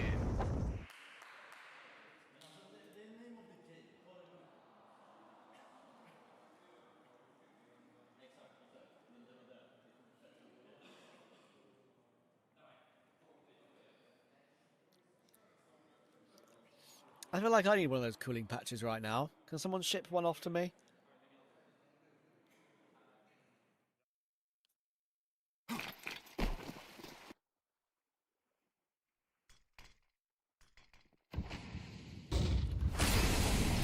Mate, trying to use the force one more time. They've only got 3 members of that, I've got obviously. So NPL Alex going to force the issue down middle, and Bob XD gets destroyed by that. The NPL of Kenzazor follows up really well. So this is a chance for Bait here to get into the map. Fun little thing to mention that I did mention before the map got underway. Oh, hang on. Sizzy is here so quickly. Oh, so free. So free. Default USP gets both. Wouldn't have even blamed him for going for a knife there, honestly. But Bait will win the eco/saved force buy. Alliance will be annoyed by that one. Yeah, I was going to say, obviously only beer ones have been played by these two teams so far. Every single one of them, before they get to the BO3 stage in this tournament, are going to be Ancients. If you guys didn't hear that earlier, very common map to play in BO1s, but still. Bait lost to Nemesis, beat MIBR. We're now playing Alliance. Alliance beat NIP, lost to Paravision, and now playing Bait. 3 times Ancient.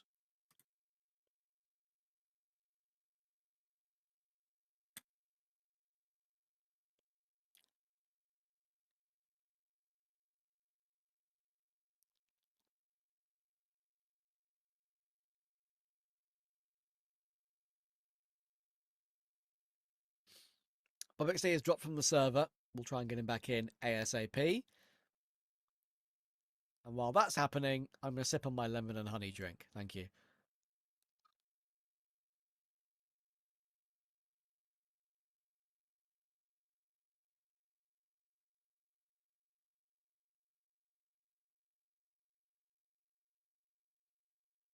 Are any Counter-Strike enjoyers in chats and Wimbledon enjoyers as well? I've got tickets this year. I've got tickets for the men's semi-finals. What a day. I can't wait. I've been lucky enough to win the ballot to get tickets over the last couple of years. But not tickets as impressive as Centre Court men's semi-final day. That should be a special one. And guess what? I have to be home by 11 PM for a Counter-Strike cast. For the love of the game, huh?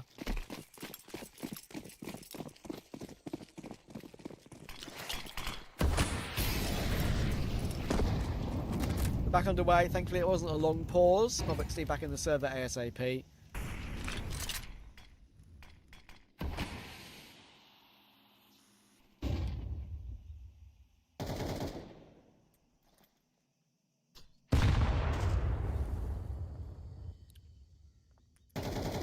Buy isn't great. They've got 4 rifles, which usually makes it okay, but it's a lack of utility, which is a bit of the issue. XSE knows that there's presence around A main. He's going to try and keep them at bay for now.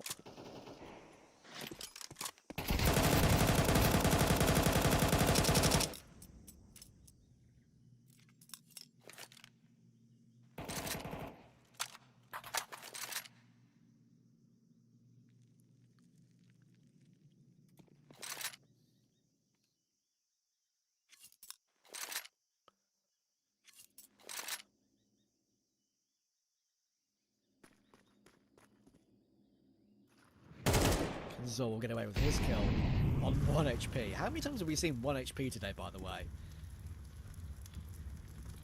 Like, Azu was left on 1 HP at least 3 times in the LG game earlier. So, Insani was left on 1 HP twice. Now Zor on his turn. Alex cannot hold on to Twist, though, swinging from Cave. Now Kenzazor with the AWP instead, obviously, being given it over by Sizzy as he's on 1 HP. He's in a bit of trouble. 70 finds Bob XD, and there goes Kenzazor. They need MPL, and Arvid's going to destroy him comfortably. All of a sudden, it is only Sizzy. He'd love to pick up that AWP and run away, but Alliance know that. And they know that he's going to be lurking around still. But Twist gives him no chance. Domed. And considering how the round prior went for Alliance, it's a very good recovery.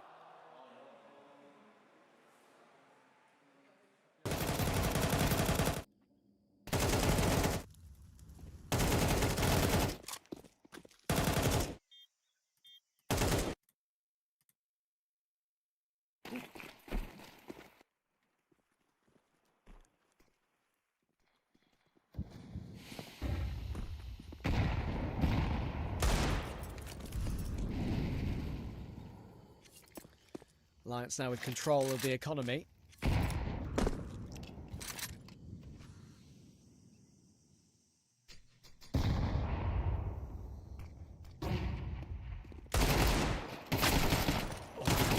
It's a good dig onto Upe, but no more than that. Arvid gets both.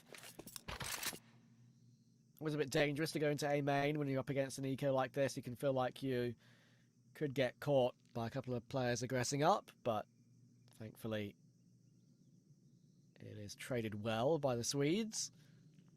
It's easy as an AWP in this round, which I believe is a hero AWP, because he didn't save it last time around. And you can see he's got $30 or $350 in the bank, so that is a hero AWP.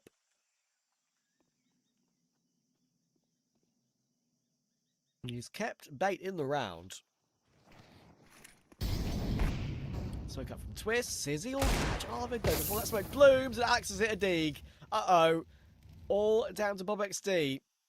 He knows knows that one's in the corner. That's one freebie. But what play does he make? Oh, phaser smoke. That's huge. Is he going to read it? He is going to read it at the last second, just in time. Big round from Sizzy. The hero AWP comes to play, and it burns Alliance.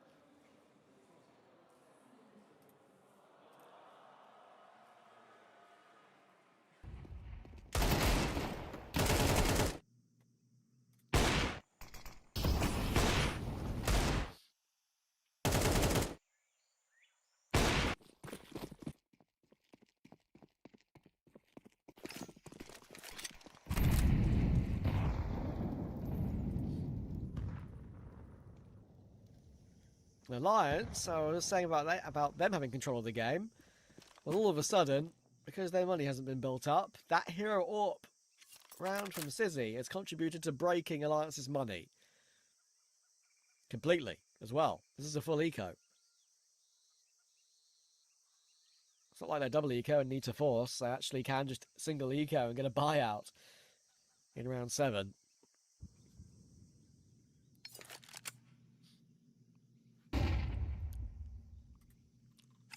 This is not a matchup we see all too often.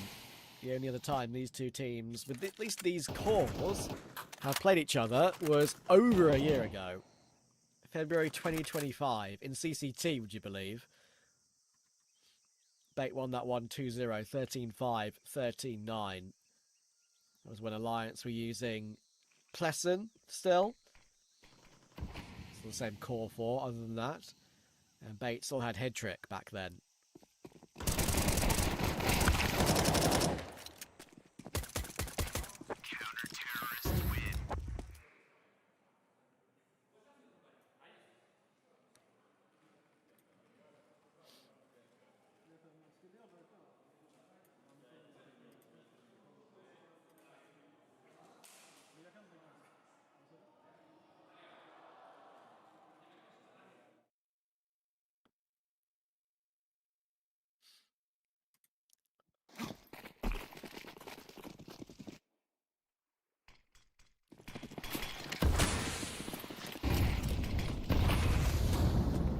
Aggression down middle for XSE. There's one to above XD, and that is when Alliance tried to pull the trigger on a faster A play. Because he still finds one, totally fine, but Upe still finds XSE, but traded toward Donut. Good catch from MztrDale on Arvid, that gives them a bit of breathing room now.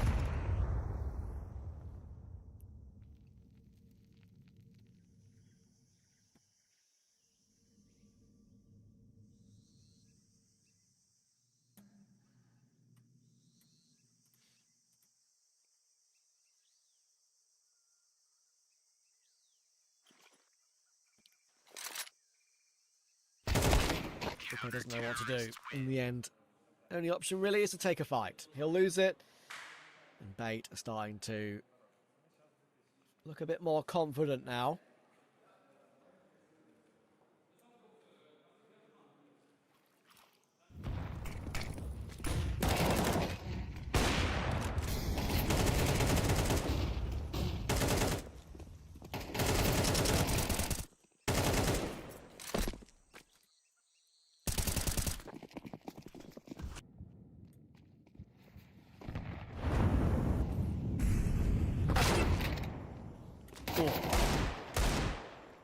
Bob XD putting NPL on notice. XSE says, "You're not doing that to me as well."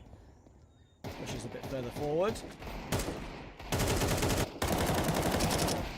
Oh, that was messy from XSE. What is that? He wanted to try and get back into Jag and sees 3 players on his screen and is like, ah, that's awkward. Sorry, lads. So Alliance have a sniff now. That's a free M4 over to Arvid.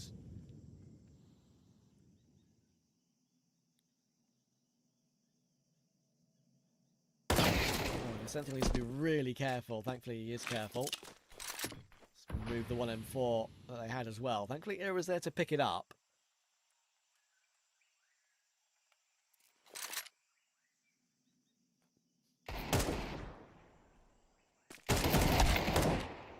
He does fight pretty aggressively. And again, gets caught. More messy fights from Bait. Some disappointing errors. So he's in a good position. Oh, he looked away at exactly the wrong time. He's so worried about them already being through donut. He's already looking at spawn. And I'm afraid he's too late on both timings. CT, he's stuck. Era's now tagged up to 7 HP. We'll give the gun over to Upe. There is no Kevlar able to defend this Alliance here. The flashing towards CT is perfect. Twist gets one. Deagle drawn. Era helps out for the last. Oh, Alliance. You just won't say die, will you? Many, many errors made by Bait in that round. They only have themselves to blame. It all stemmed from the opening Bob XD Deeg. That was the issue.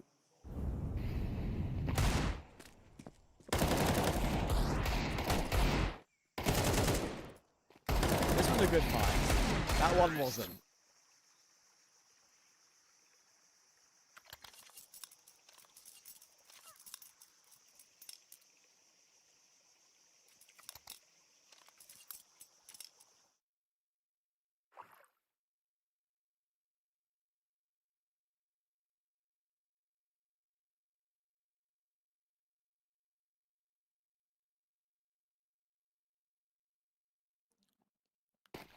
Great proactivity from Alliance to flashing towards CT at the end there like they did. Gave them pretty much nothing. When they got something, they used it to great effect.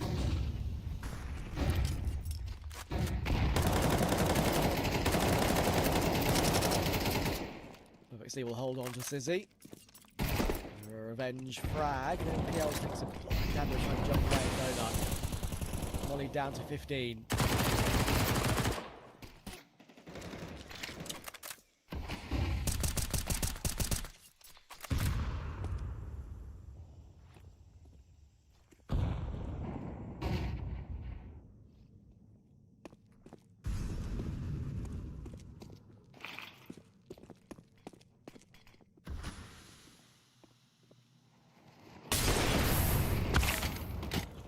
Good kill from NPL.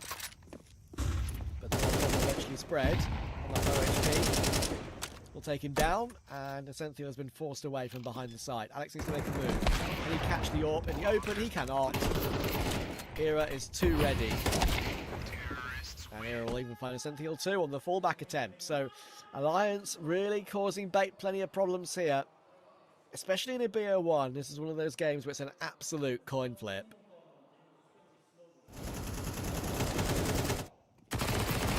Now, they are nowhere closer to finding who's going to be the winner of this. It's anyone's map.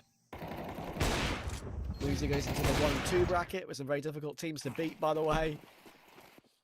1 and 2 bracket is currently occupied by Lin Vision, NIP, 3D Max, Big.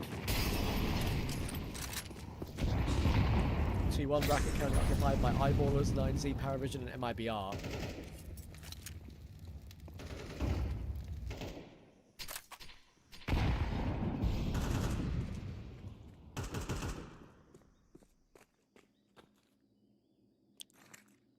Looks like there'll be no pistol madness from Bait in this one either. Alliance have shown no mistakes are happening this time. Era watches for the NPL aggression. No problem.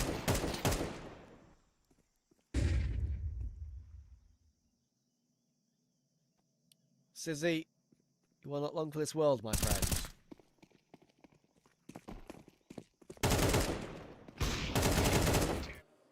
There we go.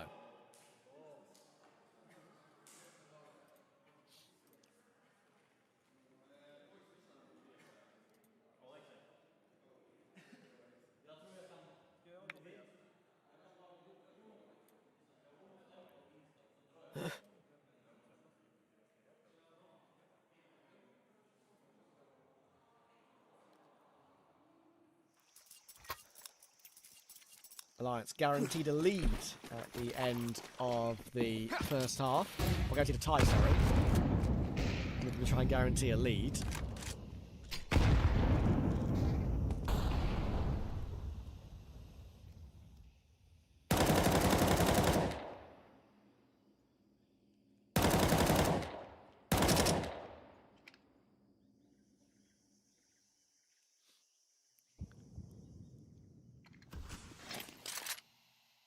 Arvid's having control around A main.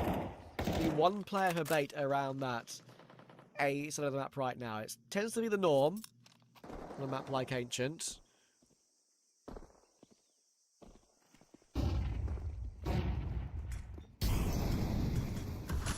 Kenzazor now has got a lot of work to do.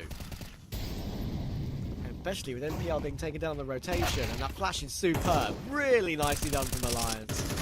That was not even bait playing it badly, that was just hitting shots and using utility exactly when they needed to. I've followed Arvid's career for a very long time. Ever since he played in a Swedish mixed team called Knazit, or however you pronounced it. It was Knasigt.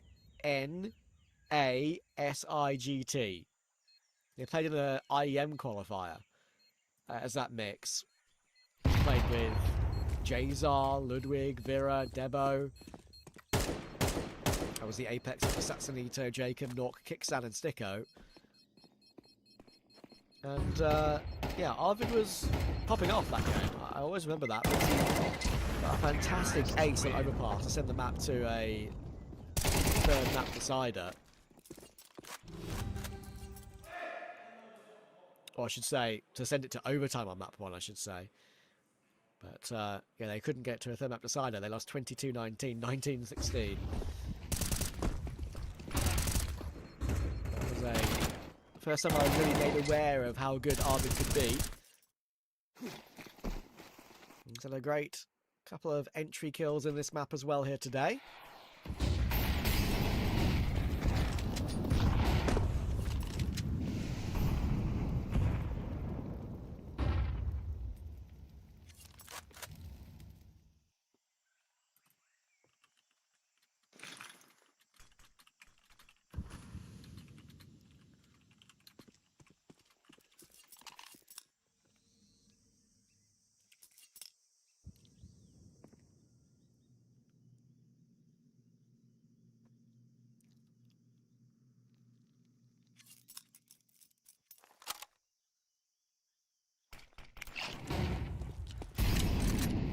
Molly will not touch Sizzy, at least I don't think it will, and that might mean they overlook him. A big shot for Sizzy this is, looking for 2, doesn't even need to get the second.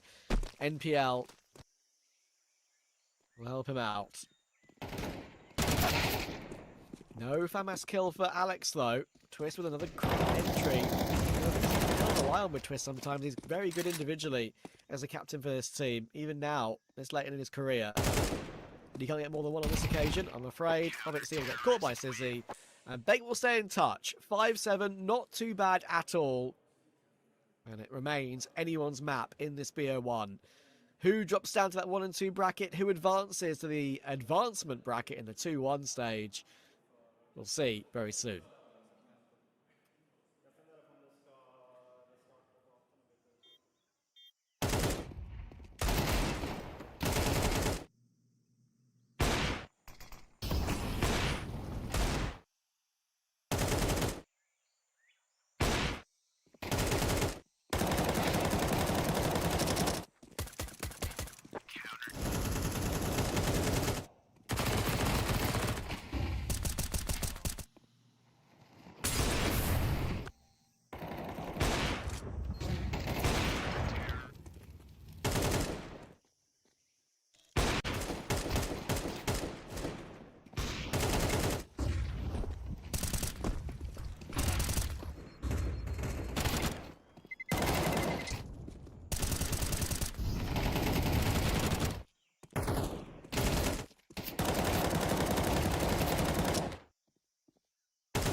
Second half about to get underway between Bait and Alliance at the XSE Pro League over in Guangzhou. And these two teams looking to avoid dropping into that 1 and 2 bracket. Both these two teams as well have not played anything other than Ancient at this tournament, incidentally. If you were watching the broadcast earlier, you would have heard me say that.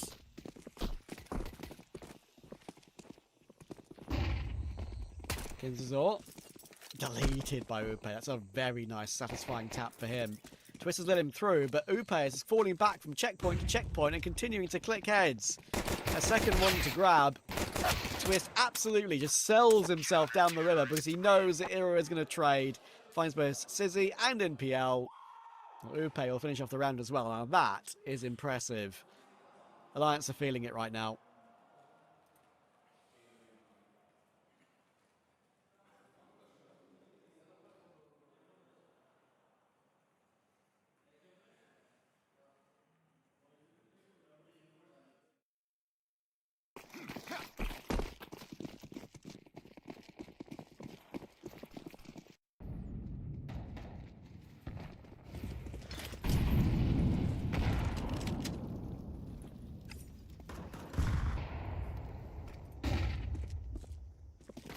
Bait realising that the full eco to get the AKs out ASAP is a better ploy.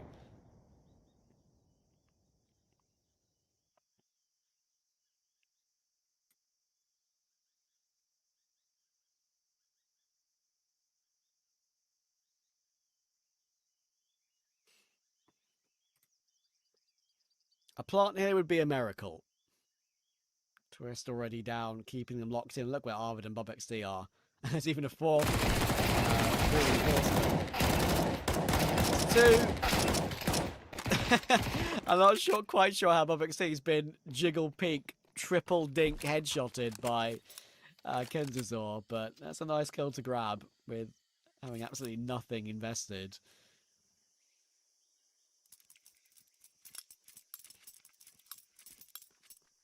That's a very pretty emerald butterfly. I have one of those. As an enamel pin.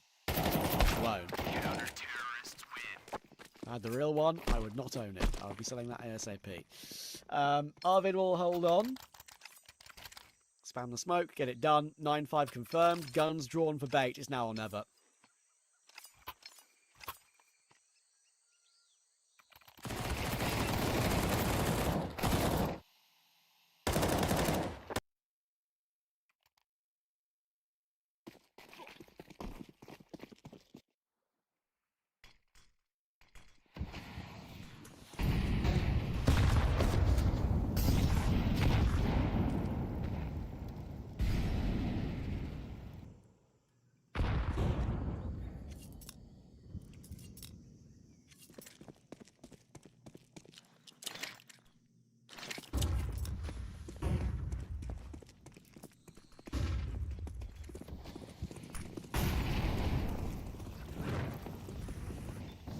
Just to push down middle for Alliance. I know they might need to take a little bit more control here.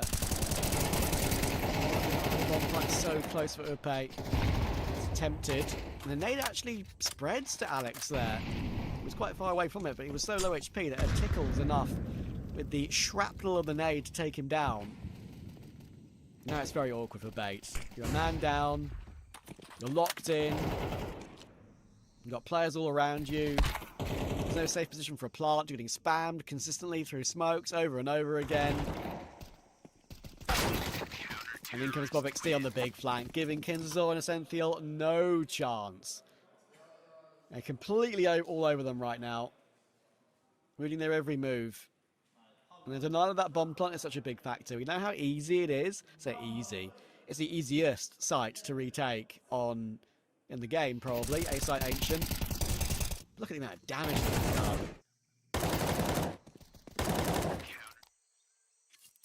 And you can see the stress that some of the Bait players are under at the moment. They are not really in this game.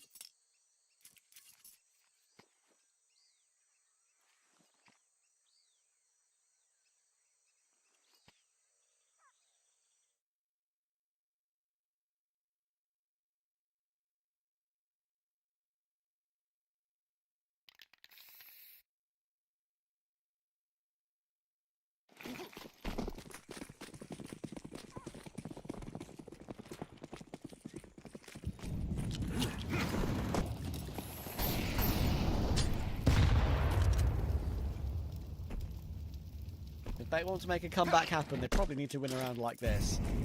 With the Tech 9s. Big nade twist though. 20 damage to it. That's going to help out Arvid. There's no way in, but NPL or Kenzazor. Hero and Bob XD will help out to make sure it's comfortable.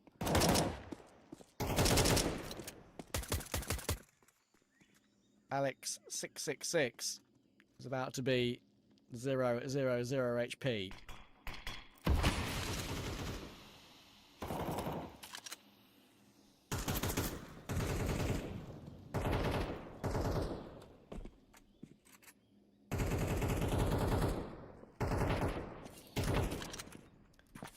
Reminder on the B stream, we have one more game to come, and guess what? It's a full BO3, not even a BO1. It's BETBOOM versus Nemesis in the 2-0 bracket to find a playoff contender.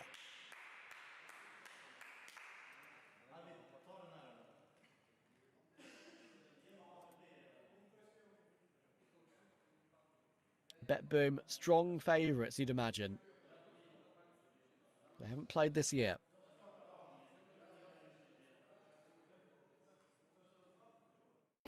Of course, BETBOOM without Flammus. Siren back in the fold, as we thought that would happen. Still playing well. It's looking like a slight cut above the Tier 3/Tier 2 competition.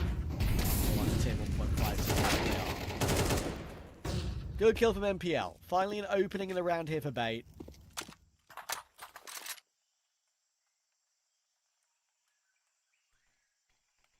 Finally a bit of nipple action. Yes, I said it.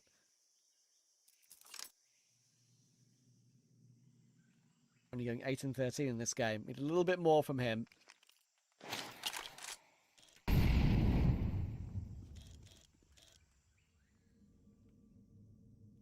Era reliable on the AWP. Want to try and take a fight with Upe. Only jump spotting at the moment.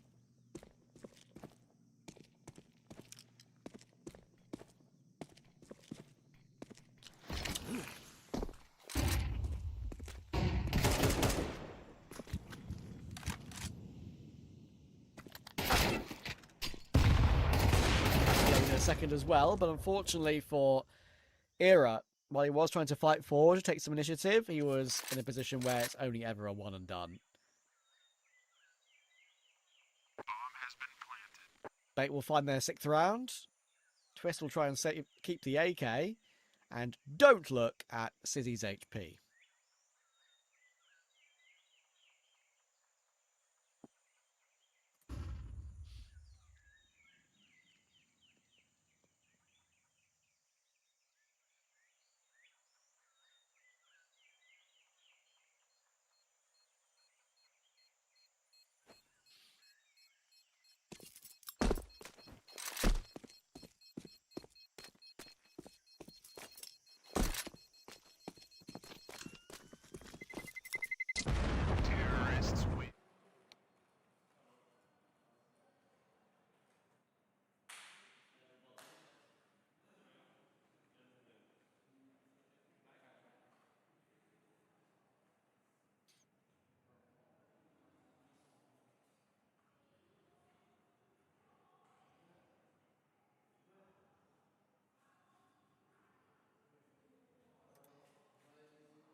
Pretty silent, it seems, on the Bait side at the moment.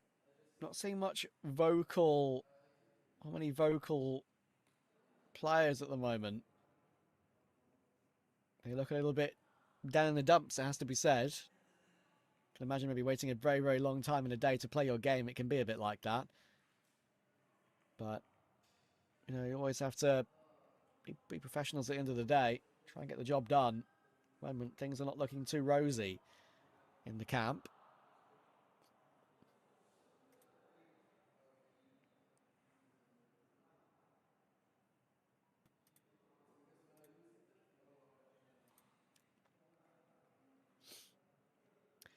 Kick chat. Who's winning the British Grand Prix? And why is it Lewis Hamilton? It'll probably be Antonelli. And we know Verstappen is very good at this track too. But, you know. I need to hear it from Kick Chat themselves. Surely a very high IQ consensus. I believe in all of you.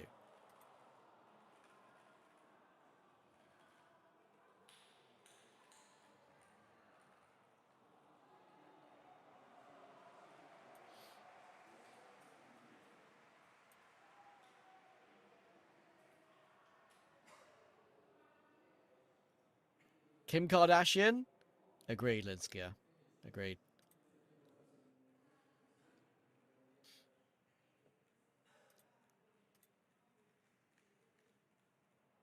Now, a lot of you guys don't care. That's sad.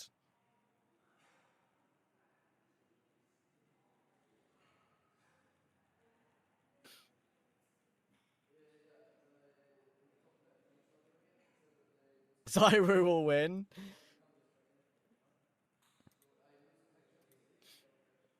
Talk about the World Cup at least. I mean, I can.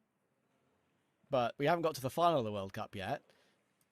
I'm sure a lot of you guys maybe stayed up for Portugal and Croatia last night. I couldn't. But that was a bit of a banger.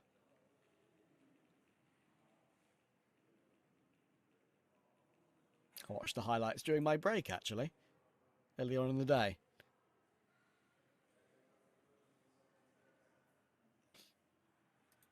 Low-key, I think France win the World Cup. I'd love to say England, but they just haven't looked good enough yet. France have looked the best team by far. But you never know. World Cup knockout matches, you never know. You really never know. I think Mexico is going to be a real tough test for England at that altitude and at that location. And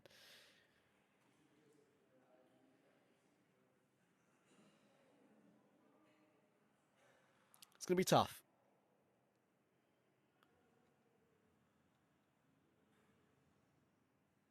Zoro or Simple? My heart says Simple.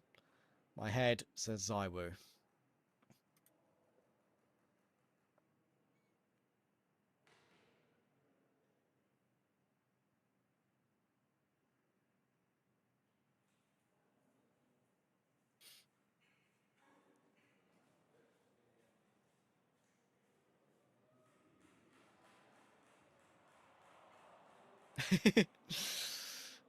Some of you guys are funny, man. Some of you guys are really funny.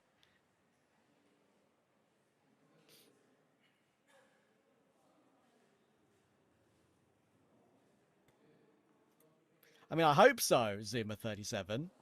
I hope so. To my knowledge, yeah.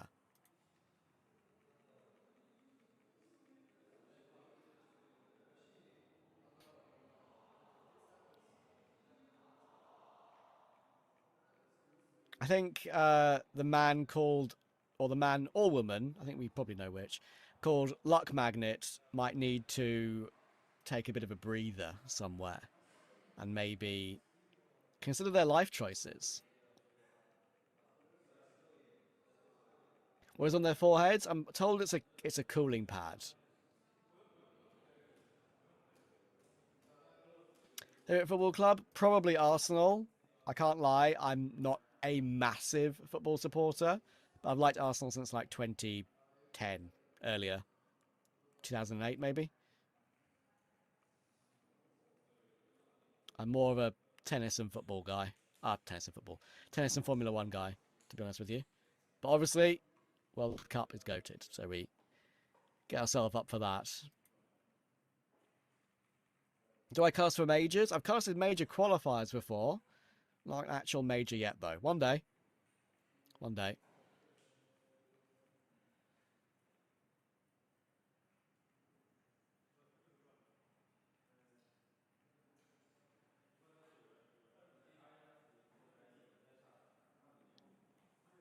Why are there so many pauses? I wish I know the answer, my friend. That's one thing I can't tell you. I don't know the reason for this pause either, I'm afraid.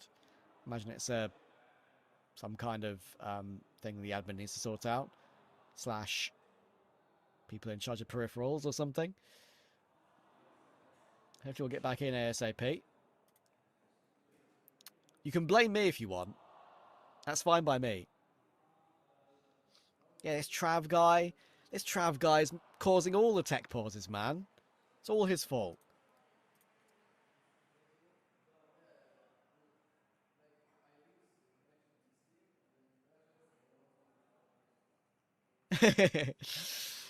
Sad to hear that. I hope you were coming from being an Arsenal fan. True. Look, I'm not that much of a... Okay, I'm going to say it. You guys know what it means. I'm not that much of a gooner, okay? I am a gooner, just not a full hardcore fan that goes to games, Arsenal games. And before you start saying exclamation mark, that is a term for Arsenal fans, okay? Djokovic or Nadal? Same with Simple, actually. Same with the Simple Zyro conversation. My heart says Nadal. My head says Djokovic. Djokovic, numbers-wise and everything, clearly the GOAT. But Nadal, his clay court record, how unbeatable he was at the French Open. Sure, he lost a few games, but only a few in years and years and years. I just think he has a little bit more legend to him, in a way. But logically, Djokovic is the GOAT. Sinner or Alcaraz? Alcaraz for me. Tennis and F1, those aren't even sports. That's what some people say, but tennis is more hardcore than you think.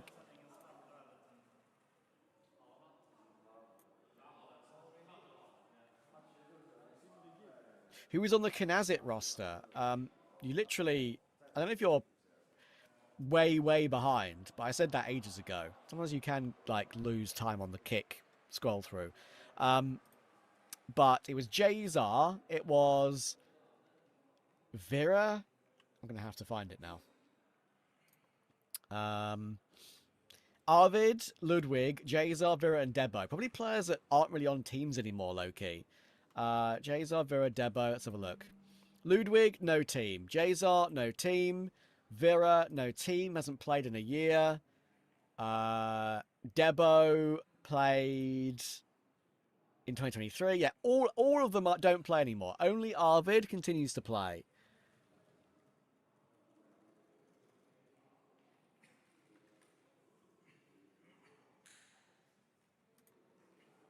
You have a nice voice and accent. Thank you, man. I appreciate it.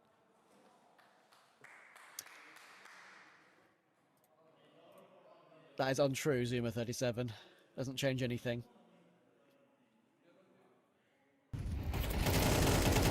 Alright. It looks like we're almost ready to get back in. And we are. So, apologies, guys, for the delay. As I said, you can blame me. All good. But yes, we're ready to go again. Apologies for the delay. And we shouldn't really have much left to go in this game. Alliance are still in full control.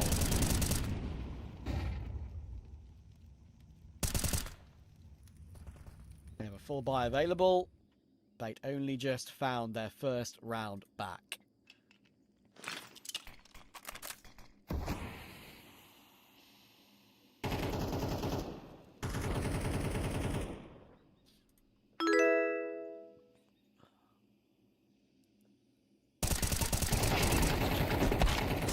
Arvid. You try to put a few bullets through that Jag wall. It'll tend to be a punish. Twist trying to recover things. Great reaction onto MPL. Former IGL versus current IGL. And Twist, current IGL, will put Bait down. Beautiful work. The Jaguar will bite. And Twist makes it tasty.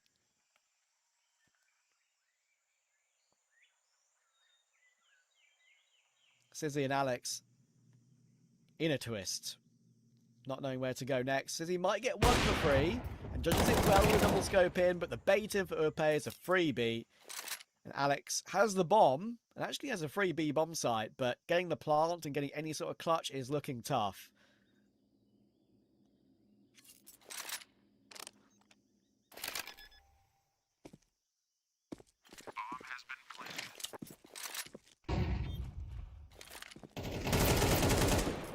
And Bob XD gives him no chance whatsoever. 12 for Alliance.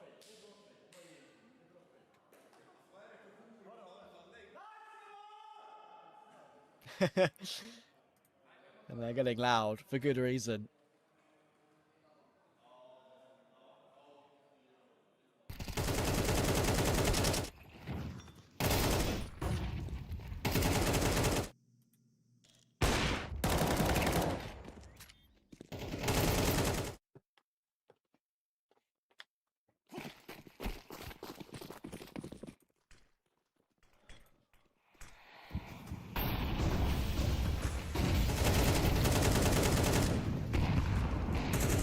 Trying to force his way out bottom middle. Big damage on Bob XD, but he plays in to find Kenzazor in the end anyway.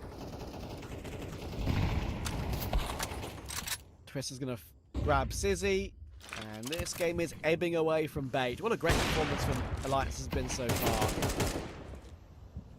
Era finds one more. MPL and Alex are all alone. Alliance are going to be moving into that 2-1 bracket, and Bait are going to be on the edge of elimination. And don't forget not to go anywhere. We've got BETBOOM versus Nemesis coming up after this game. That one should be quite fun. I would favour a BETBOOM 2-0, but still it should be a fun one. I'm an enjoyer of BETBOOM, that's for sure. Great shot from Bob XD. And Alex is all alone. 6 rounds for Bait, and Alex 666 might be about to go down with only 6. Bomb plant is not going to happen. It's the freest of free taps for Bob XD, and what a great team performance from Alliance. They'll be delighted with that. They're going to go into that 2-1 bracket. Bait on the edge of elimination, and I think the main thing that the Alliance will love with that is the fact that they kept their cool, kept their calm. With a couple of pauses that came through in that game, they still looked in full control. And Twist played great individually again, as he so often does for this team. He'll finish the series on 16 kills. Say series, this will be a 1. He'll finish the map with 16 kills. Era 15, Bob XD 14, Arvid 14, Upe 14. You could not wish for a better squad performance from Alliance. They're going to be in difficult company in that 2-1 bracket. There are lots of good teams in there.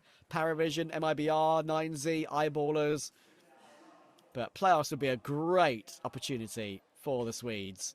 And they would deserve it as well. Bait are going to have to lick their wounds and come back tomorrow in the 1-2 bracket. For now, I'm going to have to, well, lick my throat. That doesn't make any sense. I'm going to have to lick my voice and hope it gets a bit better for the final beer 3 of the day. We've got BETBOOM, we've got Nemesis. Make sure to come back to that one. It should be a whole lot of fun.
Do not adjust your sets. I think we're about to get into the pre-game for this final BA3 of the day.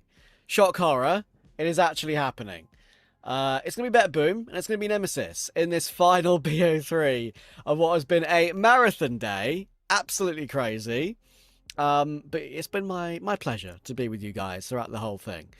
We started the day with LG versus NIP, then we went into the BO1s. NIP scraped through that BO3. MIBI did not scrape past Big. They scraped Big onto the sidewalk. That was a comfortable 13-2 for them. Alliance also beat Bait with ease on Ancient and their BO1, so MIBR and Alliance will go through to the 2-1 bracket tomorrow. And now we see to this final BO3 of the day to find a team to go through to the playoffs in Guangzhou. I have to see who it will be between BETBOOM and NEMESIS. Of course, BETBOOM, a team that recently went on their incredible run at the Cologne Major. That was with Flammus, obviously, as a stand-in, with Siren not playing. But it seems like they've lost none of their nous, none of their ability with the main player that they want to play with back in the fold of Siren. And, of course, Art Frost is still supposedly supposed to be a part of this main team anyway. But Zorta's been playing pretty well lately. So it's going to be interesting to see how long they keep him for if Art Frost finally figures out his visa issues.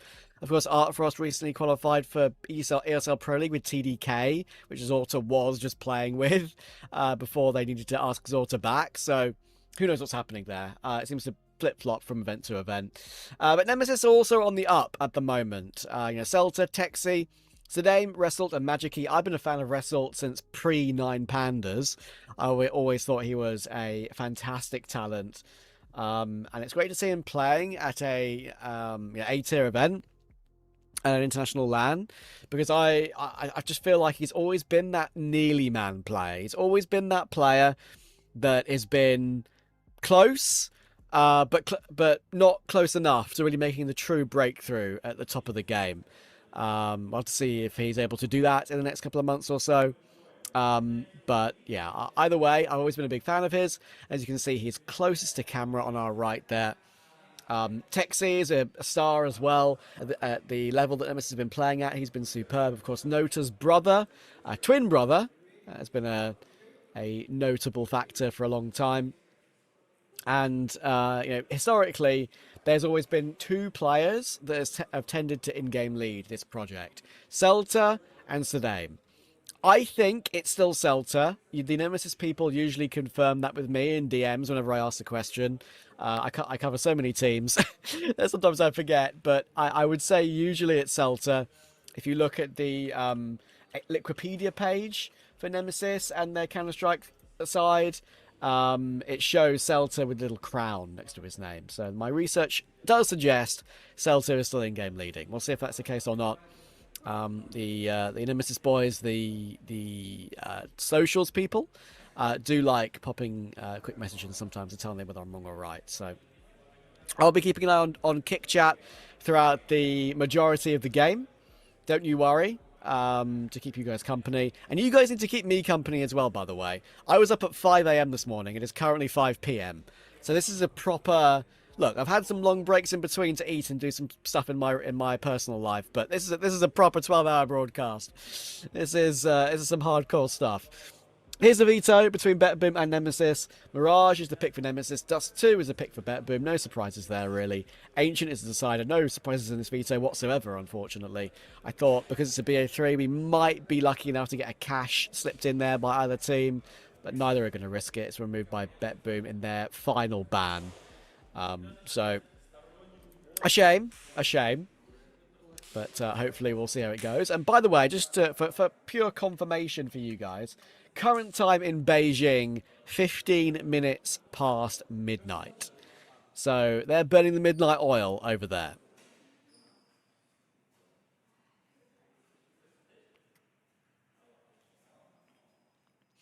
A Ticklerton, I appreciate your comment. Make sure to give us some love on socials and everything, because this has been a long ass day. It's been a long ass day. I wasn't even actually meant to be working today, but I did a favor for a colleague of mine from B-Dog, who had some other appointments he had to deal with. And yeah, I'm here.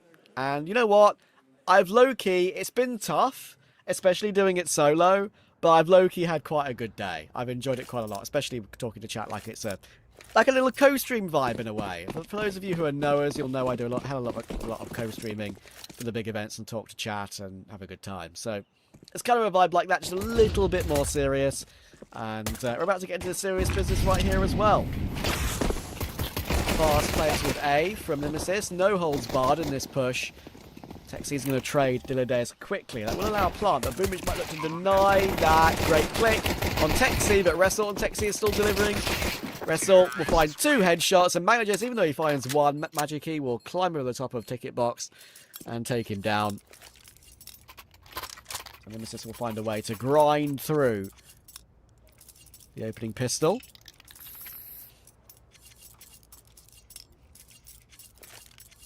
Can I win a 1v1 fistfight versus Boomich? Probably not.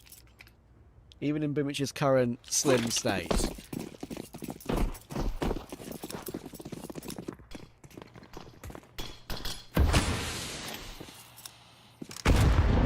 B-Dog owes you some coffee and lots of it. He does. I might invoice him for my lemon and ginger herbal tea. Because I'm not exactly 100% healthy either. I'm still getting over some sickness from attending IM Cologne. So, yeah, it's been a long day. But all good. We're here for the love of the game.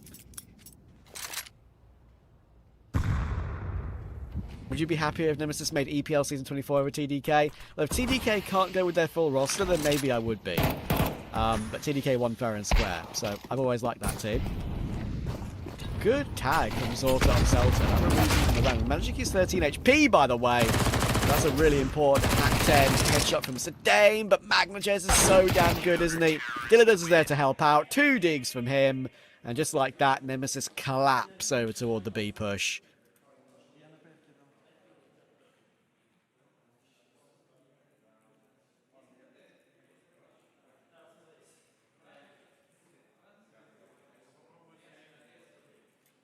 Great work from BB. Honestly, one of my favourite stories of the Cologne Major, BETBOOM. Seeing how Boomich is able to get a team organised to compete at the very top level. I think Zorta is playing... He's not the best AWPer in the world, Zorta, don't get me wrong, but I think he's playing the best CS of his career. And Dilladeus and Magnages are just insanely talented between the 2 of them. I would love to have Art Frost back, but unfortunately that's not a reality at the moment. Could catch him MztrDale on Dilladeus in this round, though.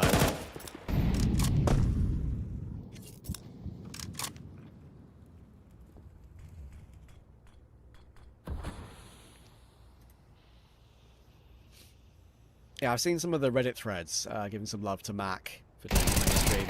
All in his lonesome. He deserves it. We were meant to be doing the B stream together today, but various circumstances have changed things. And look, I think both of us could have easily have said no, low-key, to doing a solo day when there's so many games to do, but look, we love CS. There you go. This is the last game of the day, so I'll fight through it. And Celta will also try and fight through to the A-bomb side. He gets a P250 headshot. That works it out for a bit of space to work. Good flash towards CT though, as Zorta the second player coming. That should be a free kill on MztrDale. There we go. Great flash from Siren. And even a very calm tap on Wrestle as well. Texi. Okay. Zorta and Siren go bye-bye. And it's all down to Boomich on 1 HP, would you believe? Bottom connector. Do they know that's confirmed damage? Time is an issue for Boomich, but he does have a kit. Oh, he's playing for the headshot. Can Boomich connect? He cannot. Texi with a 3k on the Deagle. Now that's something to shout about. Highlight reel added to already in this BO3.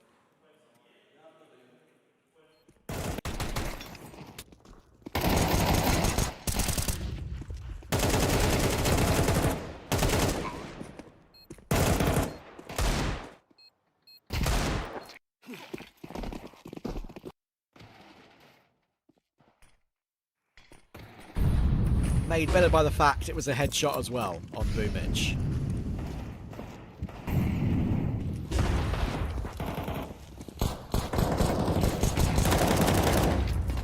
Made it look so much tastier.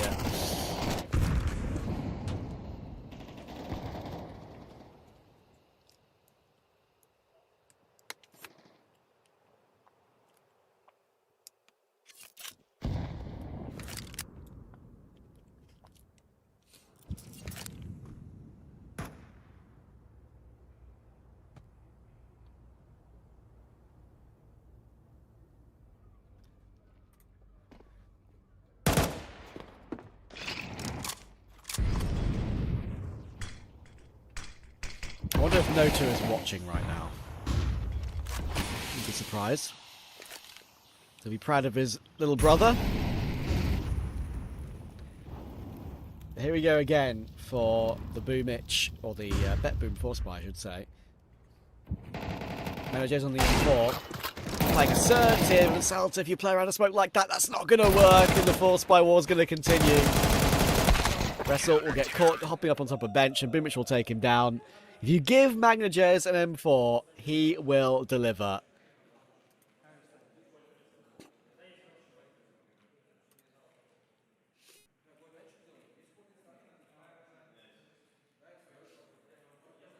He's so damn good.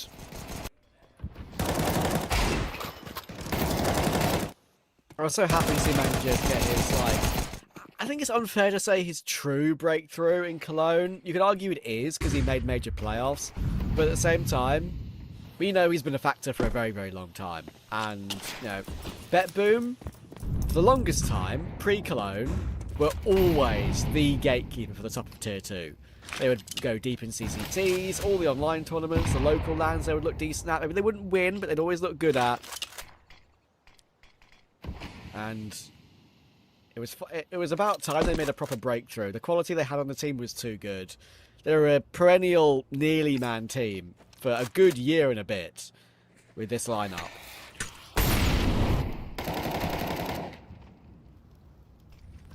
MztrDale is a out-and-out superstar for me. I see in chat, by the way, apparently it's pronounced mayonnaise. I know that. I think, is it mayonnaise in Russian? Is that right? But we say, for the sake of the commentary, we say MztrDale and/or Magno. He's going to get 2 more on a plate fed to him. Magic key, as apparently it is pronounced here, is last alive. Boomich will find him, though. And it's BETBOOM who will finally break the back and forth.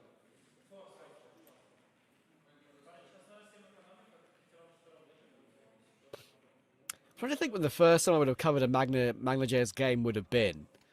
I'm thinking K23. I'm thinking back in that era of his career. His last ever K23 game was playing with Railway, Raijin, Alien, and X5. His first ever was with Idis Balance and Geo on the team. So yeah, I think I probably would have covered that team multiple times in Tier 3. Played well back then as well. And of course had his little chance in Spirit Academy. That was the Spirit Academy with Alpha. He kind of just about missed the Donk era, did MztrDale. Played a few games with him, obviously. He knows that he's pretty close friends with Donk. When it comes to actually playing the Spirit Academy, they kind of missed each other. MztrDale, Donk, and Kiyosake. What a list of star riflers, really, that Spirit Academy has produced. There's a lot in there I'm not mentioning as well, obviously. A couple of others from days gone by. Barney was really nice in NEMESIS. I'll get it done. Somehow Boomich is alive for longer than he should have been, but this is going to help out the trade. 3 alive still, no problem for BETBOOM.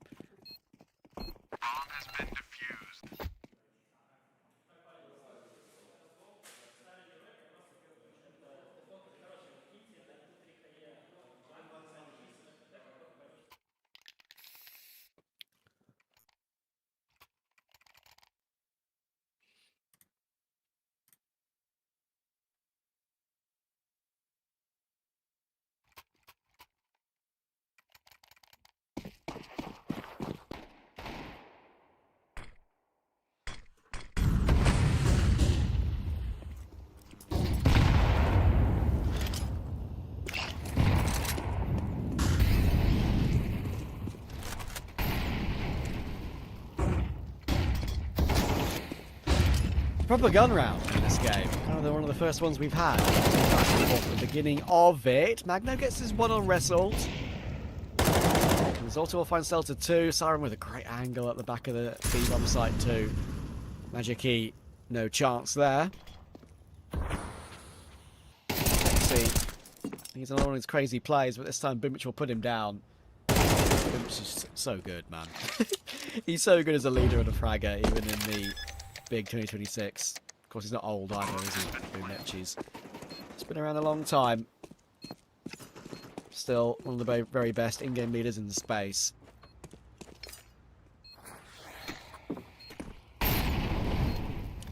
Thought today might be going for the around the world play there, but deciding to go Palace instead.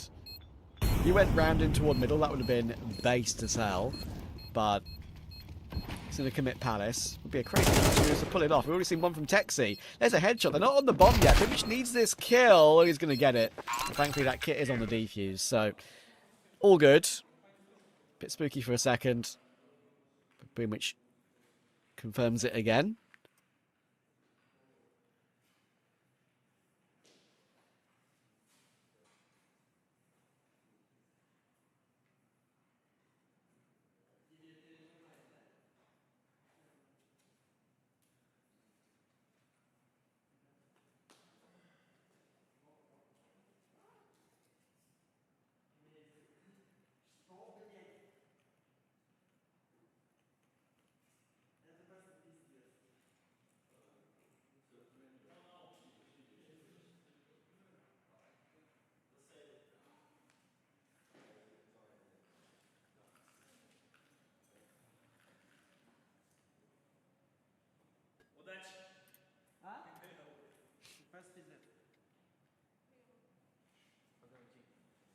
It's 2:27 AM in your time, Bicycle Kid. That's crazy. Watching for the love of the game, huh? Or for the love of your bet, maybe. It could be that too.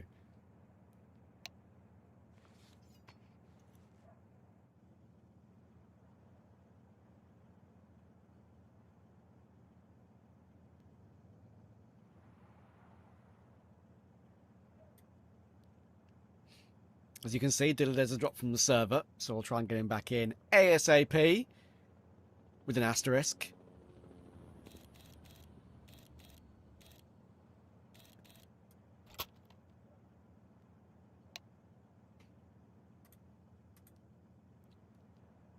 Yeah, it's 5:30 PM my time, and I was up at 5 AM for this tournament, so long day. Do I think Nemesis got this? No. Brutally? No. It should be a BETBOOM win. Nemesis are good though, don't get me wrong. I've been a fan of their progression. It's been good to see how they've been moving up.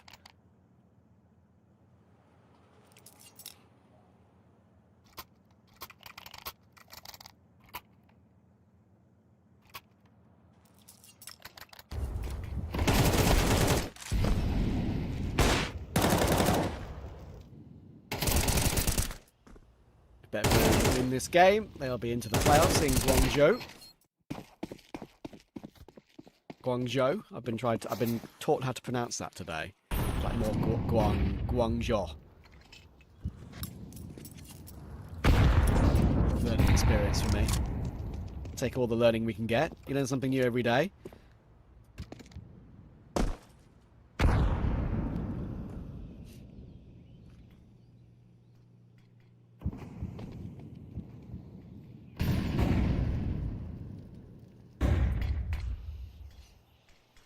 It's going to be a tough one for Nemesis today. BETBOOM should be winning this game. A fast drop into A for Nemesis. Clean kill from Boomich, almost finding a second. Bomb plant can come through, and there is a couple of rifles available now. That's a great kill from MztrDale. With the Galil against Illides. That's a big win. There's a deagle in toward default. One of the players has slipped away toward jungle, but Zorta's found one, and now Magnius can clear Firebox properly. There's one, and now honestly, he can hold that defuse. He's not, doesn't seem overly ready for Texi on toward Tetris, but he finds the kill anyway. Now Magic Key knows there is no winning this round. The bomb will be defused. He'll try and grab the AWP. That is gold successful for him. Did he get out? Oh, that's a bit of bad movement, I'm afraid. And Magno's going to punish him. That AWP should have been saved. That's a bit of an error for Magic Key.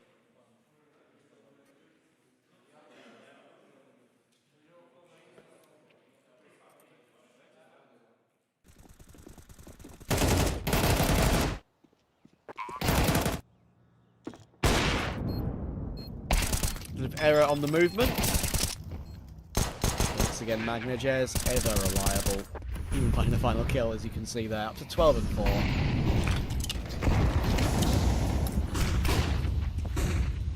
I think it's not unfair. Okay, Dillard's making a play. I'll get back to my point in a minute. I think they're pretty aware that he's top middle. Magic Key, surely you know about this. No way. No info whatsoever there on Dillard's being right in the corner where that smoke is. That's pretty wild. They are going quick in toward B off the back of this, though. And that gives them a plant pretty quickly. Siren is here, but not playing too aggressively, waiting for a teammate's rotation. Great nade from Texi onto Boomich, though. All of a sudden, 3v3. Nade moved a little bit further back from that get-right position, but Zorta's going to find him, and Dylan has somehow tapped wrestled. I'm not sure how he's managed that. Texi 1v2. We saw an incredible 1v3 with the Deagle earlier. It's one of only 2 rounds the Nemesis have won in this entire game, and he could be about to win another. This time with the AK. Elevates his position, but Dylan is just so damn clean with it. Nice try from Texi. But I reckon that defuse has come through pretty comfortably.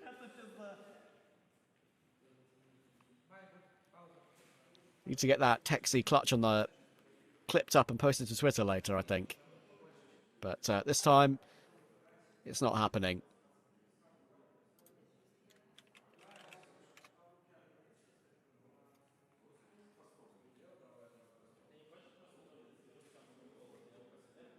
I was going to say before I saw Dillardez push top middle in a crazy fashion. I think it's fair to say, right, that BETBOOM are a tippy top tier 1.5 team. Even after making major playoffs, being what are they right now? So they're 9th, okay. You could argue they're a tier 1 team. They don't have a full 5 they're playing with consistently, it feels like, with Azorta playing instead of Artfrost. But let's say they're tier 1, now they're top 10 in the world. I've considered them a tier 1.5 team for a very long time. So for the sake of my point, I'll say, I think of all the tier 1.5 teams, just above tier 2 and biting at the coat tails of tier 1. Magnajez is still my favourite player. One of my favourite players to watch and keep an eye on. And it's great to see him playing well again today. Getting a chance to cover him as well. As I said, I covered a lot of his career, but now they're playing in tier 1 a bit more. Maybe I won't get a chance to cover him as much. Hopefully I'll cover some tier 1 events and I'll be able to cover him more.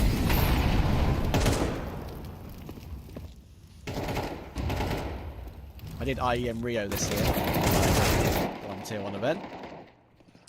For BETBOOM there. Counter-Strike blends into one. Texi will get called for Magno again as he tries to play around that bench smoke. And guess who's in Palace being a nuisance? It's BETBOOM. Or not so BETBOOM anymore. Still comes up big more often than not.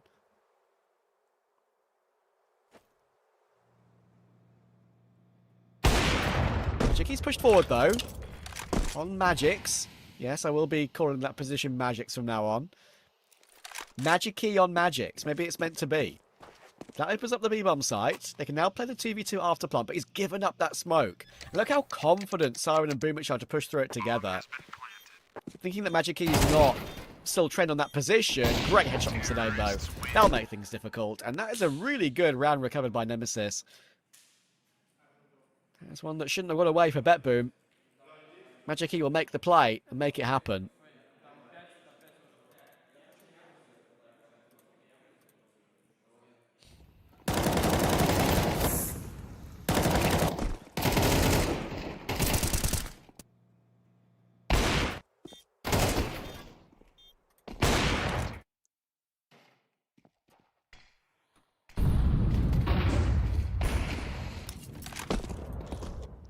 Magic Key half line for that kill on Dilladez, and Zorta's not able to respond. And if Nemesis win this round, the 7-5 is very much a possibility. Oopsie's going to try and make a play around that smoke, and once again, Magno is on the ledge on shore, being such a nuisance. A good nade from Booch as well, I think. Magno will go down to Texas in the end, though. Gauges where he is around ladder room.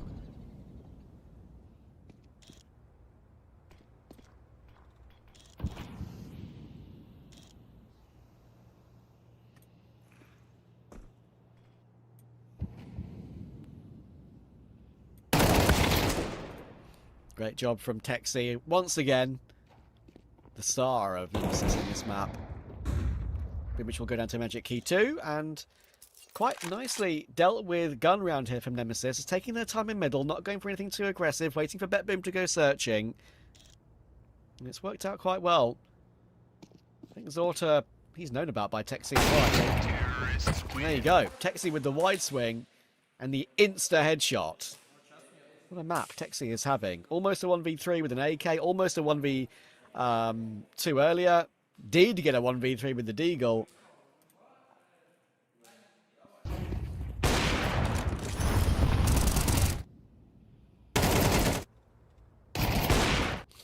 There isn't a relevant recent matchup for BETBOOM and Nemesis either. Last time these two teams played was September of 2025. BETBOOM were playing Darkness then, and not Zorta. Arcos had a brilliant game together, 64 and 30. Gun 5 was still... Oh, sorry, I should say Nemesis was still the Gun 5 team, would you believe? It was still the same core, Celta, Texi and Sedan, but they were playing with Azurski, otherwise known as Yxrezo, and Grix, which obviously as well. Grix playing for Gun 5 back then. Our star of Big. So very different lineups, very different time. Back then it was Ancient, Nuke and Train in the veto, I believe.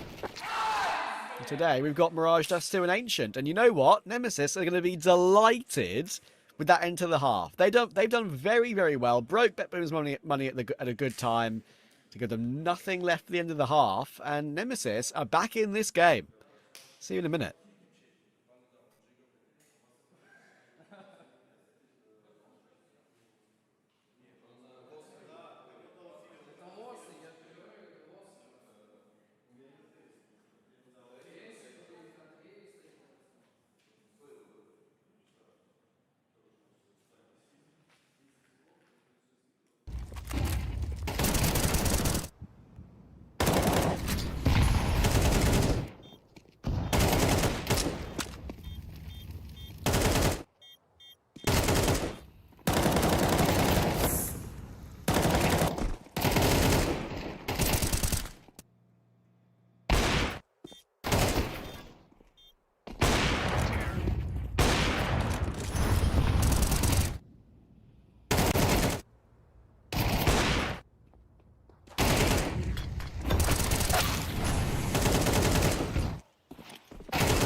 Second half is ready and raring to go.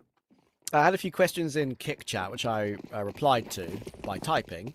But did I make a fantasy team for this event? No, I didn't, and I forgot, and I trolled, because usually I like playing fantasy this year. I've enjoyed it. Unlucky. Do I prefer Pepsi or Coke Zero? I'm going to say Pepsi on broadcast, just in case. Celta's going to get 2 quick headshots on the day try and jump down toward B. And they're doing a very, very good job of stopping them before they really get too much progress. Again, we've got a player on 1 HP. How many times has that happened today? I don't know if it's some kind of crazy curse. Crazy retake, by the way. Nemesis will be delighted with that. All 5 players alive. Great shots from Celta to begin with in particular.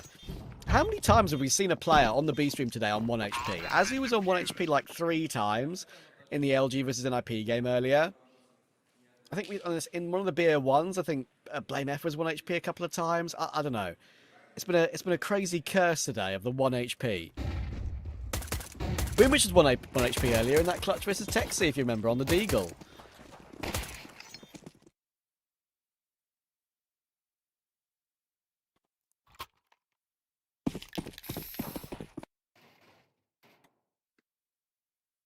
It's the day of the 1 HPs. And you know what? It could be Nemesis' day as well. This is a great opportunity for them. This is their map pick. You'd hope they'd show a good face on Mirage. It's a map that BETBOOM play very well. Already going scrambling a little bit though, because Zorta found a Deeg on B. Definitely commit to it though, and Resort finding Boomich, that's relaxing a little bit.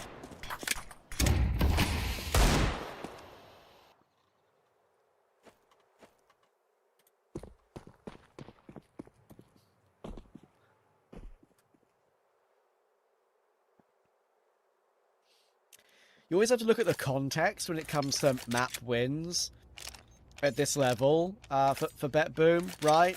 They played Mirage 4 times during Cologne.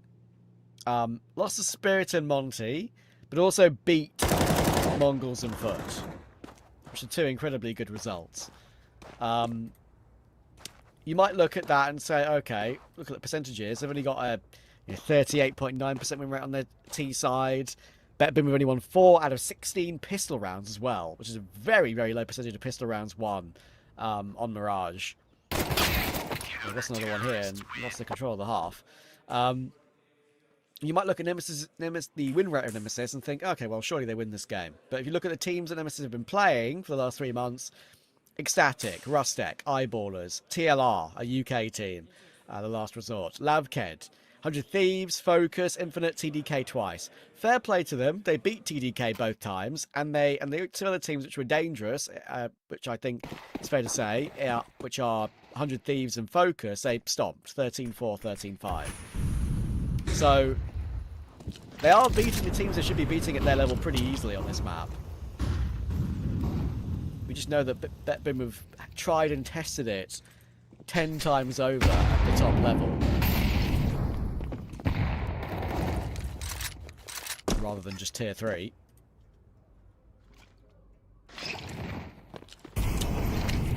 You know, one thing I was very sad about that I saw today? Flammus going back to Virtus Pro jail. Please, someone save him. I guess that buyout is Spenny, huh? DC had a great time in the major. As long as Flammus is happy, I'm happy.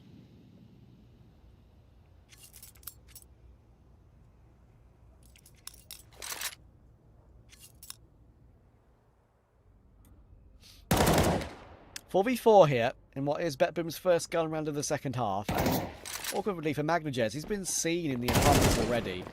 But look at that. I mean, he's going to die here to Magic Key. But how confident was that for Magnajez?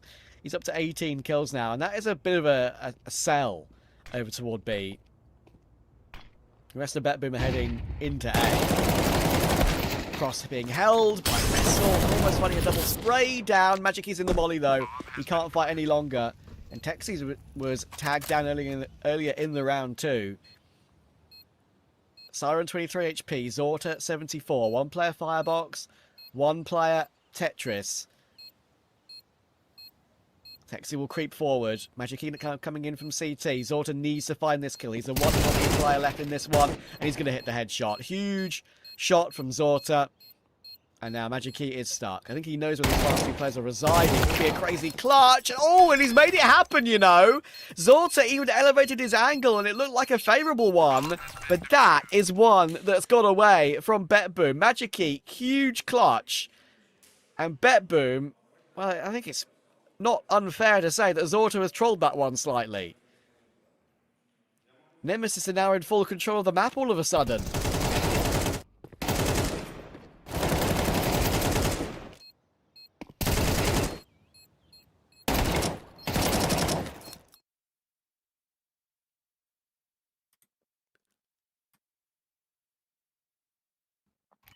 Usually we see expertise from Magikey on the AWP, not the rifle.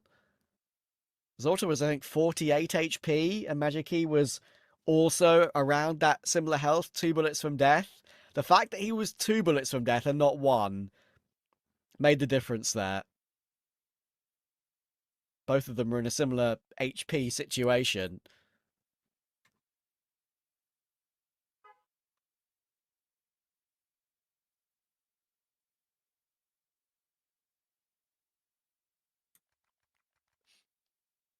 My goat Artfrost wouldn't have lost that.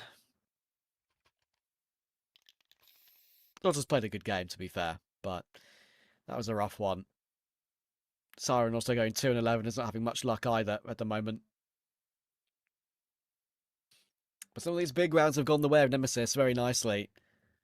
If those of you who didn't see the Texi clutch, it might be on the Nemesis Twitter account. Let me check that, actually. Usually it is. The socials people over at Nemesis are on the ball.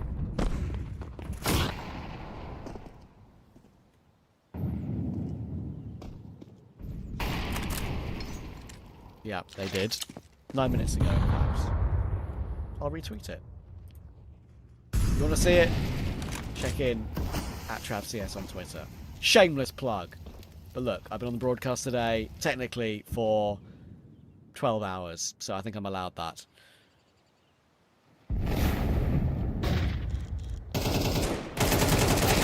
Wrestle will find Siren. Good recovery kill from Days, and that's a miss from Magikey.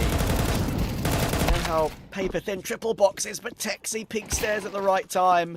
Finally manages will get the kill, and Boomish is still lurking around. He's made his presence known, though, and Magikey is not playing defensively. He's off in through that smoke. Excuse me. The great pick on Boomich, and now Magnajez last alive.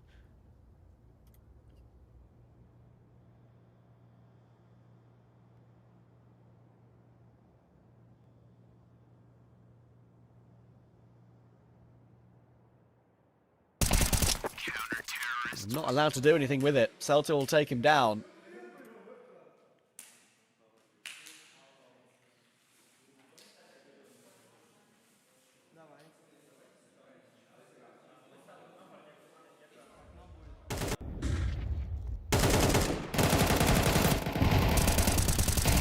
Boom felt in full control of this one, it has to be said. It has ebbed away from them. BETBOOM were up 7-2. They have not won a round since.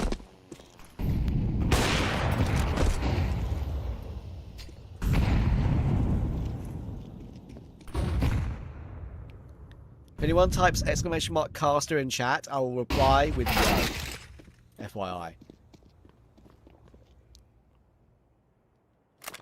There's no command for it, I'm afraid. So, I'll have to do it myself. Texi, another great round for him. This is an investment round for BETBOOM. I've been talking up Magnajez all game, but what about Nota's twin brother? Maybe he's the better twin. Texi, 24-11.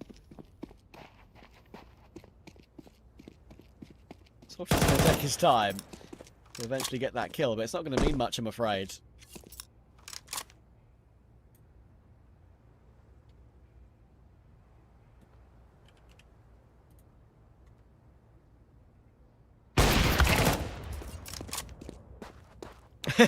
Alcaro knows what's up. He typed my name for me, the goat.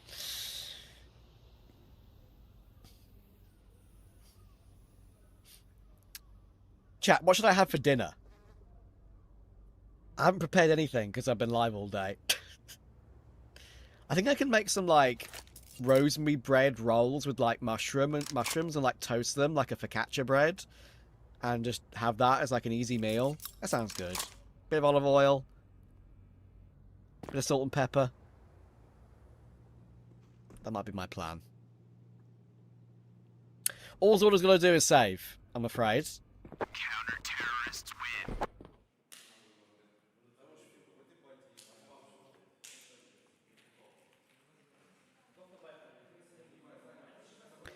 Bunda said, Caster, if you don't reply, I'm going to smack you in the ass. Okay.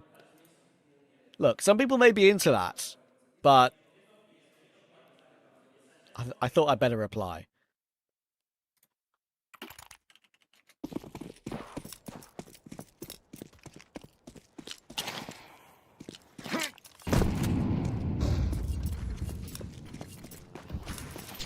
Cucumber sandwich schnitzel. Noodles goated, yes, agreed. Okay, another force from BETBOOM here, by the way. I should stop talking about food in chat. It's time to focus on the round, because they've actually found some progress for once. They've gone for a Galil buy. BETBOOM know they just need a round from somewhere. They were 7-2 up. Nemesis have won 8 rounds in a row. The end of the half, bringing it back to a 7-5, was critical in that comeback, in that recovery. And the Galils have finally tried to force the issue in middle. A bit of a difference in pace from Boomich. And it's netted them an opening pick on XSE, the main man of the game, the raid boss of the game, and Celta. So finally something to work with here.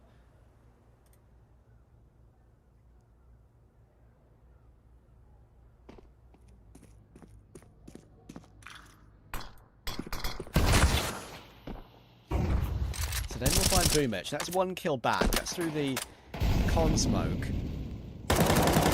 Jump in here toward A, and Whistle, he could fight this one. Doesn't get more than the damage, though, on Dilladez. And with Magno's positioning connector, Sedan was always going to go down eventually. So, BETBOOM stopped the rot. It took them a while, but they finally stopped the rot here.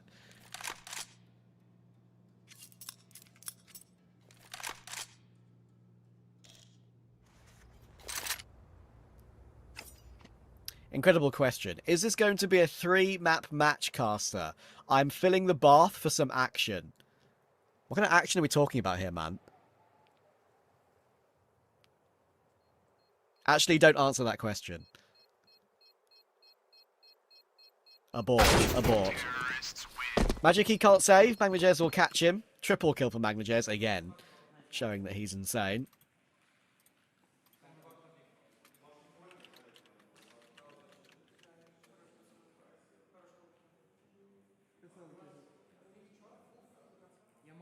I love how the person in chat who asked me where I'm from, I replied saying London, and someone replied to me saying, how do you know? Bro, I am him. I am the castle. I'd hope I'd know where I live.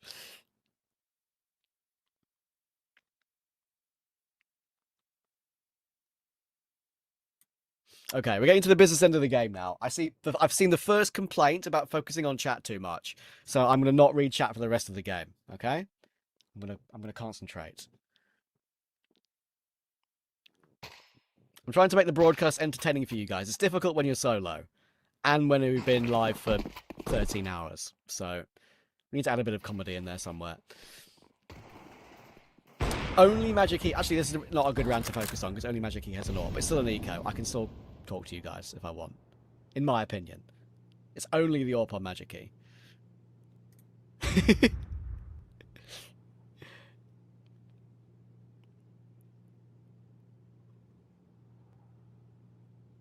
May I suggest a quick and easy creamy mushroom pasta for dinner? That might be the way. That might be the way. Can you guys tell how much worse my voice sounds from earlier on in the day compared to now? I hope not.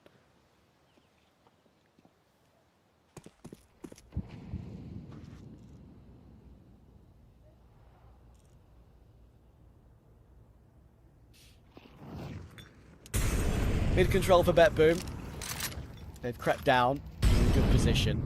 They are going into a bit of a stack, but Nemesis are looking to push forward for some information. They're not just going into a stack of a couple of pistols, they're going into the Magic Key AWP as well. Alert smoke to give them some space around stairs. Tilted already pushed through in to TV room. Siren, you need to be ready for this. You've got 2 kills in this game. Don't die to a USP, Siren. Not like this, Siren. Not like this, Siren. M4 recovered. Magnajez will find Magic Key, and that's a really important kill. That's the AWP down. Just about to get peeked from a couple of different players. He can't transfer to Result. Sure, they've got B, and there's no kit on this retake. I mean, they should be fine, right? I mean, ideally, Nemesis probably even save here.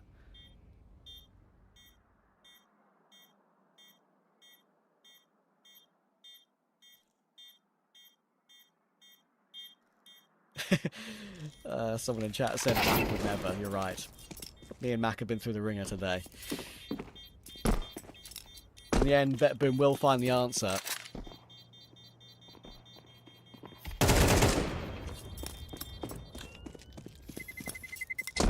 Terrorists win.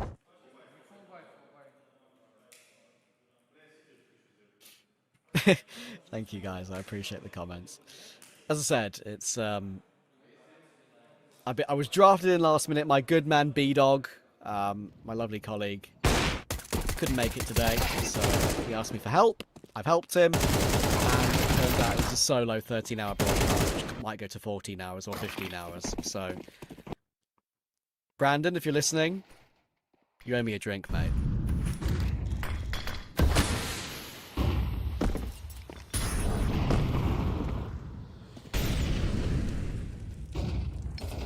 I am covering a Blast qualifier soon, Motor Potato. So, the qualifier for Blast Open Porto should be fun. In South America.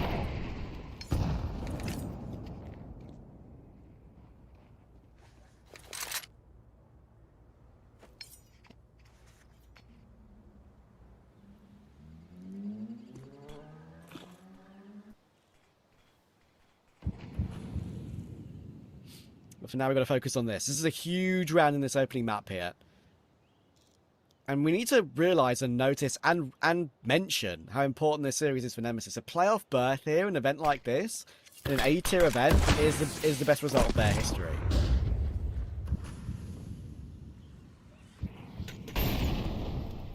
It's a BO3, to remind you guys, and it is their map pick. BETBOOM have Dust 2 coming up second. Take a tag to the molly, and unfortunately that reveals the position for Dilladez. A double entry for Dilladez, beautifully done. He's up towards CT, he's been faked out as well. He's going to need to get out of there. XSE mollied off towards short. Siren's making a difference. It's actually a really important kill from Siren. Only his 3rd kill of the game, but it prevents any thought of a possible retake. And that nade will even chase Magic Key out of the round too. Heat-seeking HE from Siren. And BETBOOM are going to even this one up at 10 apiece. And Nemesis are not going to have a whole lot of dollar. Is Magno going to check this properly? Would you believe it? Magno's not going to check this properly. That's unlike him. Can XSE get multiple? He's being hunted. He's a one more player for short. He knows about it. And Siren will deal with it. So Siren will more than double his kills in one round. And that helps BETBOOM get back to 10 apiece.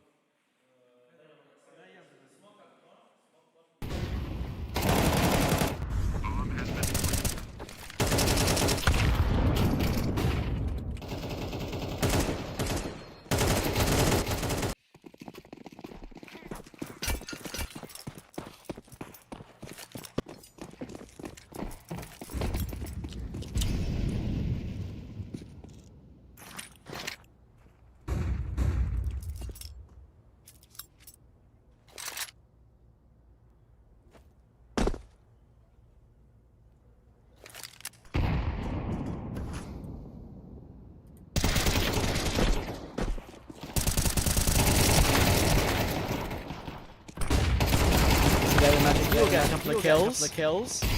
2v2. Recovery on this one.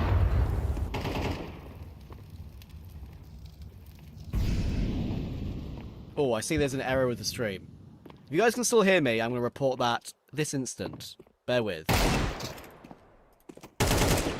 I'll give you a radio cast quickly. Texi's 1D'd Dilladez.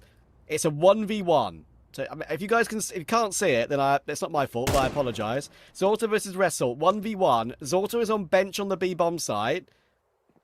And Wrestle is trying to round on him from near empty pillars. Zorta's got the bomb on his back, but he's not going for the plant. And Wrestle is going to hit the headshot.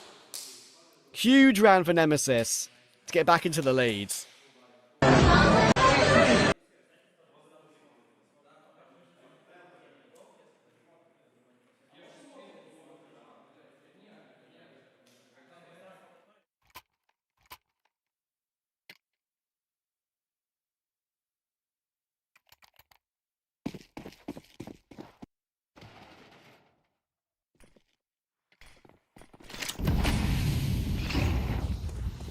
Okay, I have relayed the information.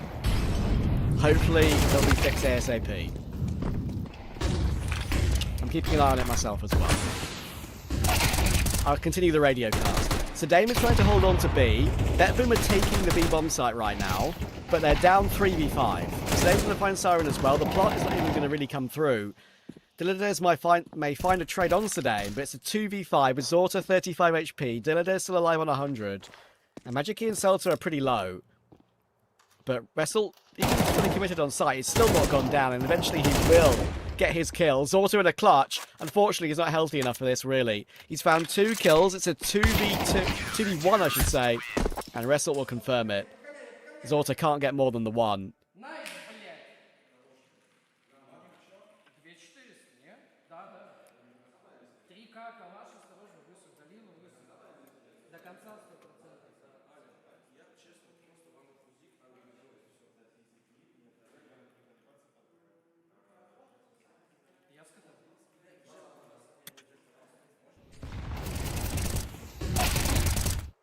So I can confirm that it's Nemesis 12-10 in front. The fact you can't see this sucks. I wish I was in control of this.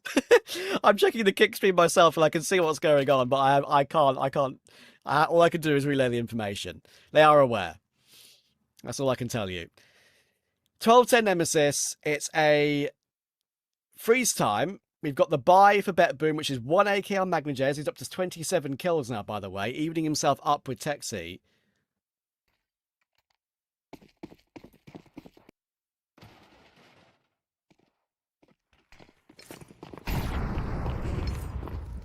The buy is the AK on Magnajez, Boomich with the Tech 9, Siren with the Galil, Deagles on Dilladez and Zorta. That's all they've got to save the game.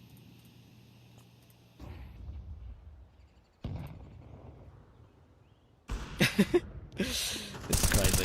Magic Key will get the opening to Dilladez, Wrestle will find Zorta, Selta will find Boomich. They're going for an A-side play here, BETBOOM, and it's not worked out at all. They're currently 2v4, and Nemesis are about to take their map pick. Unfortunately, you're not going to see the ending, but I can confirm that the round is still alive. Magno's going to find Wrestle over toward the top of stairs and get the kill, but then Sedane refaces from Ticket Box, and he'll get both the 2 kills. That is a map close for Nemesis, and that's 13-10. They were 7-2 behind, by the way. Oh my god, I just seen the kick stream. It's working. God bless. The scoreline for BETBOOM was insane. They were 7-2 in front, and then Nemesis recovered to a 10-8 lead. Incredible streak. Incredible streak. And that is the main thing that gets them back into the game. The main thing that gets them sorted. BETBOOM fought well on T-side to get it back to 10 apiece. They did feel like Nemesis had a little bit of extra level. And if you remember early on in the game, seeing the Texi 1v3 with the Deagle, that kind of just told you how ready he was to play this map. I think he ends the map on 27 kills. Here's some of the highlights that you guys may have missed at the end of the map. And this is how it was closed out in the end. Those are the 2 kills that I was describing that almost got them back into it. But Sedane gets the 2. And that will get Nemesis up 1 map. I'll be back in a few minutes, and hopefully we can get map 2 of Dust 2 ready and raring to go.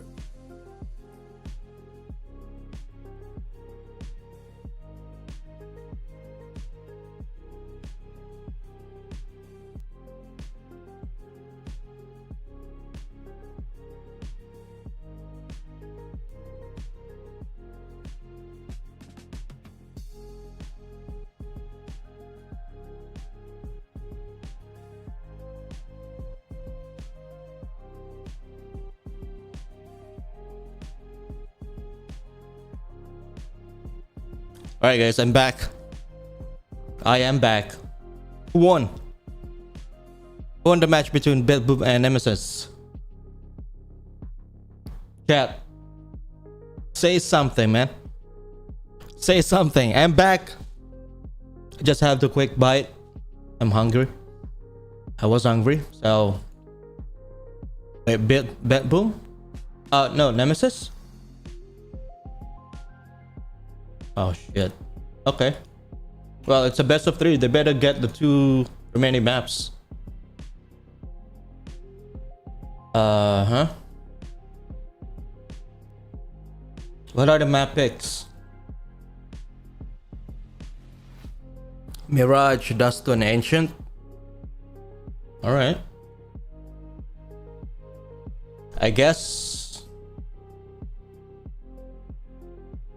it's gonna be a tough one for BETBOOM.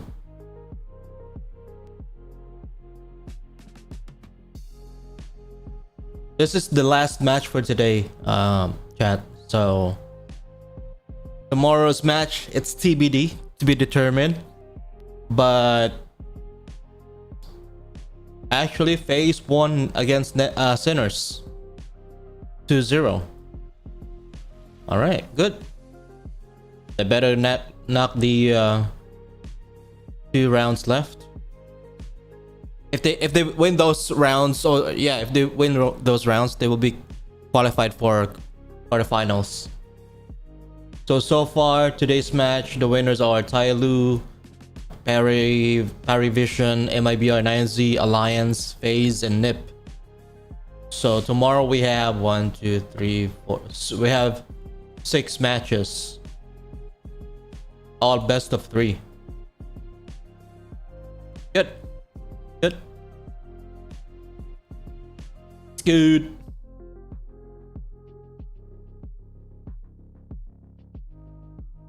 By the way, guys, we are live on YouTube, Rumble, Kick, and TikTok. So please follow or subscribe to be able to, and also click the notification icon so that you will be notified whenever I go live. If you like the content, click the sub, click the follow. It's free. It's free, guys. Don't worry about it.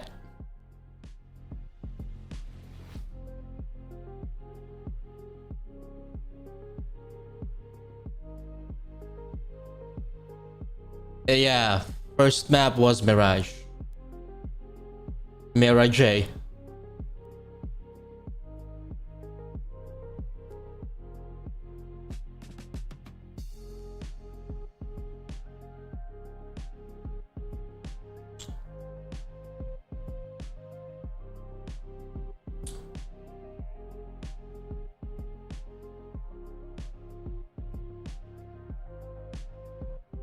What's my team? What do you mean? On this tournament? Or in general? On CS2? For this tournament, I'm gonna go with BETBOOM. Hopefully they will... I mean... Hang on. Yeah, I'm gonna pick BETBOOM. BETBOOM. They're so far there's 2-0, 2 wins, 0 loss. They defeated Sinners on round 1, best of 1, and then round 2, big, and then this is the 3rd match they had. This is the 3rd actually this is the 3rd round.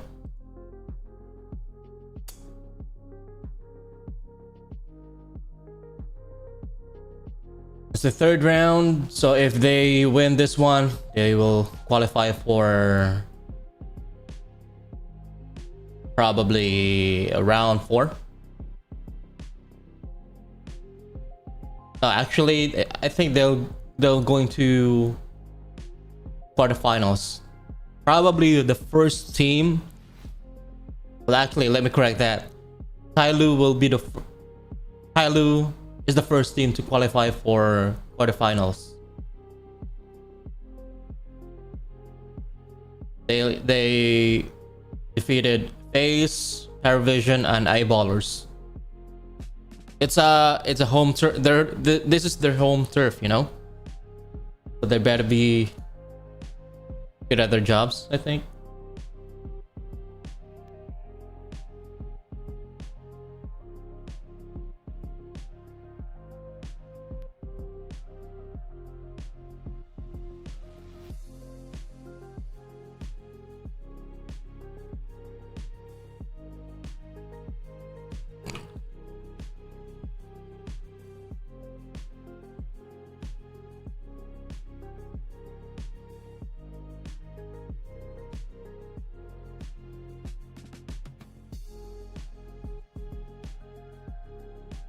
Which team has the strongest firepower? That depends. That depends. Right now, Tyloo, like I said, it's their home turf. They have the audience advantage. They're confident.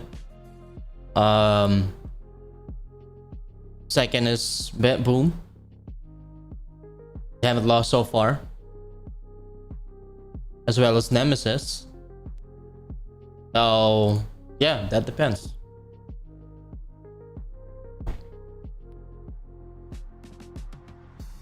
BETBOOM has all they're all good on their roles. You know, they're fraggers, the entry, the lurks, it all works. But this time, I don't know. Probably miscommunication. But we'll see on map 2 and 3.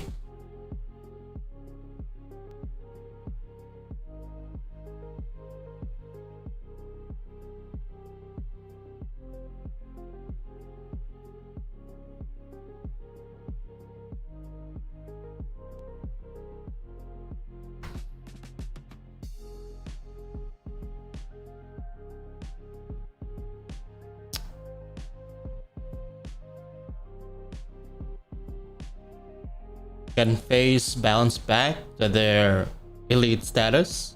Man, for now, it's really hard to tell. Or I would say no, because they have to rebuild. Honestly, Twist is their new IGL right now, and I'm not really confident on his performance as an IGL. He doesn't have. Oh, he's a little. Well, I would say he doesn't have experience. He was the IGL back in Team Liquid for a couple of months. So all in all, his IGL experience is at least maybe less than a year or more than a year. So, and they lose to how many times did they lose? Yeah. 2 losses, 1 win. So I'm not really comfortable on FaZe right now. So they have to have like the off season is near, so they have to build their team to the elite status. Like going for example, J-Boyne is their opper and he's alone. Basically, he's from Big. They loan him from Big. So I would suggest probably they have to get Simpias as their new opper, and then Kikshan as their new IGL. Kikshan is I mean, he's okay as an IGL. He's great. He's great on. I mean, he's mediocre when it comes to IGLing.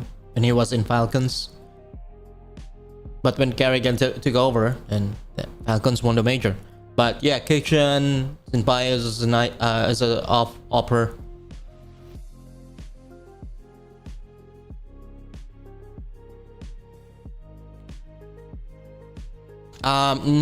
Netu, is that his name? Netu.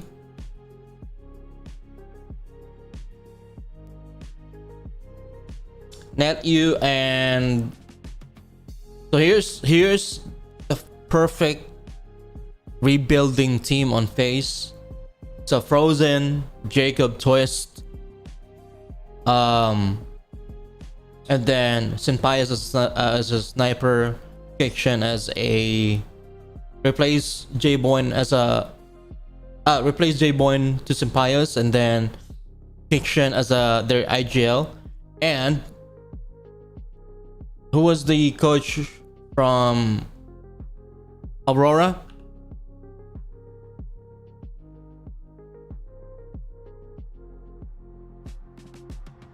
Aurora.